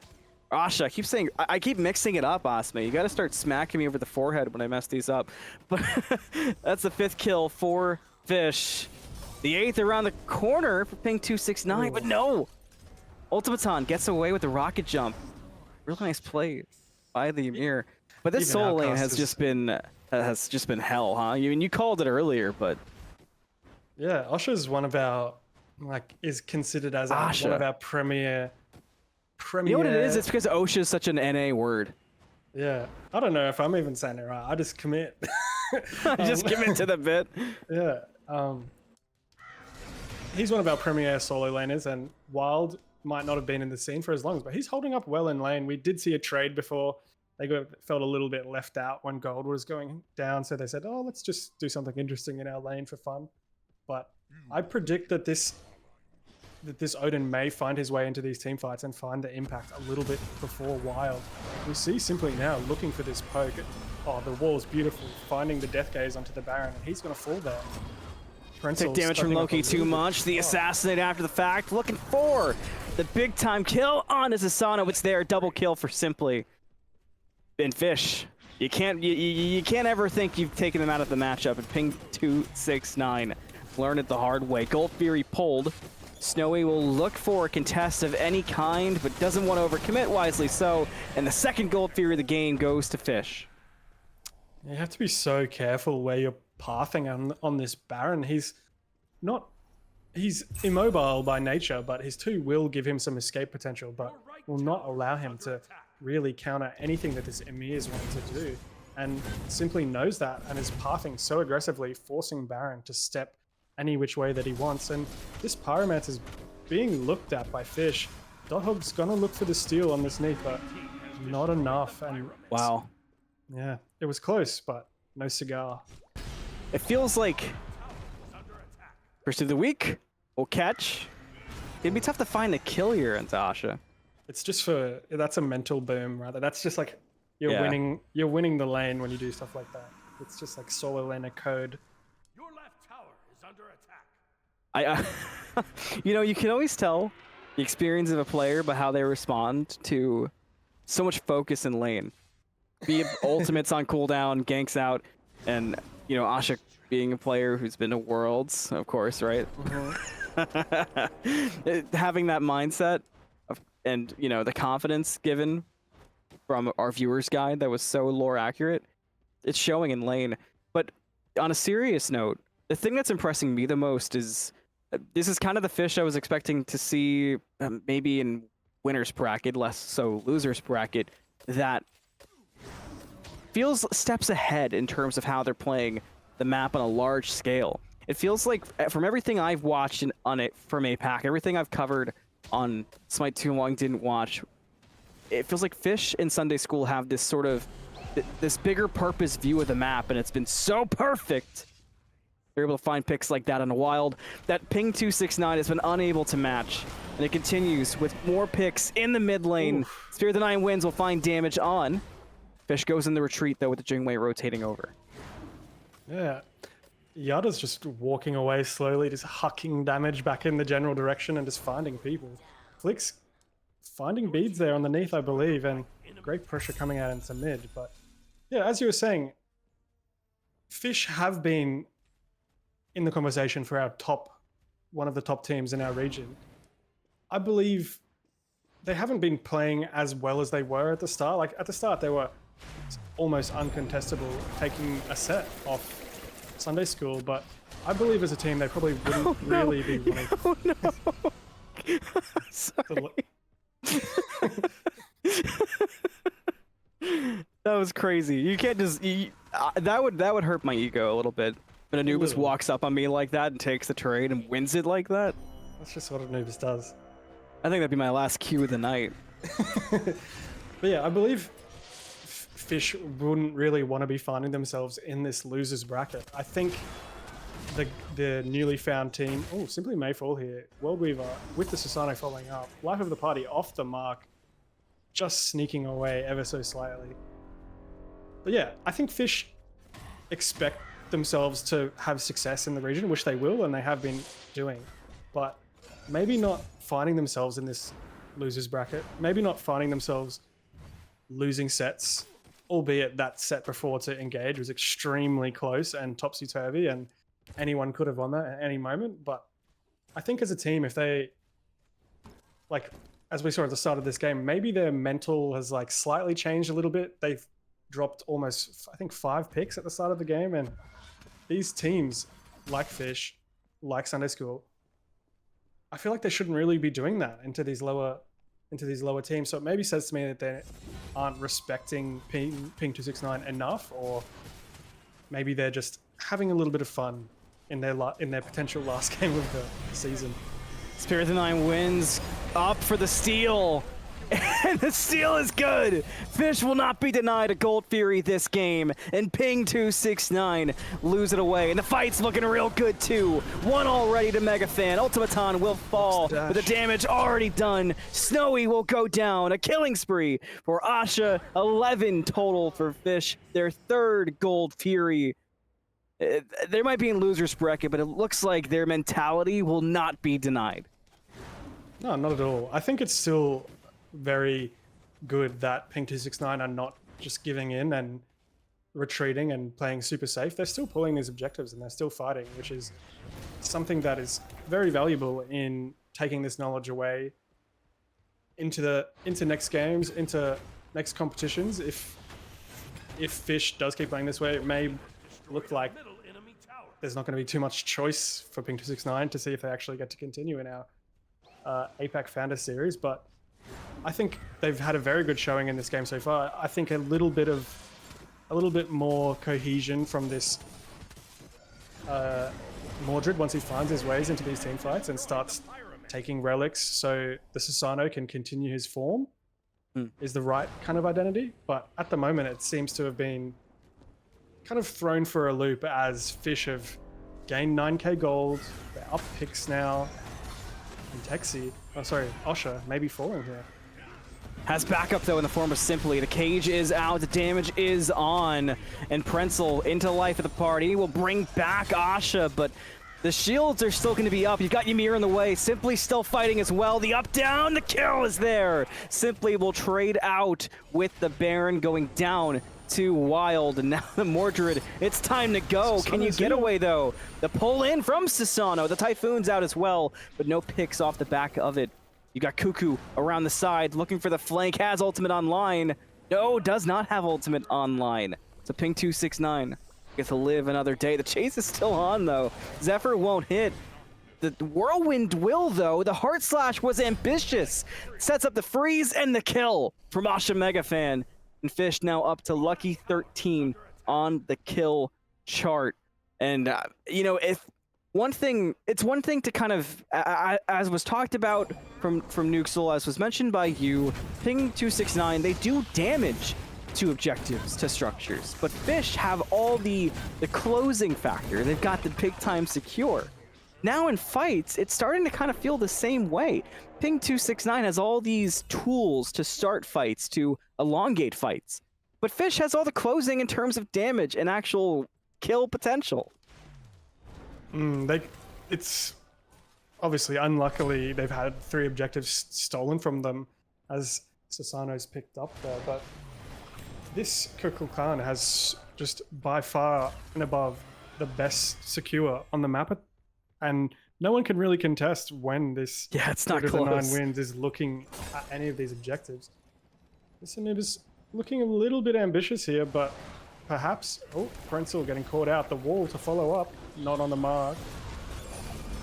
But the damage, that was certainly on the mark, and Megafan will get the credit for it, and Fish continue to surge on this left-hand side. Ultimaton didn't even need to hit the wall for that to be a setup. Now the engage under the tower. The freeze is good. The Loki is here. The damage is on. And the airstrike will take you nowhere. No matter where you go, when you come down, you're going 6 feet deep. And Snowy is no more. And Fish, they're getting close to 10k gold. And Founders, I usually call that uh-oh territory. Osme, feel free to use that one because this is quite uh-oh territory, as the chart show. Yeah, hopefully Pink269 doesn't feel like they're in uh-oh territory, because they can still find picks and they can still find their way back into this game. Wild is doing the correct thing and really pushing that right side out, finding as much farm as he can so he can be strong coming into these team fights. He's got a few good items online at the moment, but on the other side, so many full fourth items coming online. Some players haven't even backed yet. I think if Fish continue this group that they just started in the left side and put this pressure towards FG, maybe finding a pick or two beforehand, this game is very much so in their grasp. And in order for it to change, I think there needs to be perhaps a miracle from Ping269, because at the moment it just looks like their momentum that they had has just fallen off a big cliff. And the problem is, aside from really, I'm looking at the Jingwei, what is there to bring that momentum back to your side if you're Ping269? It feels like all of your composition was sort of heavy hitting in that mid-game portion, and it just fell to the wayside. And now Fish, they've got 3 Gold Furies, Ancient Fury to spawn. They've had Pyros on cooldown. You see a bomb in pocket for Simply, perhaps soon to be another. And/or Fighting is Simply taking a fight in the mid lane. Ultimaton stepping up. Life of the party already down. Pursue the Weak won't get a hit because of the Talisman. Asha with the ring out and the damage is on, and Fish are looking to maybe close things out in this fight. Set up a Fire Giant. That's a lot of ults committed. And no picks on the Ping269. So Fish maybe not as clean as they might have wanted. A re-engage here coming from Ping269, but Fish are ready for it. Osha leading the line forward. This could be big. Freeze. Look at the CC bringing 3 to a halt of Ping269. There should be picks from this, but Simply can't get to the rest of the team. Doesn't matter. It'll still work out, and Simply will bring down Wild and look for another. It could be the Needs. It could be the Sasano. The pull in brings them closer to going down, but Simply gets smacked in the face. The crossbow bolt. But will it matter? That's just the 1 pick to the 2 so far. Almost 3. There's the 3 off the Zephyr. Make it 4. And Fish will not be denied. I think Ping269 know that they're in uh-oh territory now. That was almost a clean fight from them, but just not finding enough damage to take down the front line. Osha just keeps walking forward. Ultimaton keeps finding these freezes, and yeah, it's just not looking good for Ping269. They are playing I feel like that's the perfect way of saying it. The up-down to bait it out. The wrap to close it out, and Chasna goes down. The mid-Phoenix will follow suit. Fish also have Ancient Fury on both tier 2 towers in either side lane. This is as dire gets, coming up on 22 minutes for Ping269. Losers bracket, an elimination game. And it doesn't really get scarier than this. Maybe that's a positive for Ping269. I mean, I have to imagine Osme Fire Giant should be around the corner for Fish. Is there any hope of a Hail Mary, a last-second miracle goal for Ping269? What's the play here? I hope so. I think going off a Mordred ult, they can find an avenue into these team fights. It might not be on the front line, and it might have to be a pretty well-executed dive from a Sasano and Mordred, but I think they can find picks on this Cuckoo, maybe take away some of their secure potential. But there's just so much burst and so much consistent damage coming out from this Loki, Cuckoo, and Anubis that I don't even know if you're willing to step up into this Fire Giant. Sure. You're probably... There's a flip of the coin. You can say, are we going to defend? Are we going to be able to actually do anything on defense? Or do we just have to contest this Fire Giant and try and have a miracle moment, as you were saying? But looks like they're going to trade objectives here, get that Primal Fury off the map, while it might be a little bit... Oh no, I was going to say, if they're not backing soon, it's going to be a bit scary, but looking down this right side, as 5 strong. I'm not feeling too good about this Siege defense if I'm ping 269. They just have to hope that whoever is, like, maybe this Cuckoo misses their skill shots on on the offense here, but yeah, I don't know really how much they can do on the defense. Huh. That was a World Weaver down. Jasna to the tier 2 that ping 269 was not fully defending. So solo side, tier 2 tower gone. Mid Phoenix already gone. And while Ancient Fury is there for ping 269, it's only affecting a tier 1 in mid and tier 2s in the side lanes.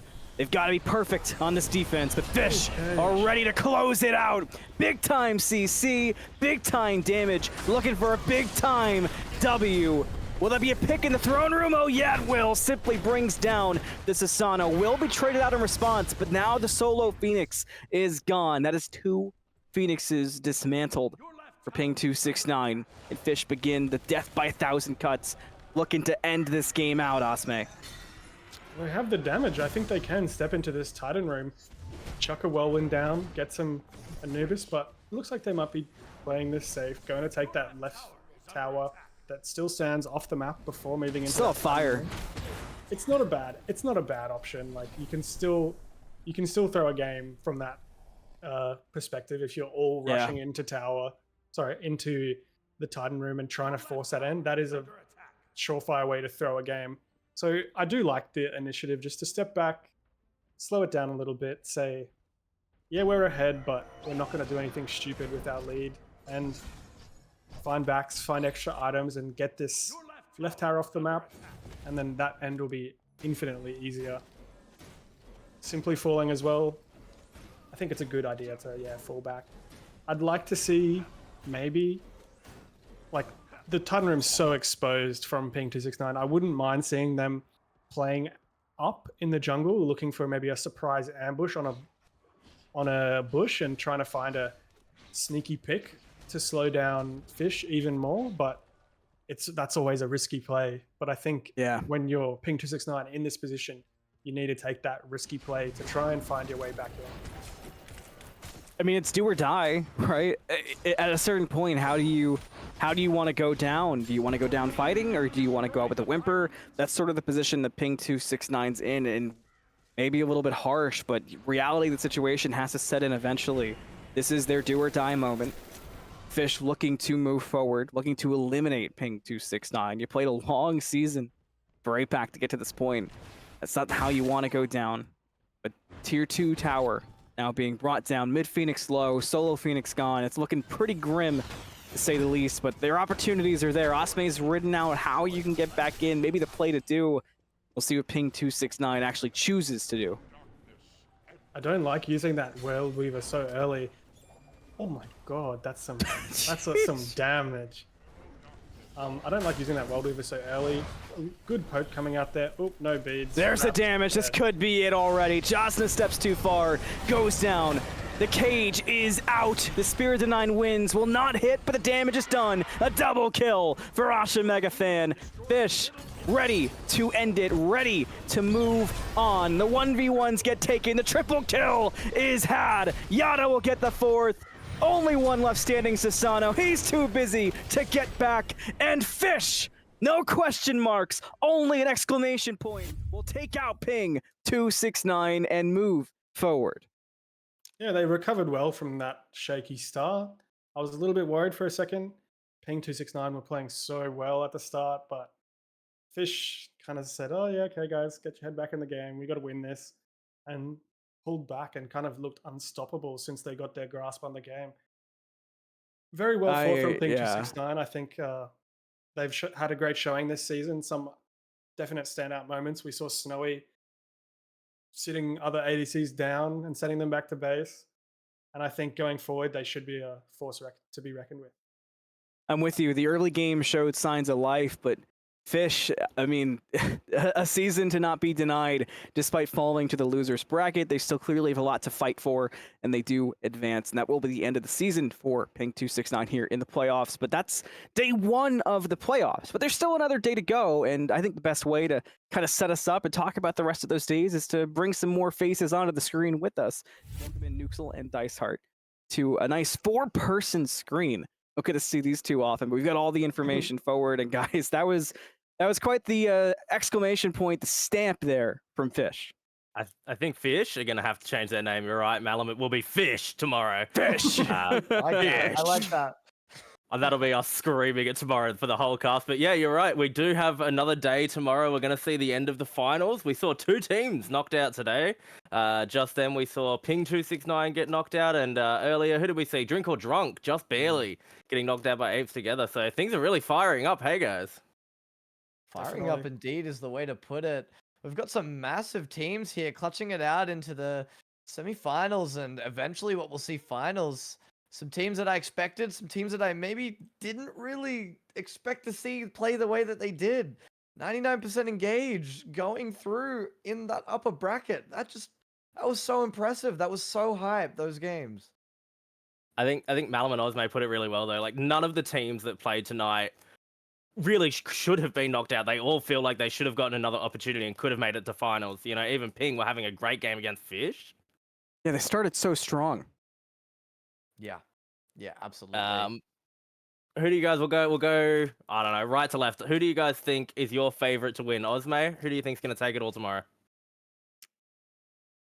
You can't deny Sunday School.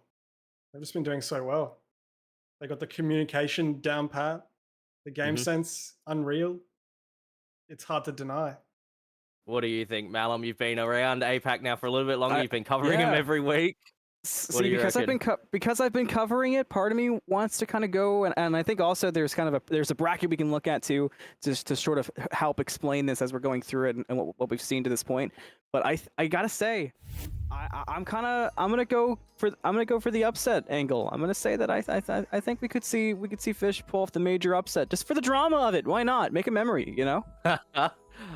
I think Fish getting through was definitely our prediction early on. Before, as we can see in the bracket here, before 99% Engage kind of came off onto the scene, and they're now in that sort of upper bracket semi-finals now, I think that everyone was expecting Fish to be seen in the finals against Sunday School.